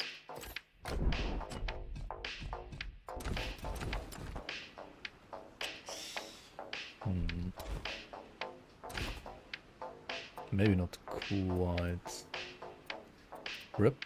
This character didn't rip now. Or like, well,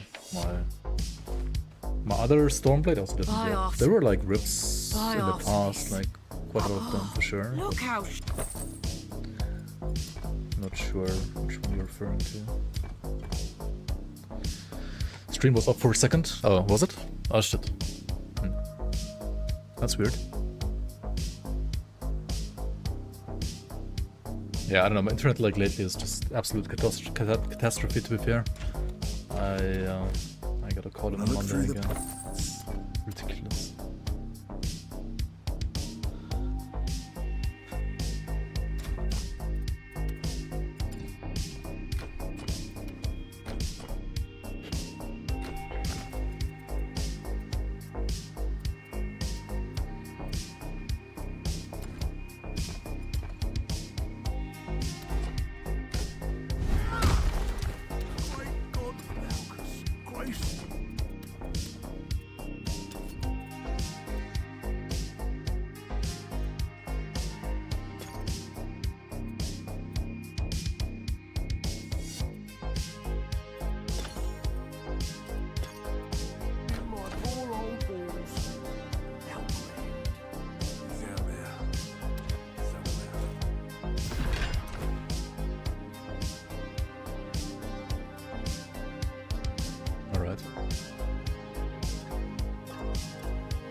Let's go.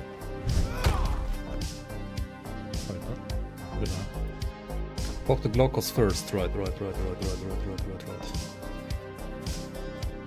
Not yet.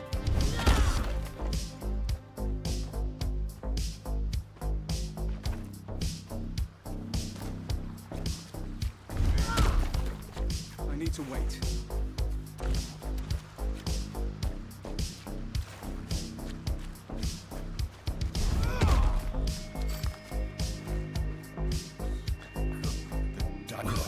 What? Having to go here just to like talk to him once is a little annoying. Not the best flow for an RPG, am I? It is what it is. You keep an eye out, thank you. I just It's hope the he's lore alive. run. Not yet.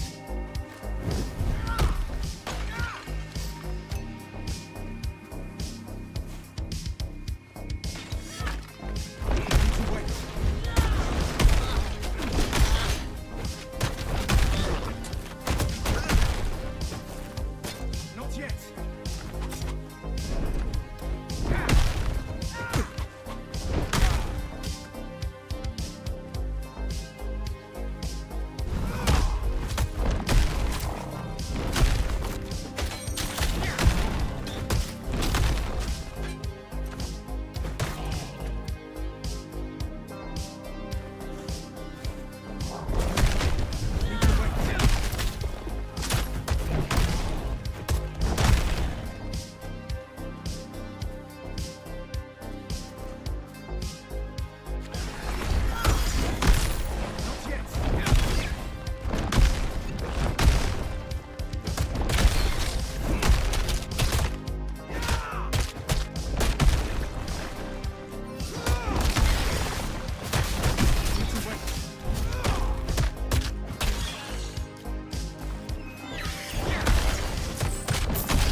We have here new weapon. Another 31 strike damage and increased area ability damage. I mean, this is area ability as well, right? Of course it is. That should be, yeah, like 1k more damage on this yellow weapon automatically. Seems good to me. Need to talk to the pigs. I'm human again. Oh, fuck. So the three of I'll. Goodbye. Goodbye. We need to wait.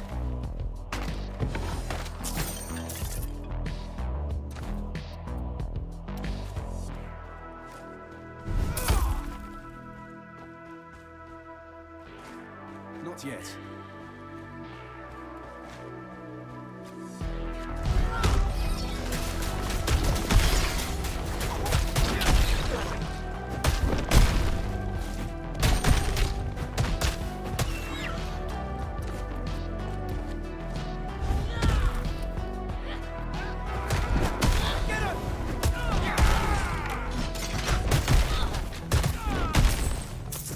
The one thing I'm actually like the most curious about from this interview earlier that we watched is what system do they have like sketched up that allows you to make or like basically to have like a 2 mastery system like Grim Dawn 1, but at the same time have a system that allows you to create new masteries in a much easier way when it comes to itemization. Does it mean they're like getting rid of plus skills to mastery skills altogether, or what kind of system do they have? Like what system are they exploring? I wonder. Because like the second you add plus skills, right? You will always have the same issue as in Grim Dawn 1.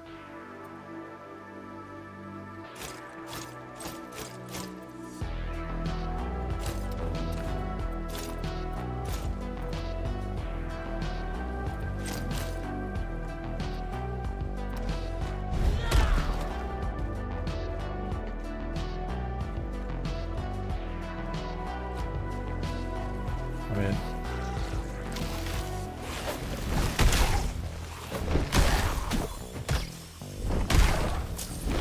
maybe there's like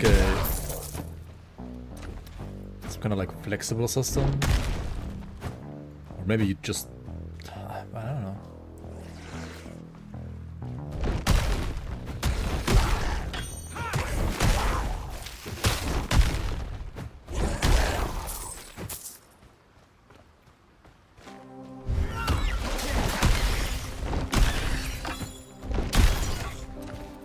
Star finally. Weapon lightning damage, I mean who cares about that? It's percent cold damage and critical hit chance and attack and cast speed.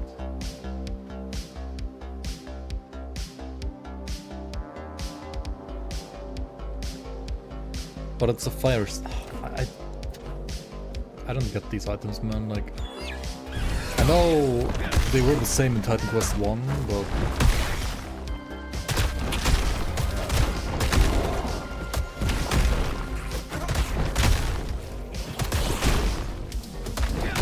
what the fuck are you supposed to play with an item like this, you know? Like it's a fire staff, percent cold damage, and flat lightning weapon damage.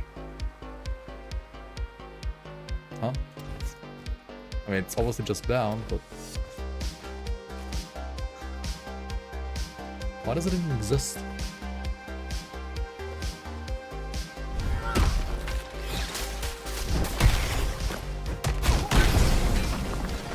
Apart from like diluting the loot otherwise.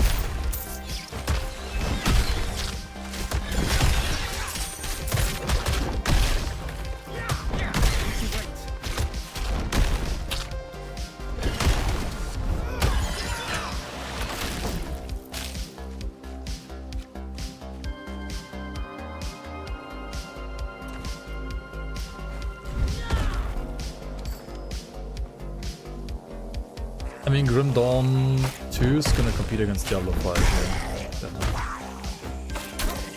Not against Diablo 4.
Blizzard is just talking to a new audience. Blizzard is just catering to whichever audience can make them the most money. Most of the time. And that's generally a more casual audience.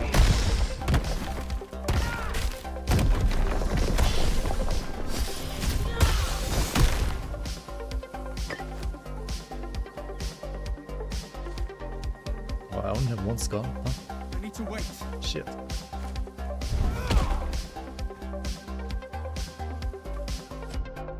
Do I need more skulls? Is it worth doing?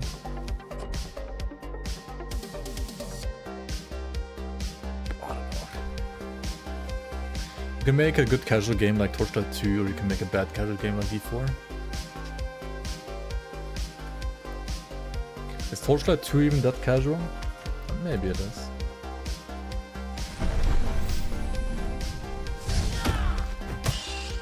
But does it make good money? Does it make $50 per horse skin armor?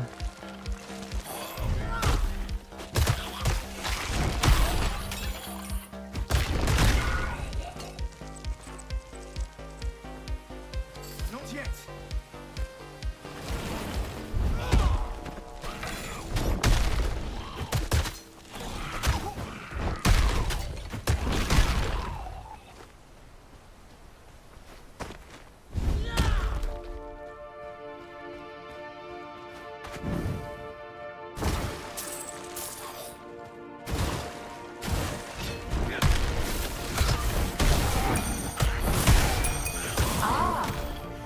Found your way here.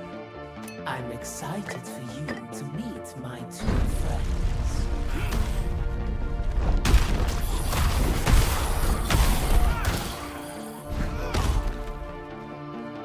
Wait, this gives you like mode. We need to wait. Just mob spawn. I mean, okay, it does open the door, never mind.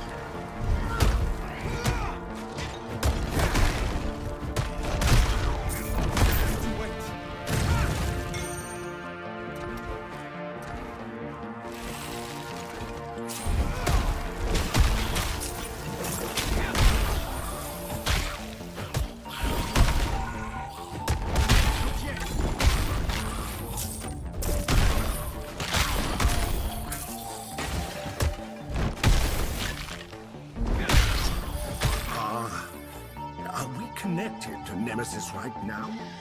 I don't hear anything, but she could be listening in, observing us.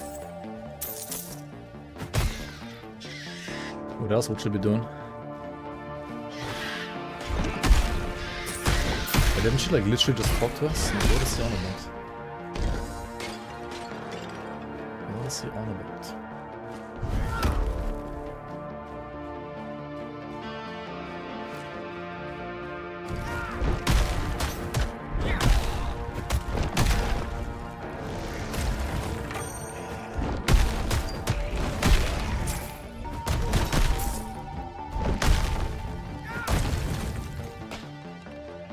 bad feeling. Keep your wits about you, unless you fancy a quick trip to Hades.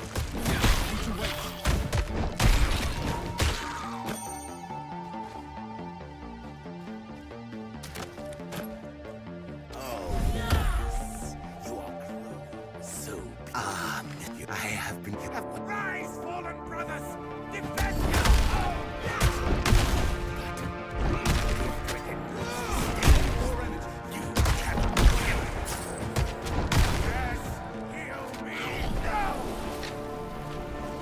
It's so weird having to like left click him.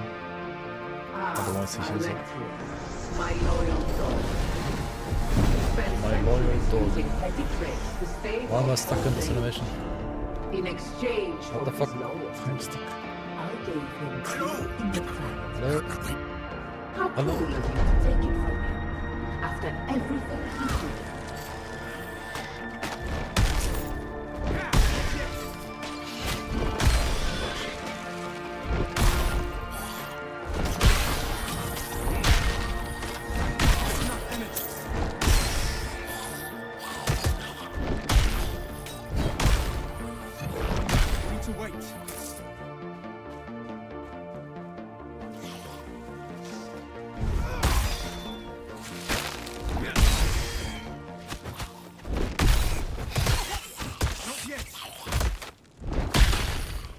Torchlight 2 is allowed to be dead after 13 years, yeah.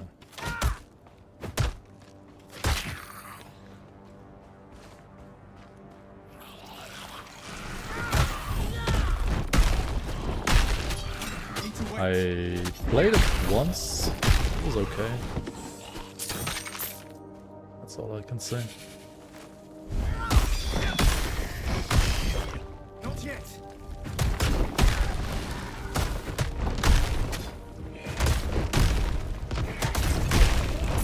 More energy.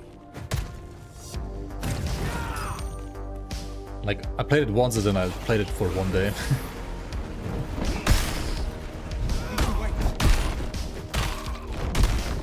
That's a decent game.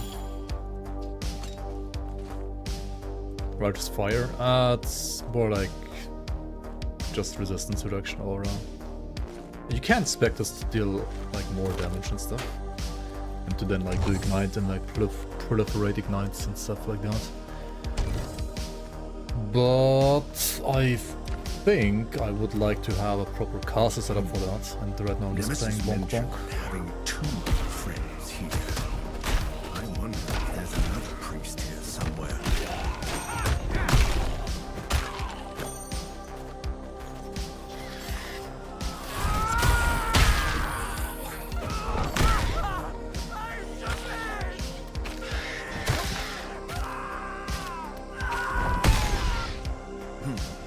Mistress!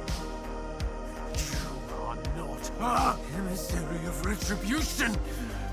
I bow. She tests me. Nemesis! Is that you? Please.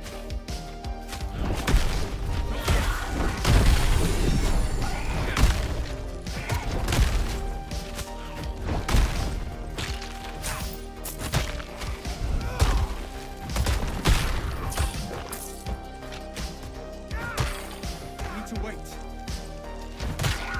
Yes. Have you? Please, mistress, do not leave me again. Vehicle of Titans. Nemesis, please, remove your energy from me. Suck up the energy. Was so brave to deny me the knowledge I sought, and yet it achieved nothing. His brother gave me all the knowledge. Clumenos' resistance accomplished nothing. And he Clumenos. still failed in the end. We should learn from his example.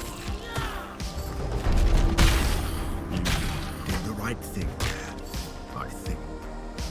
Living in pain for centuries. Denied the peace of Hades.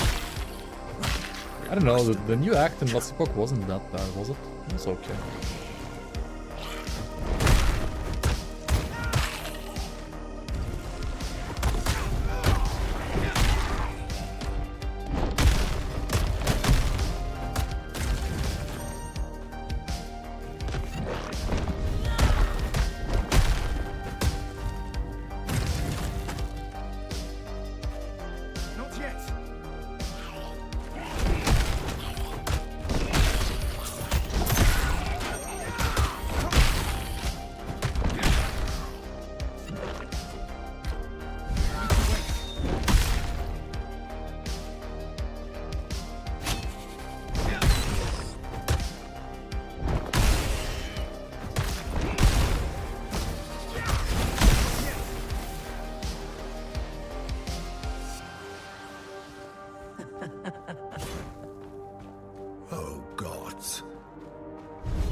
Did I click on all the things that opens the thing to get the loot behind the thing? Not yet. I don't know. I don't remember. Probably not.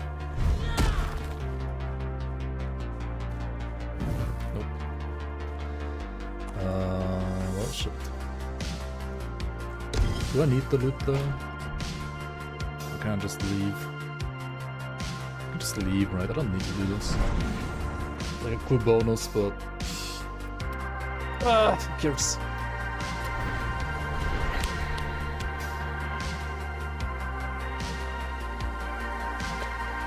To me, LE could have superb mechanics systems. If it played like it does, it would still be a meh game, and I think a lot of things work really well there.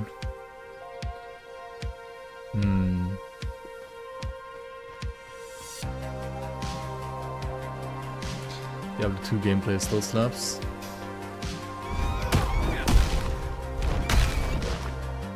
Yeah, I don't know.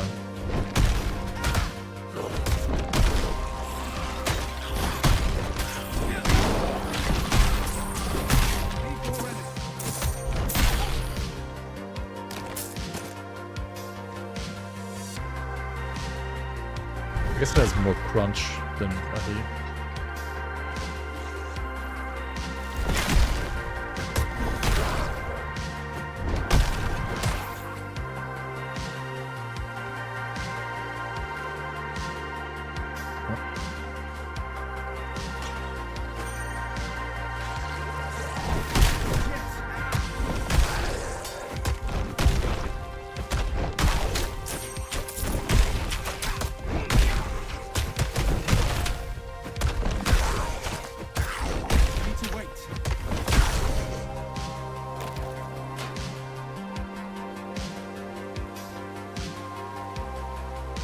Yeah, the Warhammer RPG is weird. Like it has some interesting stuff going for it, like some like experiments, I guess, that the developers are doing. But in many ways, it also was pretty darn weird, not gonna lie.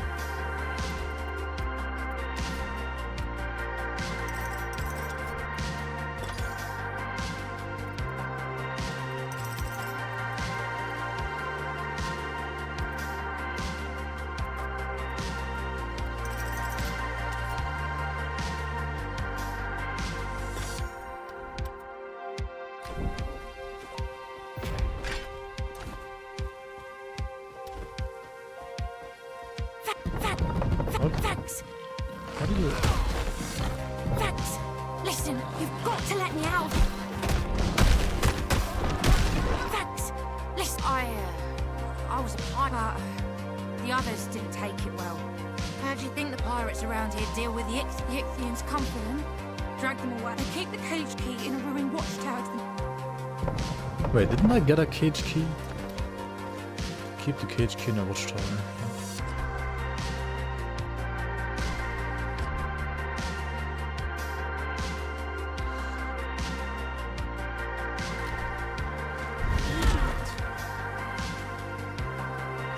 Where the fuck is it?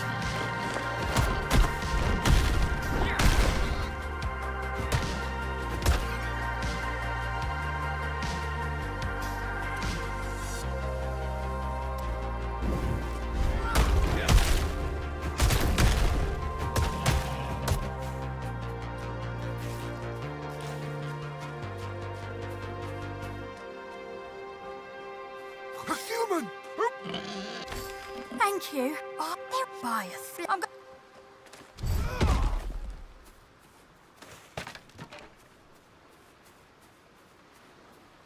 Not yet.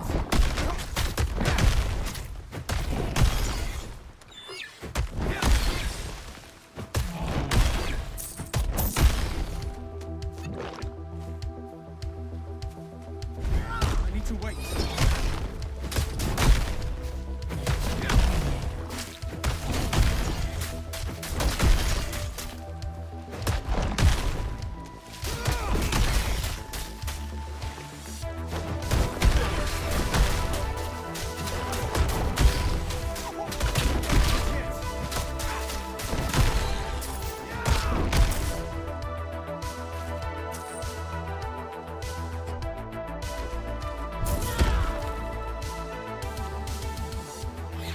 How does ARPG stack up? I mean, I think the combat is fun. It's definitely slower than most other RPGs out there. It's very much in the spirit of like Titan Quest 1 or Grim Dawn in that regard. It has not a lot of content right now. It has 0 endgame. Apart from, well, being able to,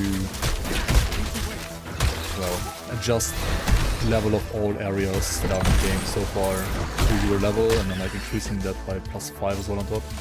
So you can like refarm bosses and stuff. It's like a very smooth and easy way to reset zones and reset bosses as well. Like you don't even have to like reset the instance, you can instantly reset the boss in that same instance. That's pretty cool. But yeah, the game needs a lot more content, and it does have like a dual mastery system from Titan Quest 1 / Grim Dawn. That's pretty cool. Performance is, I would say, similar to TQ2, so that's pretty demanding. This is Unreal Engine 5. It looks beautiful in my opinion. Itemization could be more exciting because there's 0 crafting right now. There's crafting planned, however, but not out yet. I mean, this is still very early access, I would say. And yeah, I hope they add more stuff because the foundation is pretty fun. I understand that you might not want to invest into buying this game right away, but definitely like wishlist it at least. It's pretty promising enough. Huh? Looks and feels nice.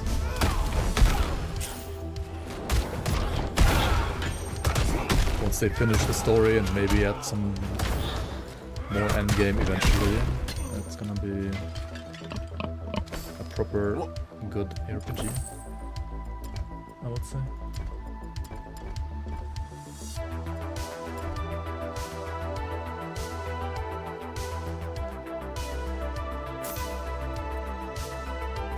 Also, welcome on Kerplunk. How you doing? What the fuck do you play with an item like this? Charged fire crescent staff of death with fire base damage, weapon lightning damage, percent cold damage. Like, what do you even play with this? You just play vendor, I guess. You cosplay a vendor and sell it to other people.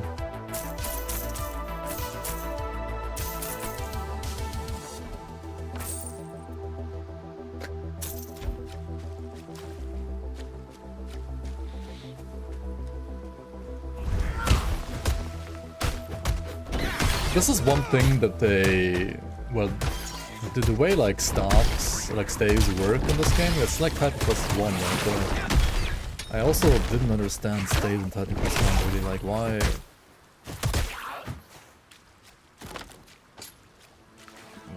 is it so weird?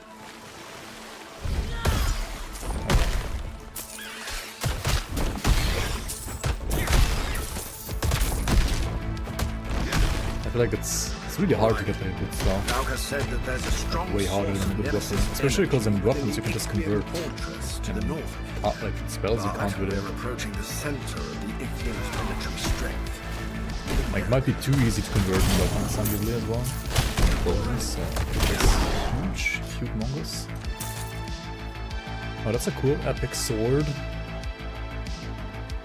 Ailment chance, so it's like really good for bleed or other ailments in this as well. Increased critical chance against incapacitated enemies. Incapacitated enemies. Wait, what is an incapacitated enemy? Like stunned and stuff, I guess? What else is there? Freeze? Wait, is that a good like chill and freeze item actually? Because you can't just convert everything to cold damage, right? Yeah, it's a good cold item actually.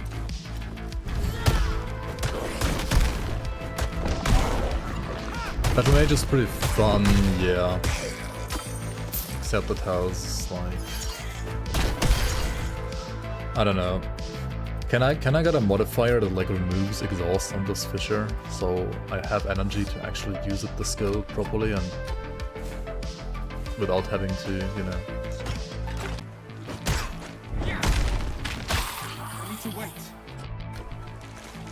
Bonk bonk. Dude, Kerplant, off stream, right? When I was watching your stream, like Ground Zero stream, I leveled 2 ball characters. They both like zoomed through chapter 1 in like 2.5-ish hours. But then they both like died to some fucking trash mob once I got to this chapter, like instantly. Fucking bozos, man. They always die in my hands.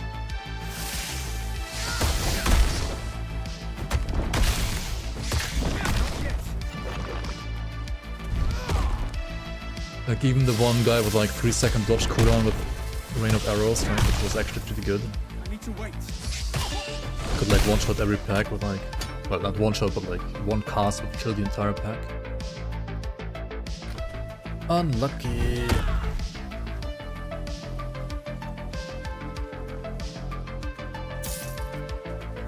I guess I have to like play a bozo on stream, maybe then I don't die. Maybe I won't die then. And also I gotta get myself to actually play casters in this game. I have not played a single caster further than like level 5.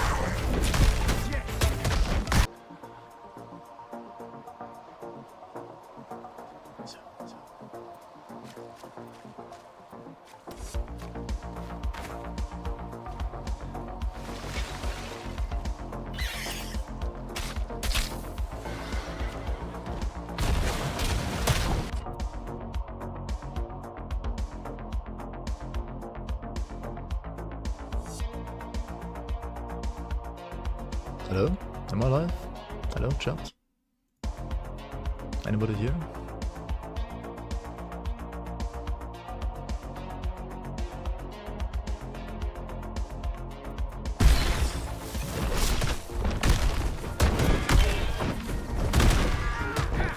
Campus foul.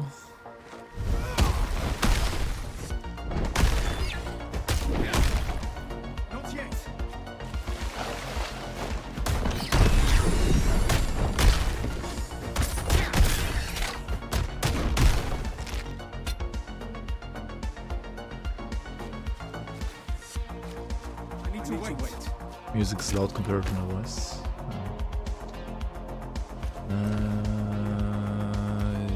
Yeah, we can fix that. Let's see it.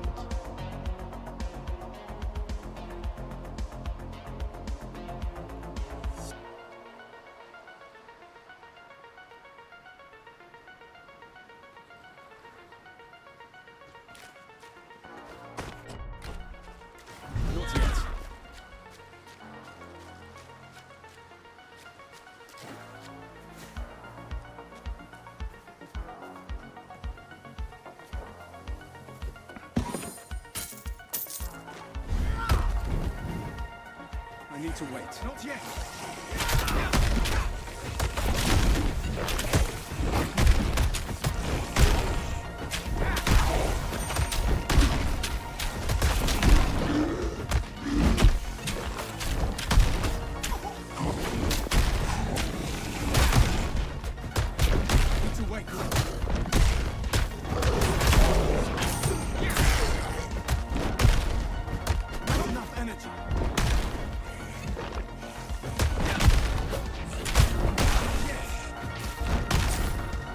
The one nice thing about Fisher, I have to say, is the ability to just stun all channelers and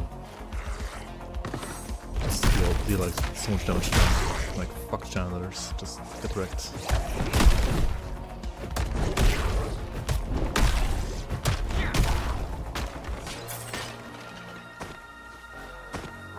I need to wait.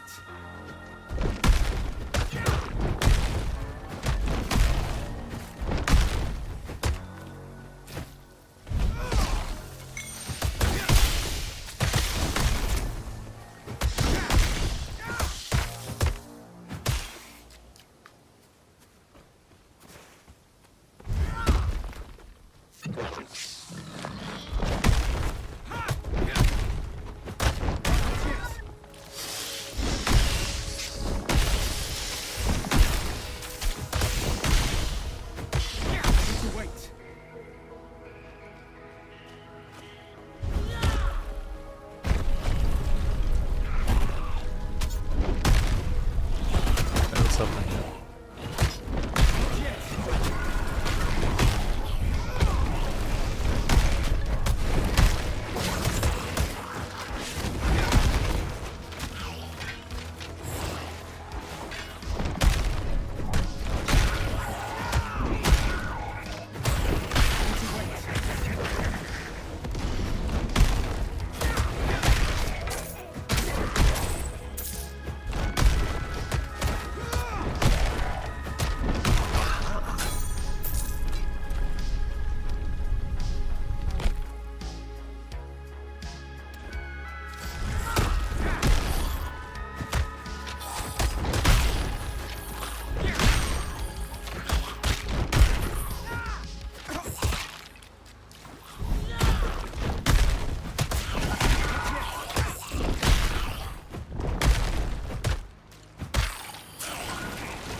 It's like the same armor. And I do get glancing hit as well. So that's nice.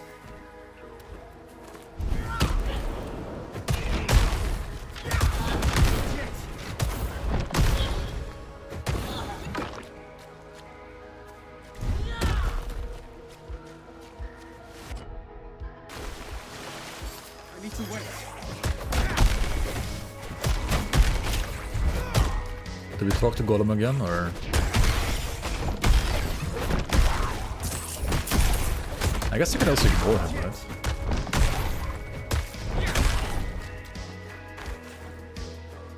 Probably. Let's see what happens when you ignore him.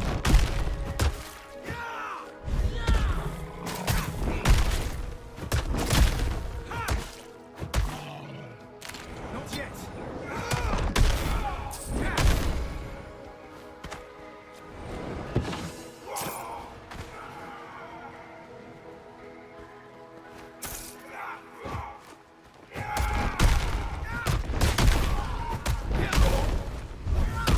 What the fuck? Move.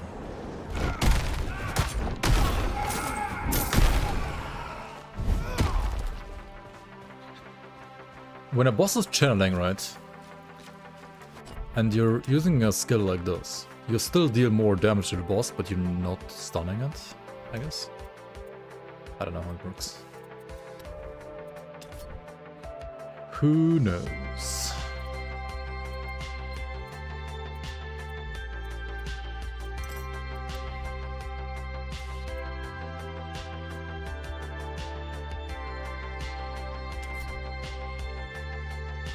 Oh, this is flat. Wait, this is flat armor? Isn't that nuts? That sounds actually nuts.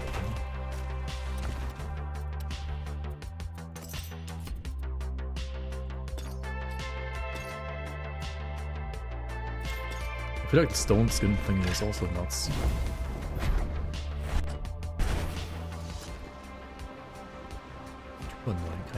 What the fuck? Okay, let's see what happens when you ignore Golem. Oh my god. Maybe equip my weapon. Yeah.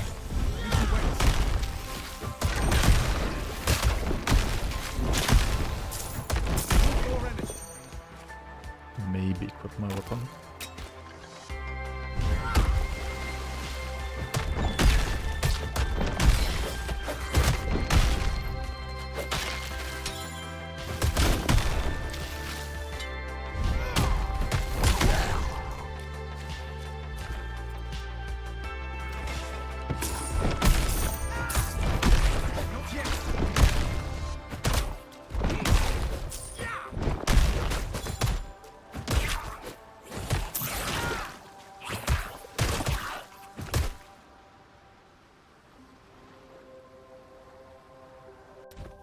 98 agility.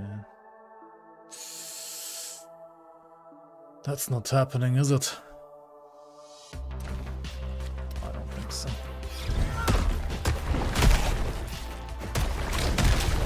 Wait.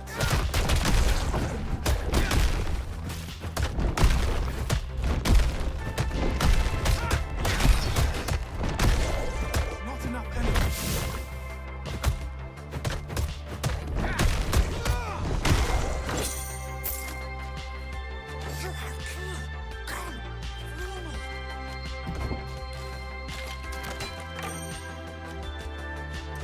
What if I don't free him? What if I don't want to free him?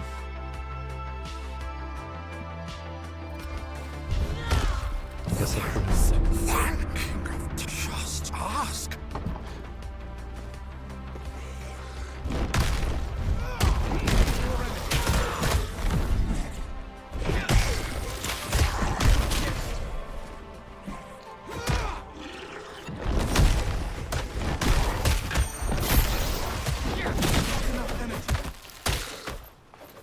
Well,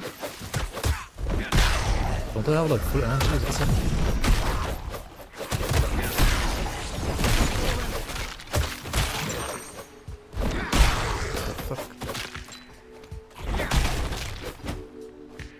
Walking Ichthian skeletons.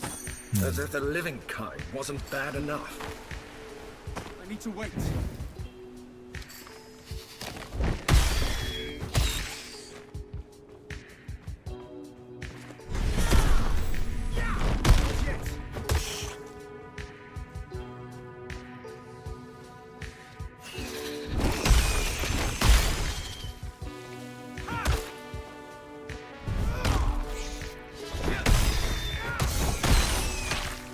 To wait.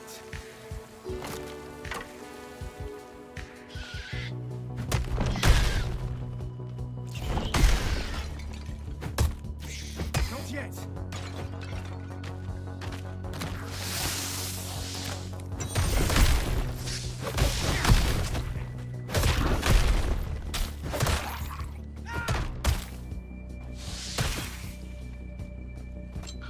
Carnage is at least the bonk damage.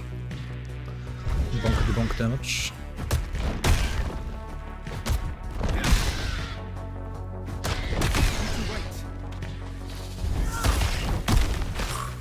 This place. The Ichthians never stop sinking to new low. Wait. No mercy for fishmen.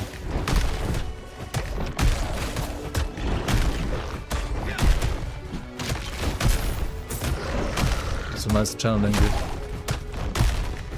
Imagine being a caster against Mr. Fisher.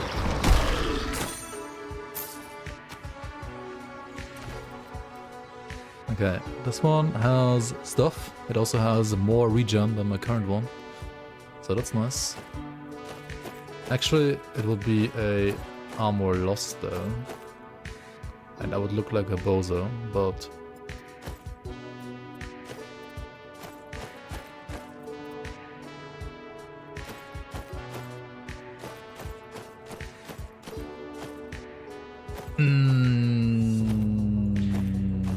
Not fucking now. Why do I have so much fires? What's going on here?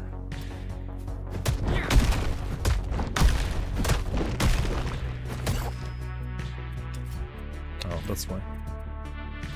Right.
It feels good to be out of those accursed caves. Let's go.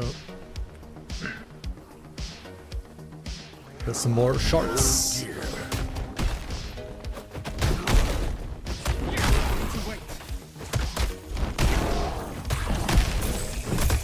The amount of times this horse says "oh dear" or "oh gods"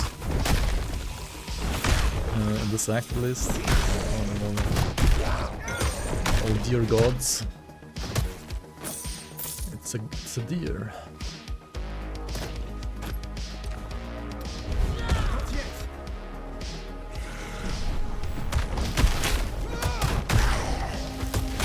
Ta-da.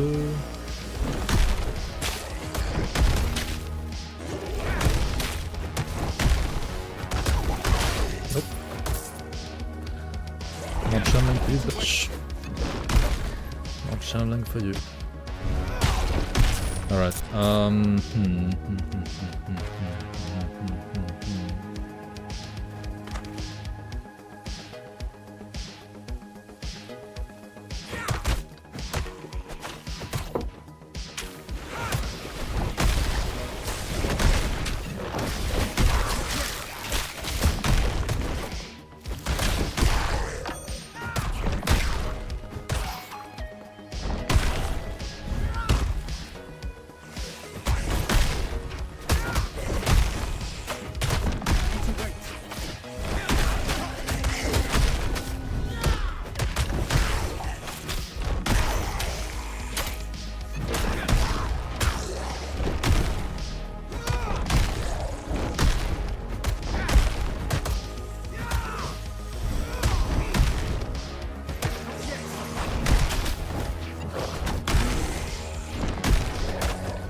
Ground Zero, welcome. Hello, hello.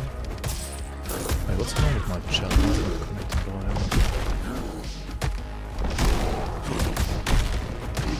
Look at this guy. Can he use an ability? No. It's just getting bullied. Bottle Mage? Yeah, we're playing some Bottle Mage, exactly. Okay, what the hell is going on?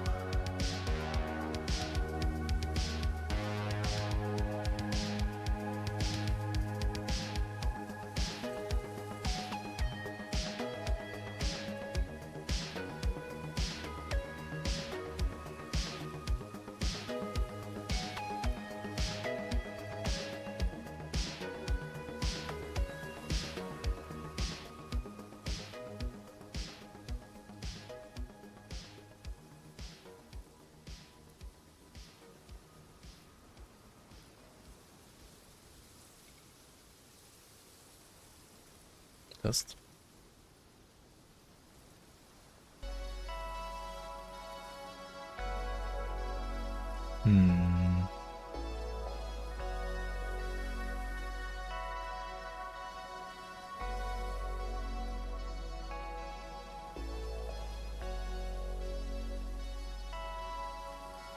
Test. Wow. Right. Hello? Okay.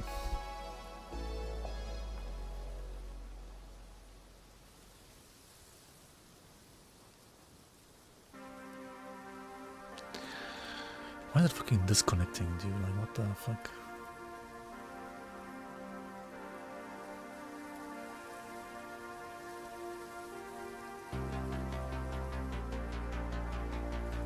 Okay. Works. Okay, cool. But mage works when you bonk with a fire dual wielder instead of bleeding dual wield. Or you